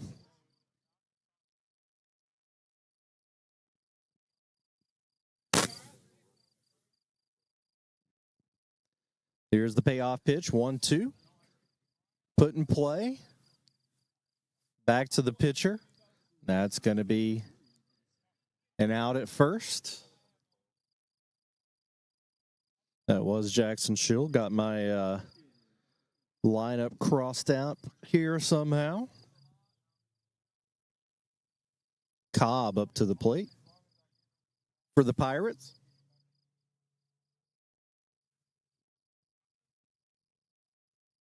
Morgeson with the pitch. Been very efficient. We're in the bottom of the fourth, and he just passed 50 pitches for the game. Had a couple different folks up in the bullpen for Madison Southern. Who they bring in probably depends on their lead when they come out in the fifth, if they have one. 2 down, 2 strikes to Cobb. Wind up at the pitch. Strike 3, and that's going to make it a quick one and take us to the top of the fifth after a 1-minute break. We'll be back for more baseball on WBON TV. Orthopedic and Sport Physical Therapy will help guide you on your road to recovery. It is our mindset, a spirit driven to excellence to help people heal faster and better. If you have pain or an injury, or you need experts in sports medicine, Orthopedic and Sports Physical Therapy is your best choice in rehabilitation, and you have direct access. In most cases, you do not need a referral to any of our 7 locations serving the region. Just give OSPTKY a call. Visit our website at osptky.com to find the location nearest you. Hey, I didn't order any pizza. Jake from State Farm. After you saved me so much dough on insurance with that Parker promo, I devised a promo for you. Here's the deal, Parker. State Farm offers everyone surprisingly great rates. Right. Pepperoni pockets, cuckoo crusties. There's no promo, it's just great rates. And a cider ranch. When you want the real deal, call State Farm agent Jerry Goebel in Richmond today.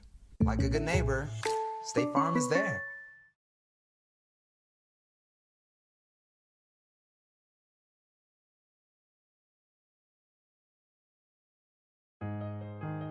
For over 40 years, Lake's Funeral Home and Crematory in Berea have been helping families through the hardest times in their lives. With traditional burial planning to cremation, the folks at Lake's can help you honor your loved ones with final arrangements. Lake's can also help pre-plan now. Let your family members know what you want and help ease their burden. Visit lakesfuneralhome.com to learn how easy it can be to pre-plan. Lake's Funeral Home and Crematory, the only on-site crematory in Madison County.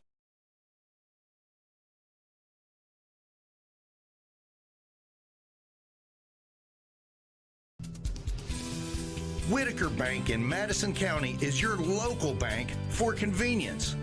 With more branches than literally any other bank in Madison County, why go anywhere else? Whitaker Bank is known for their friendly customer service and easy access drive-thrus. Whitaker Bank, your home for local, friendly, family banking. Equal housing lender, member FDIC.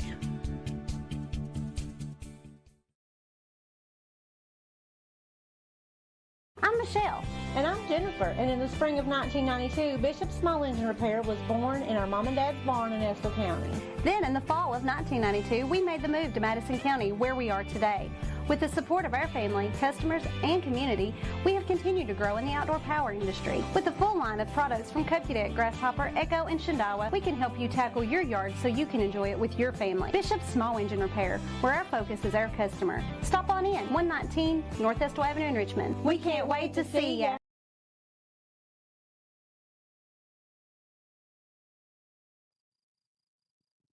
And we're back here in the top of the fifth.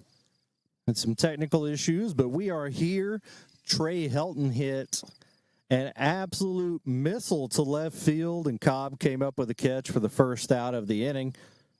Braden Hudson now up to the plate, and he hits it deep to right. They've had some trouble over there, and it continues.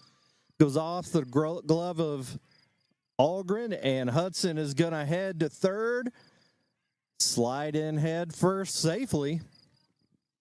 Another self-inflicted error from the Pirates.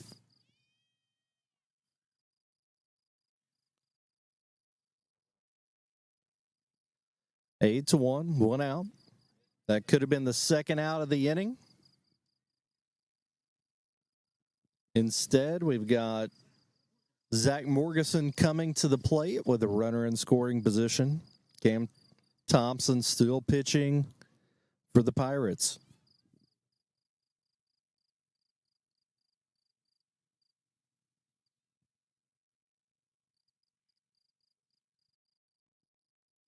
Ball one.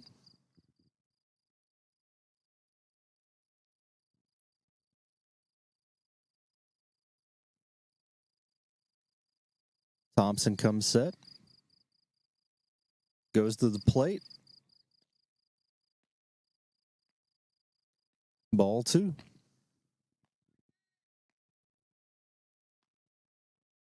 We're getting attacked by the dirt from the softball field being dragged. The game ended early, but baseball rolls on. 2-1, called strike. 7-run lead for Berea, top of the fifth. An opportunity to do some more damage here.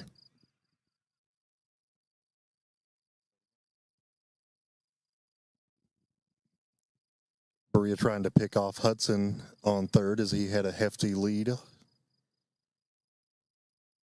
Pitches outside.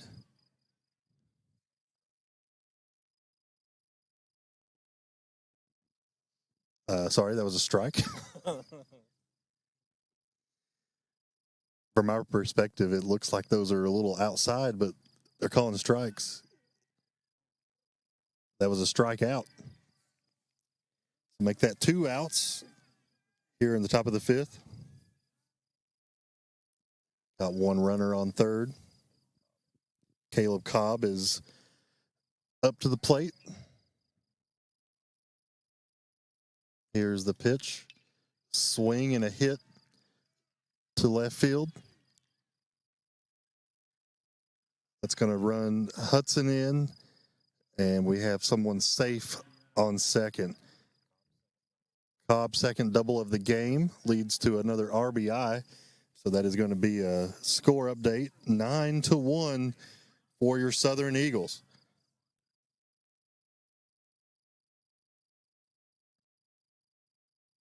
It was a very well hit ball right in the gap for Cobb.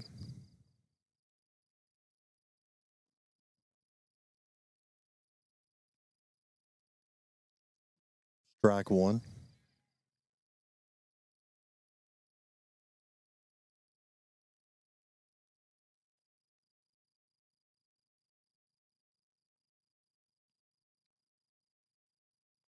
I'm going to hand it back over to Jamie. I'm having a hard time seeing the plate. That dust, as well as a lot of players getting between us and the action. Here's the pitch. Allen fouls it off. Trent Allen 0 for 2 on the day. He's been all over it, though. Just hadn't been able to put the ball in the gap.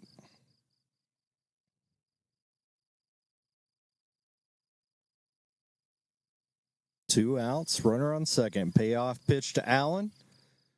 Hard ground ball. Foul down the right field line.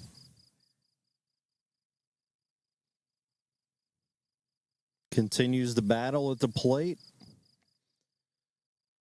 Southern looking to add to this 8-run lead.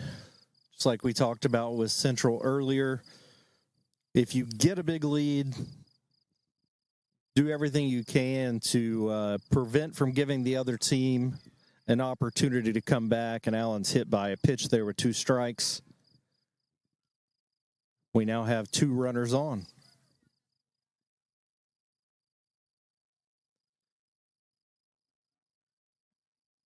Jackson Lewis making his way to the plate. 1 for 2 on the day. Reached on a bunt earlier. Sweeping curveball just outside.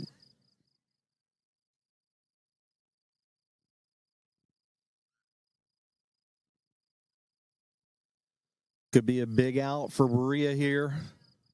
Give themselves a puncher's chance of getting back in it. Thompson delivers outside again. Thompson nearing the century mark on his pitch count. We'll see how long he stays in the game.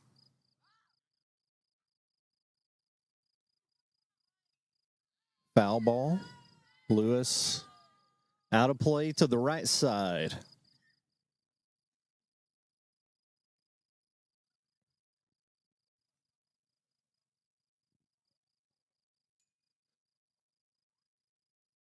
Payoff pitch. 1-2.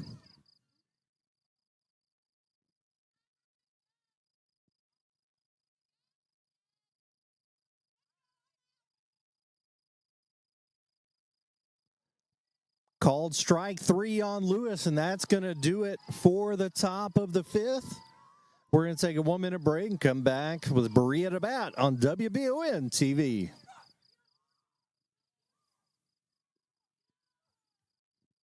I'm Michelle. And I'm Jennifer. And in the spring of 1992, Bishop Small Engine Repair was born in our mom and dad's barn in Estill County.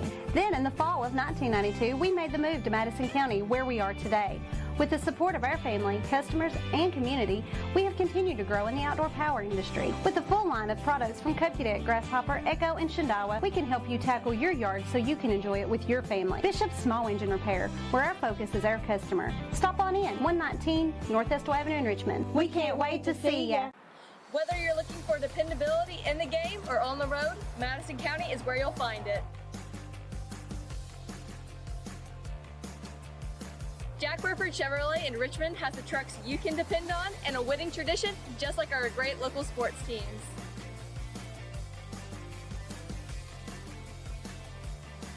Come see us at Jack Burford Chevrolet in Richmond or check us out at jackburford.com to see our lineup of dependable trucks and become part of the winning tradition.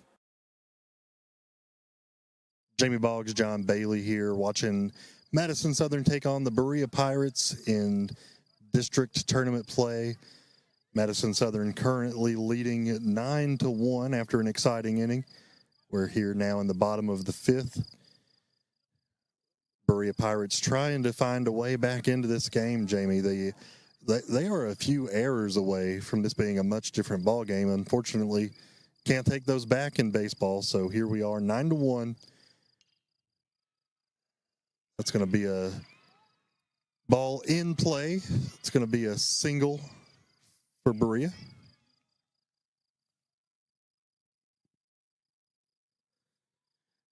Senior Walker Markham now in right field. Gets that single back into the infield. You're right, John. It's not only been errors defensively. Some base running mistakes have cost them a few runs. You take away maybe 2 mistakes on each side of the ball, and it's a pretty close game.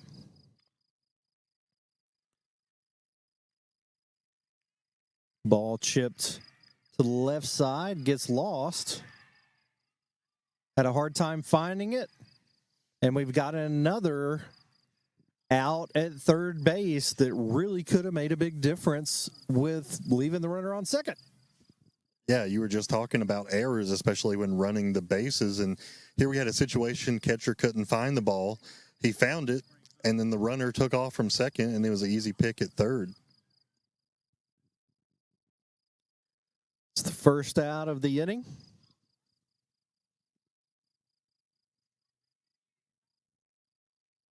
Strike 1 to the batter. Morgeson still pitching for the Eagles. Comes set, runner on first. Here's the pitch. Outside. Ball 1.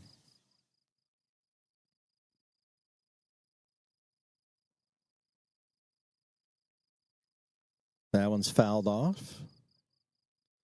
Again, Morgeson very efficient so far. Thrown less than 60 pitches here.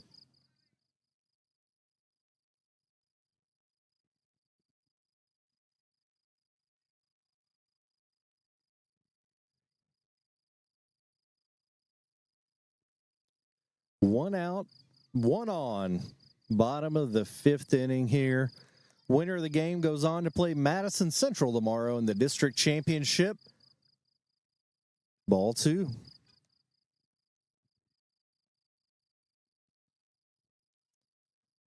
It's already been settled over on the softball field that it will be a Central Southern. Popped up to the third base side. Nice play there by Trey Helton for the second out. It will be Central and Southern tomorrow for the district softball championship. Last year had a real battle, went into extra innings. They've played twice this season, and the last one went into extras, so it could be a really good ball game. On the baseball side, if it is indeed Southern and Central, John, we were on the call for the last time they played. First game of the season, Southern beat them for the first time in 7 years, but that was a long time ago, right? It sure was. And early in the season, like you said, a lot of baseball's been played since then. And I think Central has found their stride. But this Southern team, definitely don't count them out. I think it could be a really, really good ball game. So if that is the case, be sure to tune in to WBON tomorrow. We're going to have live updates on social media as we are doing the election coverage tomorrow. Tuesday turns out to be a busy day in the world, but this baseball game is not going to slow us down. Get out and vote tomorrow. Come out to the ballpark, watch the game, and follow coverage on your cellular device.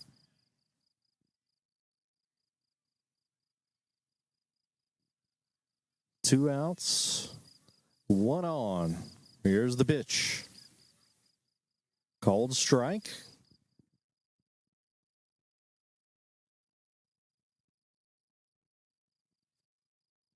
1-1 count.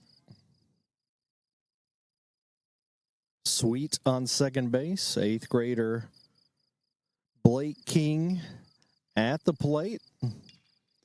Ball hit to the right side, fielded by second baseman Caleb Cobb, and they'll get the out at first. Good job of Morgeson covering first on that, and we're headed to the 6th.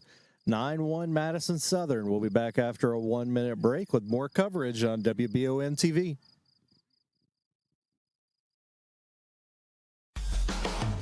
Hi, I'm Haley, one of the owners and managers at Just Love Coffee in Berea.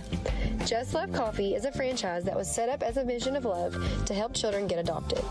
Just Love Coffee is a full-service restaurant that features artisan coffee creations, plus an all-day food menu that includes golden waffles, delicious sandwiches, and filling craveable wraps. Just Love Coffee, a half mile off exit 76 in Berea, in our newly renovated location at 636 Chestnut Street. And at the half, EKU leads state 21-7. I love the way these look. Thanks. Yeah, go Colonels. Is it here? Hey, Coach, it's right here, but shouldn't you be at the game? Carry your favorite team with you everywhere you go with a new EKU branded debit card from CG Bank. No matter what season it is, always show your Colonel pride. Has anyone seen Coach? Headed to the top of the 6th here on WBON TV. Coverage presented by Bishop Small Engine Repair of Richmond. District baseball play, and the Eagles are in control 9-1 over the Berea Pirates with 2 frames to go. Rocking out here to Achy Breaky Heart. We almost didn't make it back from the break because our producer Gage would not stop dancing. Zach Hudson up to the plate for the Eagles once again.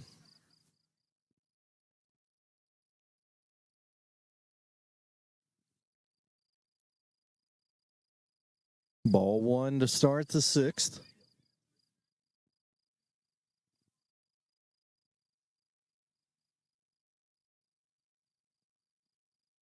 Nice breaking ball there from Thompson for strike 1. Zach Hudson 0 for 1. Got out in his first at bat and then hit by a pitch a couple times.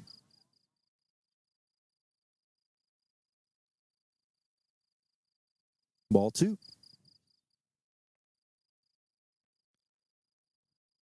This is Thompson's 6th inning of work. Has pitched a lot of innings this season. I'm tired just from watching him pitch, though, John. He's got to start wearing down at some point, but he has thrown a good game. Not a lot of walks. Some defensive mistakes. Beautiful breaking ball for strike 2.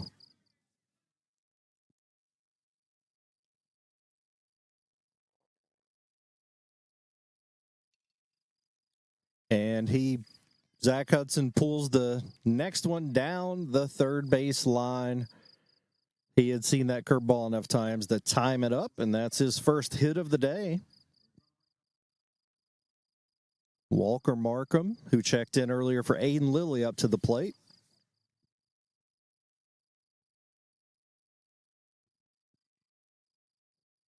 John, you and I were lucky enough to call both Madison Southern, Madison Central softball games. And unlike any of the other games we've called today, those teams have played 2 other times. The pickoff throw is thrown away, and Hudson's going to go around to third as the ball's thrown into the infield.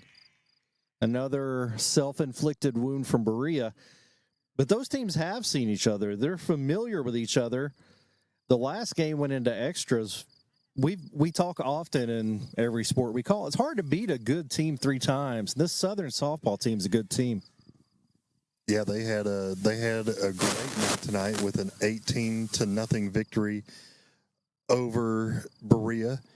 And like you said, it's hard to beat a good team 3 times in a season, and I know they're hungry for that win against their inter-county rivalry, Madison Central. Bunt single there from Walker Markham. Gets the run in, got the RBI.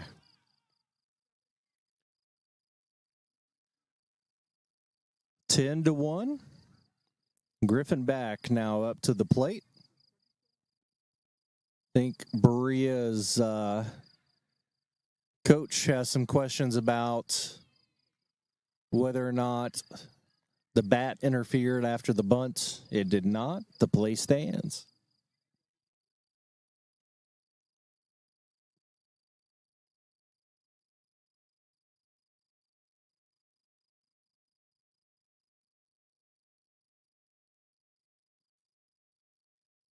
Back 1 for 3 on the day. First pitch is a ball.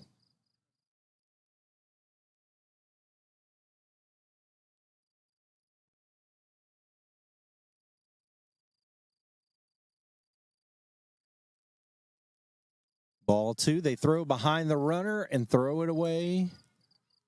Nearly throw it away. If they're doing the hidden ball trick, they had me fooled, John.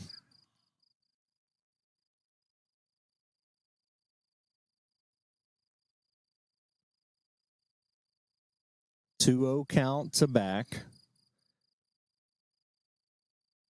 We are very close to a 10-run lead this late in a game. Can result in a mercy rule victory. Pass ball, and Markham is going to take second as the ball skips away. What's interesting, John, is if Southern was ahead 11-1 after the 5th inning, the game would have been over. They could go up 11-1 right now, and it wouldn't be over because Berea gets another turn to hit. I've always wondered why after that 5th inning mark is it not just a drop dead at 10 rule? Do you have an explanation? John does not have an explanation. Called strike, 3-1 to back. No outs here in the top of the 6th.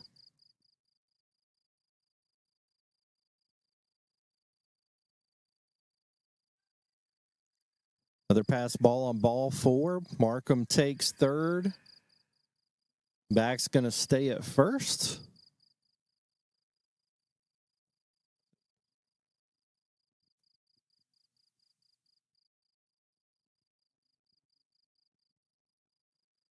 Trey Helton up to bat. hit an absolute rocket to left field last at bat, and Cobb made a great play. And Jaco into run for Griffin back, the catcher.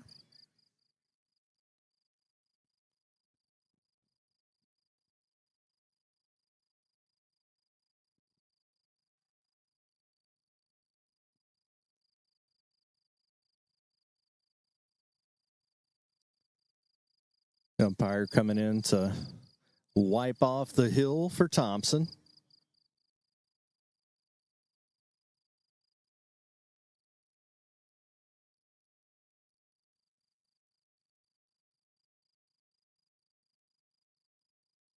First pitch to Helton. Pickoff attempt to first. Seen several errant throws or miscatches on those. Thompson still throwing confidently. Trying to get the courtesy runner. Pitch to Helton. Called the ball.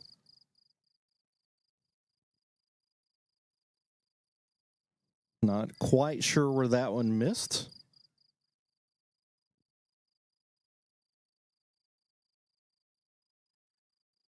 Now Jaco takes off, and he's going to take second without a throw.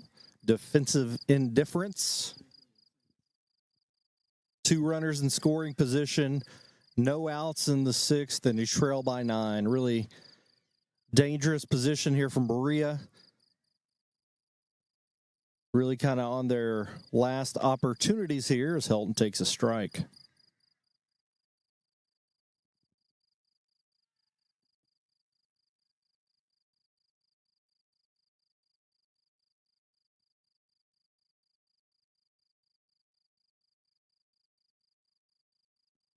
Pass ball, but the runners will not move. Not going to take that risk with their 4 or 5 hitters up to the plate.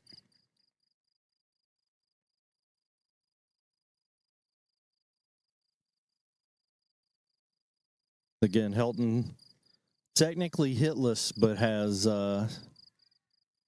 hit the ball pretty hard so far. Thompson continuing to work, back in the windup. Ball lifted to right field. It's going to be in the gap.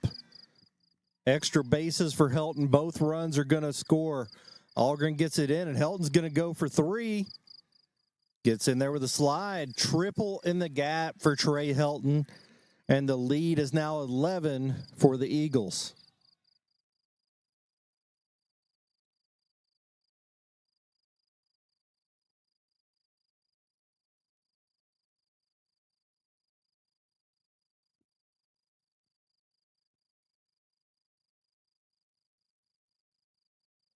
Coach McNew maybe making some substitutions or talking to the umpire here. Braden Hudson at the plate. Helton on third, still no outs here.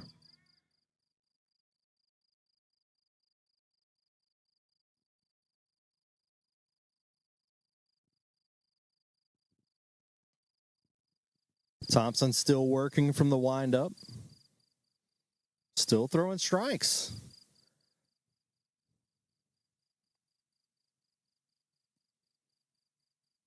Ball as they started to square to bunt.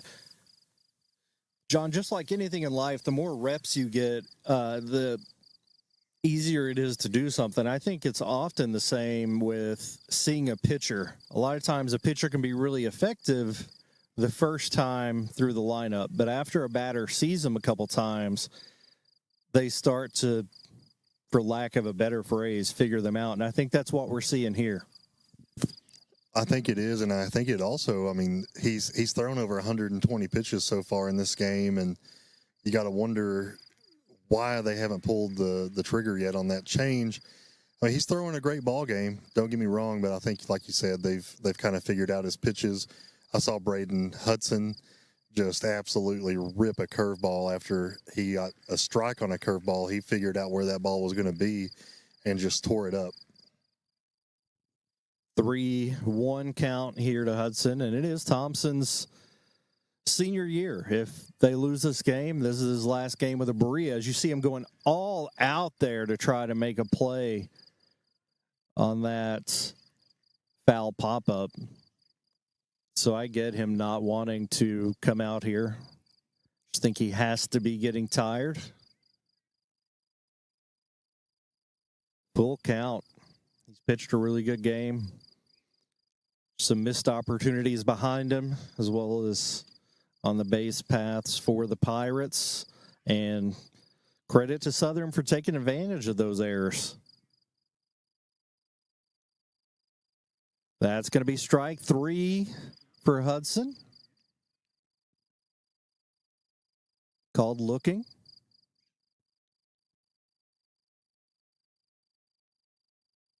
The umpire giving him an escort back to the dugout.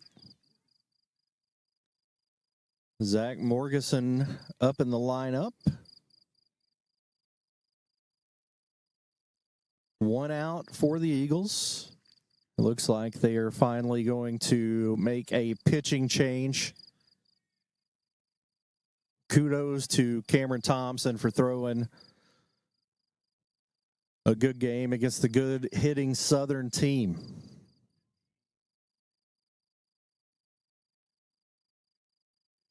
Freshman Jackson Schill coming into the game to pitch. He's thrown plenty of varsity innings this season. Talked to his parents before the game. Really enjoyed the season. Really likes getting to pitch and has had a lot of success this season. For a freshman to come in to pitch in a district tournament game, I think is a cool opportunity. Can also be some pressure. Hopefully he's not putting that pressure on himself, as the given the situation in the game and the way things have been going this season, or this inning, there's really not a ton of pressure. Come in and throw strikes and do your job just like you have every other appearance this season. Brendan Parker goes up to second base to replace Schill. And while he finishes warming up, we're going to go ahead and take a 1-minute break, and we'll be back for the rest of the 6th inning here on WBON TV.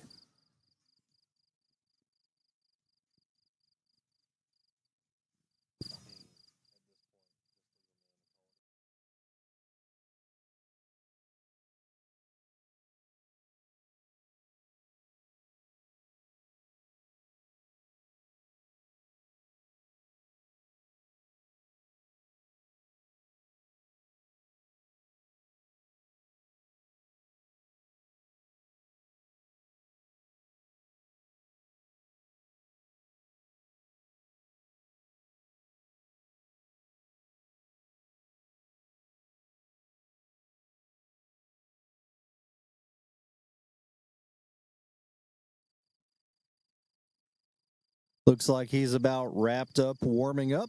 And then Morgeson's going to be coming to the plate. I expect to see a different pitcher come out for Madison Southern this last inning, but that remains to be seen. They have had a couple folks up in the bullpen. Helton on third base, 1 out. Jackson Schill in to throw to senior Zach Morgeson. Top of the 6th here, and Madison Southern leads 12-1.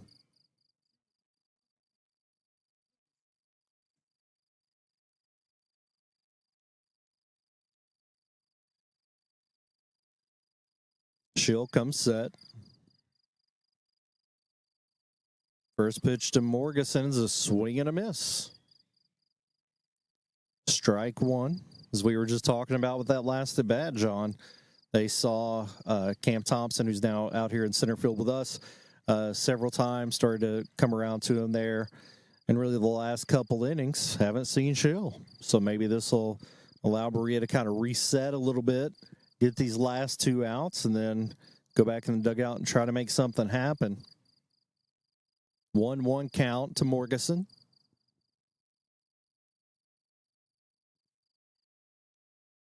just a bit outside, 2-1.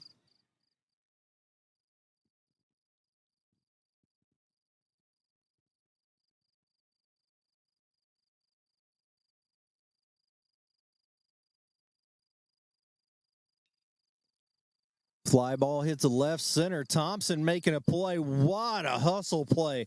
He was playing in right center, nearly caught up to it. Great dive. Morganson's going to go 3. Great throw from Thompson in, but Morganson has a stand-up triple. Unbelievable effort there, John.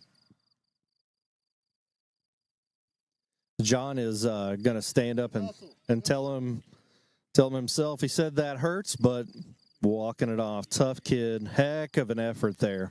Nearly had it, John. He was full Superman laid out.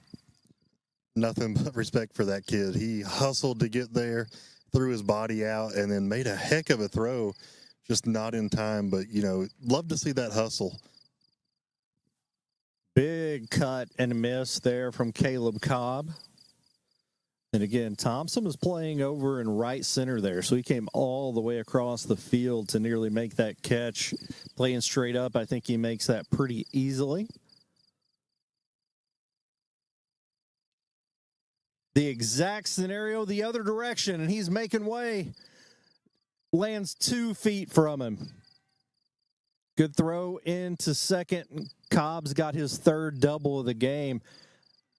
How unlucky. He's playing the pull, so he's playing in the gap where a hitter would pull the ball, and they've gone oppo twice to absolutely wear him out. And again, he pitched for 6 innings. Great hit by Cobb. Again, third double of the game. Thompson's leaving it all out here. Trent Allen up now for the Eagles.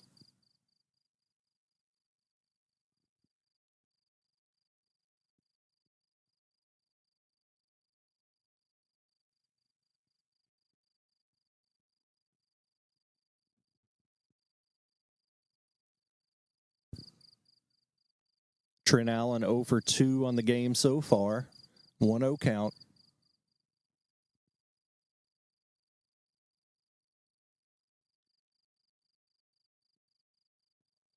Ball 2.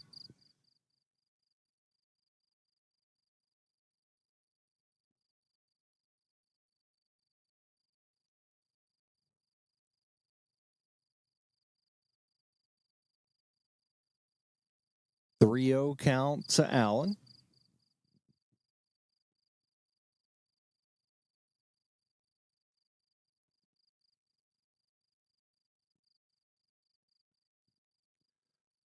Three-0 pitch. It's going to come in low. Ball 4 to Allen.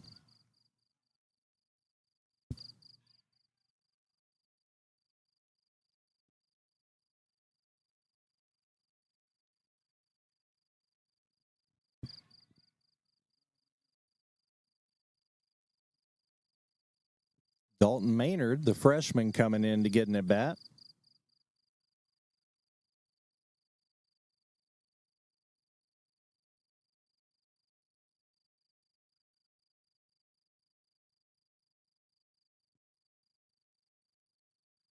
Dalton, big kid. We saw him a lot in football, John, as a freshman, playing a lot of that up-back tight end position in Mark Payne's offense. I can tell you he hits a baseball as hard as he hits a linebacker. Just a little bit outside. Runners on first and second. Owen Jaco in to run for Trent Allen.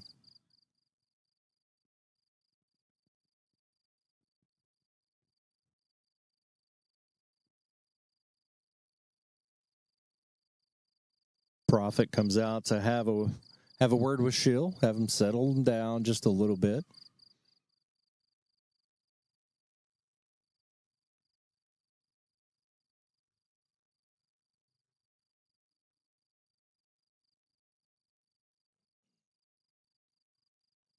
Berea coach coming out for a mound visit as well.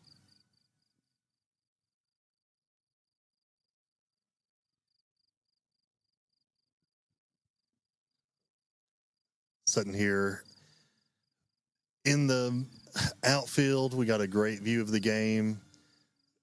Jamie, I want to talk just about this kid's hustle one more time. Cam Thompson playing center field. One play has to run half the distance of the field to the right to try to make a play. Dives for the ball. I think he probably broke a rib or something. He's over here rubbing it. Then the very next play has to run that same distance all the way to the left. Makes just a great throw in. But I tell you, your team not looking like what you'd hoped for, I'm sure, right now, 14-1 deficit, but cannot stop the hustle for Cam. And, you hate to see this kid play his last baseball game here tonight as a Pirate, but just got to love the hustle. Absolutely, and we talked about it earlier as a senior. Leaving it all out here as it looks like we're making a pitching and potentially a catching change for Berea. So we're going to go ahead and take a 1-minute break, and we'll come back for the rest of the 6th inning here on WBON TV. Who makes the best meal in Richmond? Nuevo Vallarta. Friendly service, a place that's good for kids and good for groups. Head to Nuevo Vallarta on Big Hill Avenue in Richmond. Nuevo Vallarta is known for warm hospitality, great prices, great food, and the best fajitas in town. Start with an appetizer, order a la carte, or choose from their huge menu of Mexican favorites for grown-ups and kids. Nuevo Vallarta on Big Hill Avenue in Richmond. You've heard the name Chenault Vineyards, but what do you know about it? Chenault Vineyards is a place for the community to enjoy. Central Kentucky's premier event and wedding destination with 5 event venues, full-service catering, over 13 varieties of wine, live music entertainment, seasonal food options, weekly themed Wednesday night out and girls night out, trivia, murder mystery date nights, and free yoga on the point with beautiful views. Everyone can find something to do at Chenault Vineyards. Want to know more? Follow them on Facebook and Instagram or plan your night out at ChenaultVineyards.com. Top of the 6th inning here at Madison Southern as the Eagles lead the Berea Pirates 14-1, making a pitching and catching change. Catcher Nathan Profit coming out to pitch. Then suiting up a new catcher behind the plate. Freshman Dalton Maynard up at the plate with a 2-0 count for the Eagles. They have 2 runners on base. Trace Halstead into pinch run at second. Owen Jaco is at first.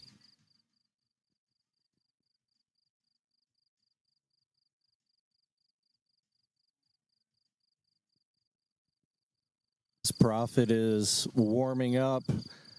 Berea really hung tough. Cam Thompson came in, pitched a good game. He has left it all out on the outfield here. Probably some blood out here. Been diving. Berea's played hard, just made too many mistakes at this point. And again, give Southern credit. They've hit the ball well. They have taken advantage of mistakes.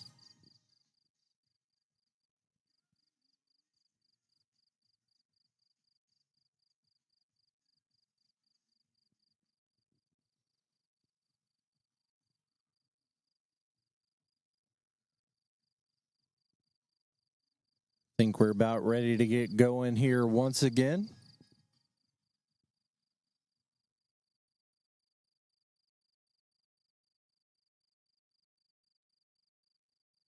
John got Regulate by Nate Dogg and Warren G coming over the speakers. Probably not appropriate for me to rap the entire song in the air, is it?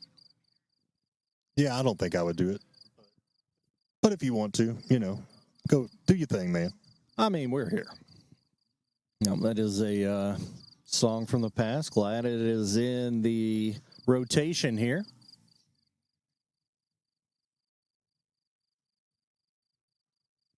Umpires still over there talking to the coaches from Berea.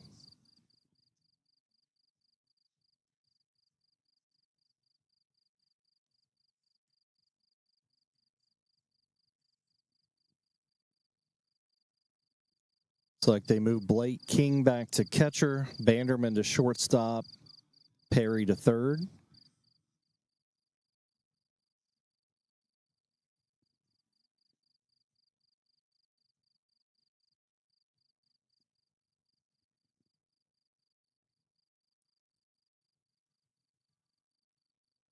The Madison Southern Eagles softball team got a big win over Berea earlier. And we'll be playing Central tomorrow. I believe it's 6 o'clock here. Again, like John said earlier, we will have election coverage on WBON. So we will be giving game updates from both the softball and baseball fields tomorrow on social media. Make sure, if you're not already, follow WBON on Facebook and X, formerly known as Twitter.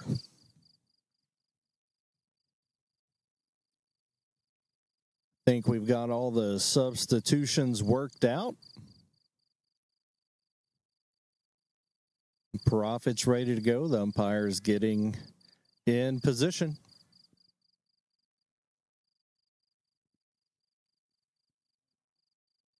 2-0 count to Dalton Maynard.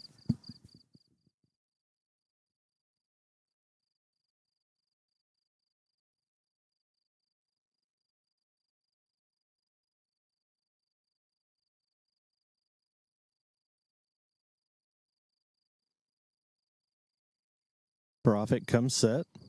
First pitch is a strike. 2-1 count.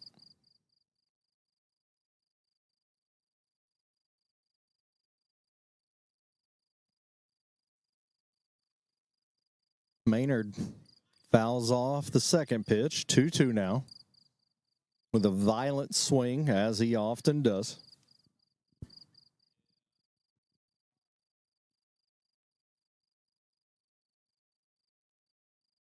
Runners on first and second. 1 out.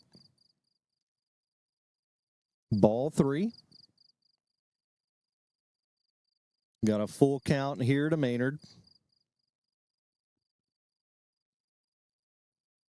14-1. Came into the inning 9-1. Maynard swings and misses for the second out of the inning. Southern has scored 5 runs in this inning. Zach Hudson back up to the plate with 2 down. First pitch in the dirt. Good stop there by King. Again, 8th grader behind the plate, sophomore on the mound. A lot of young talent on this Berea team.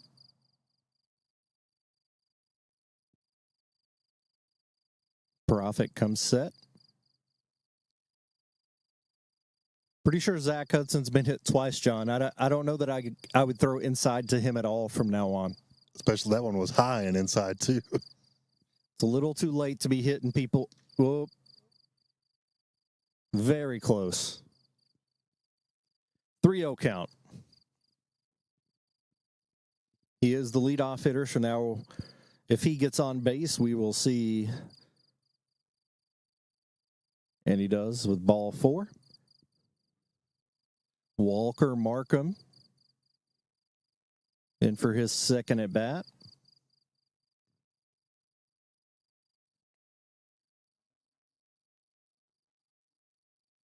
The senior, 1 for 1.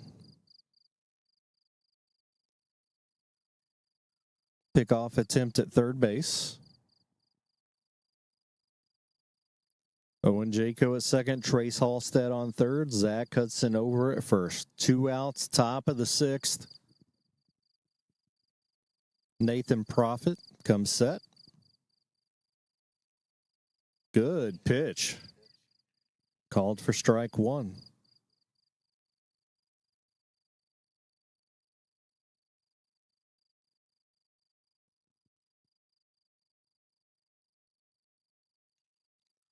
Fouls off the second pitch to, oh, nope, maybe that's going to land fair. It just fouled down the right field line. That right field fly balls have been a problem for Berea all evening.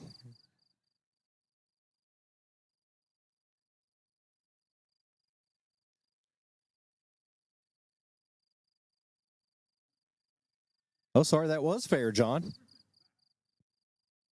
That was a single for Walker Markham. Now 2 for 2. Griffin back up. I thought it landed foul. There didn't seem to be a ton of urgency there. I thought it was called foul. We're going to have another substitution here into right field for the Pirates. Zay Gardner in the game. Griffin back up.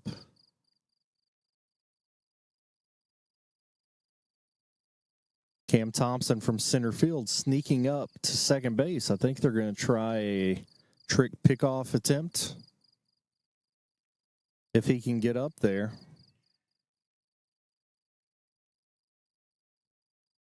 Can't get Nathan Profit's attention. With Griffin back up, I'm not sure that's the time to move shallow. We'll see if he settles in. It's a ball. 1-1 counts back.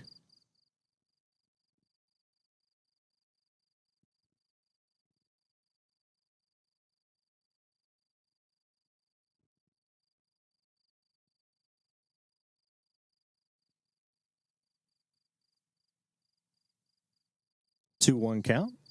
Runners not moving on the pass ball. 15-1. Madison Southern leads. John, when I was talking earlier about the mercy rule with 10 runs not carrying over into the top of an inning, this is kind of the scenario I had in mind. Berea's having a really hard time getting off of the field. Foul ball there by back, and it's a 2-2 count.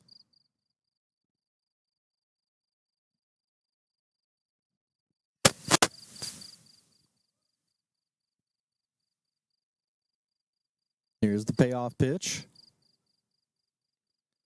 Ball 3. Hits off the backstop.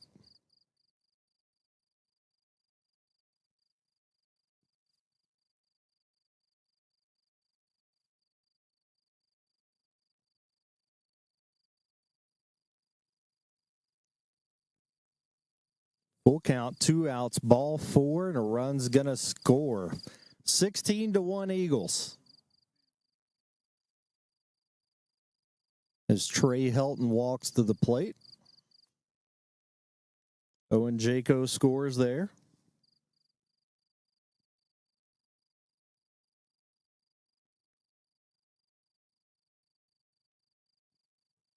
Ball 1 high to Helton.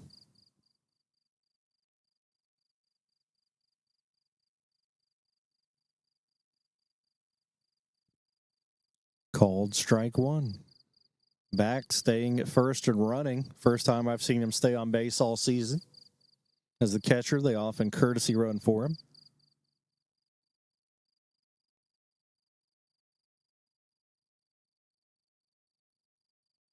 Two 2-1 count.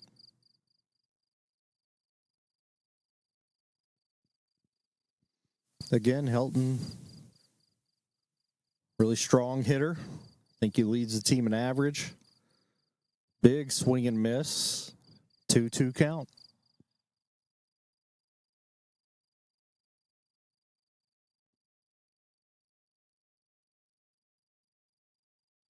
Strike 3, and that's going to bring it into the top of the 6th. We'll head to the bottom when we get back after this 1-minute break on WBON TV. It's that time of year when we are day and night driving with our kids all over. Your car never stops. At AMCO Transmissions, we make sure to keep you rolling. We have the latest technology, certified technicians, and longest warranty to keep your vehicles running strong. We specialize in all foreign and domestic transmissions, drivetrain, or just general maintenance. Did you know at AMCO, the average customer saves $1,800 in comparison to the dealer? And AMCO has a longer warranty. Come see us at AMCO Transmission for the best service and the cheapest prices around. AA MCO. It's the common thread that ties us together, making life better for everyone. At CVNB, that means better banking, better accounts and lending, better experiences, better schools and better communities. Better. It's what ties us together. CVNB. Bank better.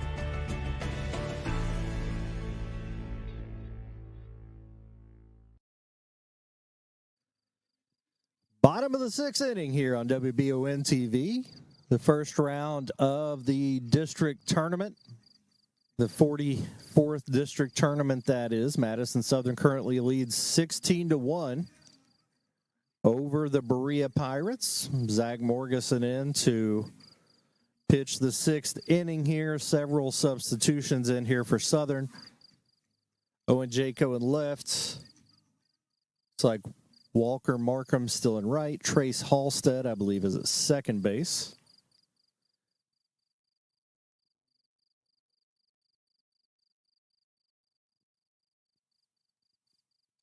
Nathan Profit up to bat for the Pirates.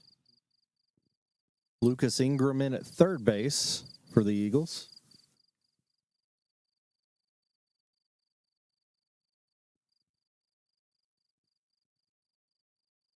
Waiting on the officials to, the umpires to get ready from all the substitutions.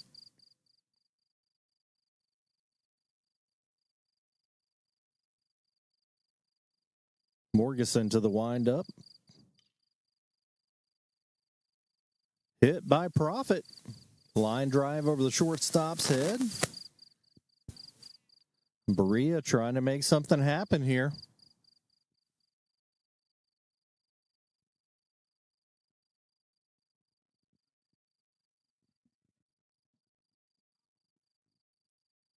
Banderman up to bat.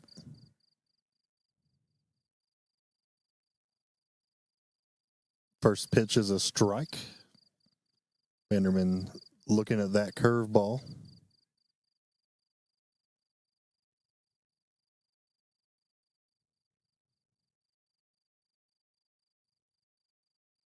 Ball two.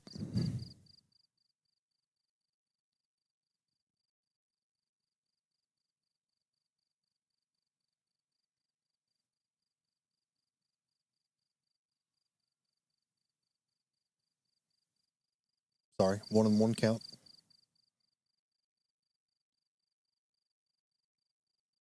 Two, 1.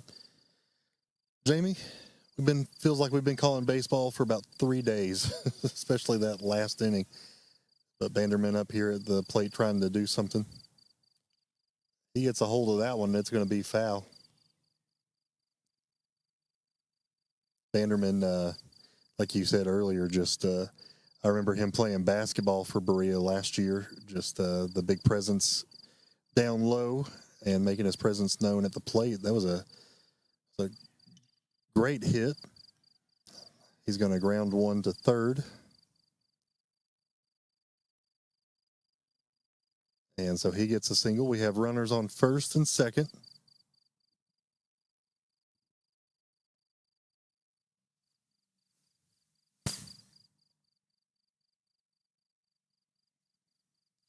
Trying to listen for who's up to bat.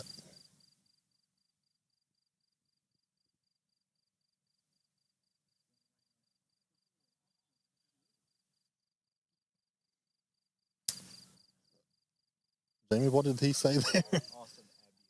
Austin Abiotti.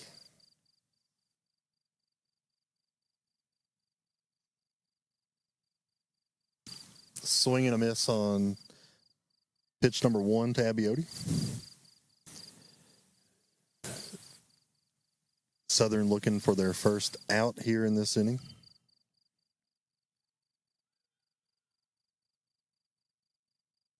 Gets a hold of that. That's going to be a foul ball. Runners remain on first and second.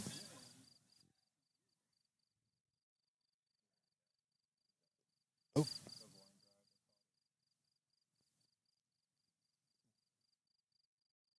Correction. That was a line drive, so it was fair and called out. Thrown out at first.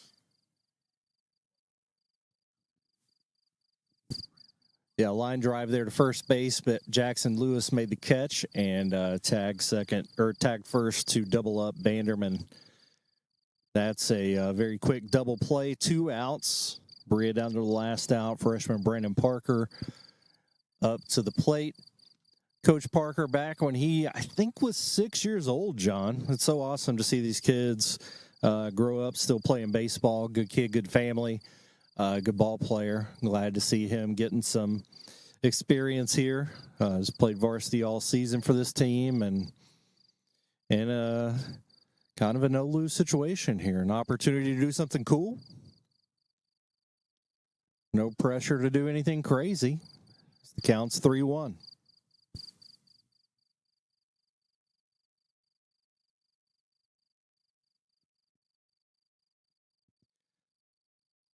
That's going to do it.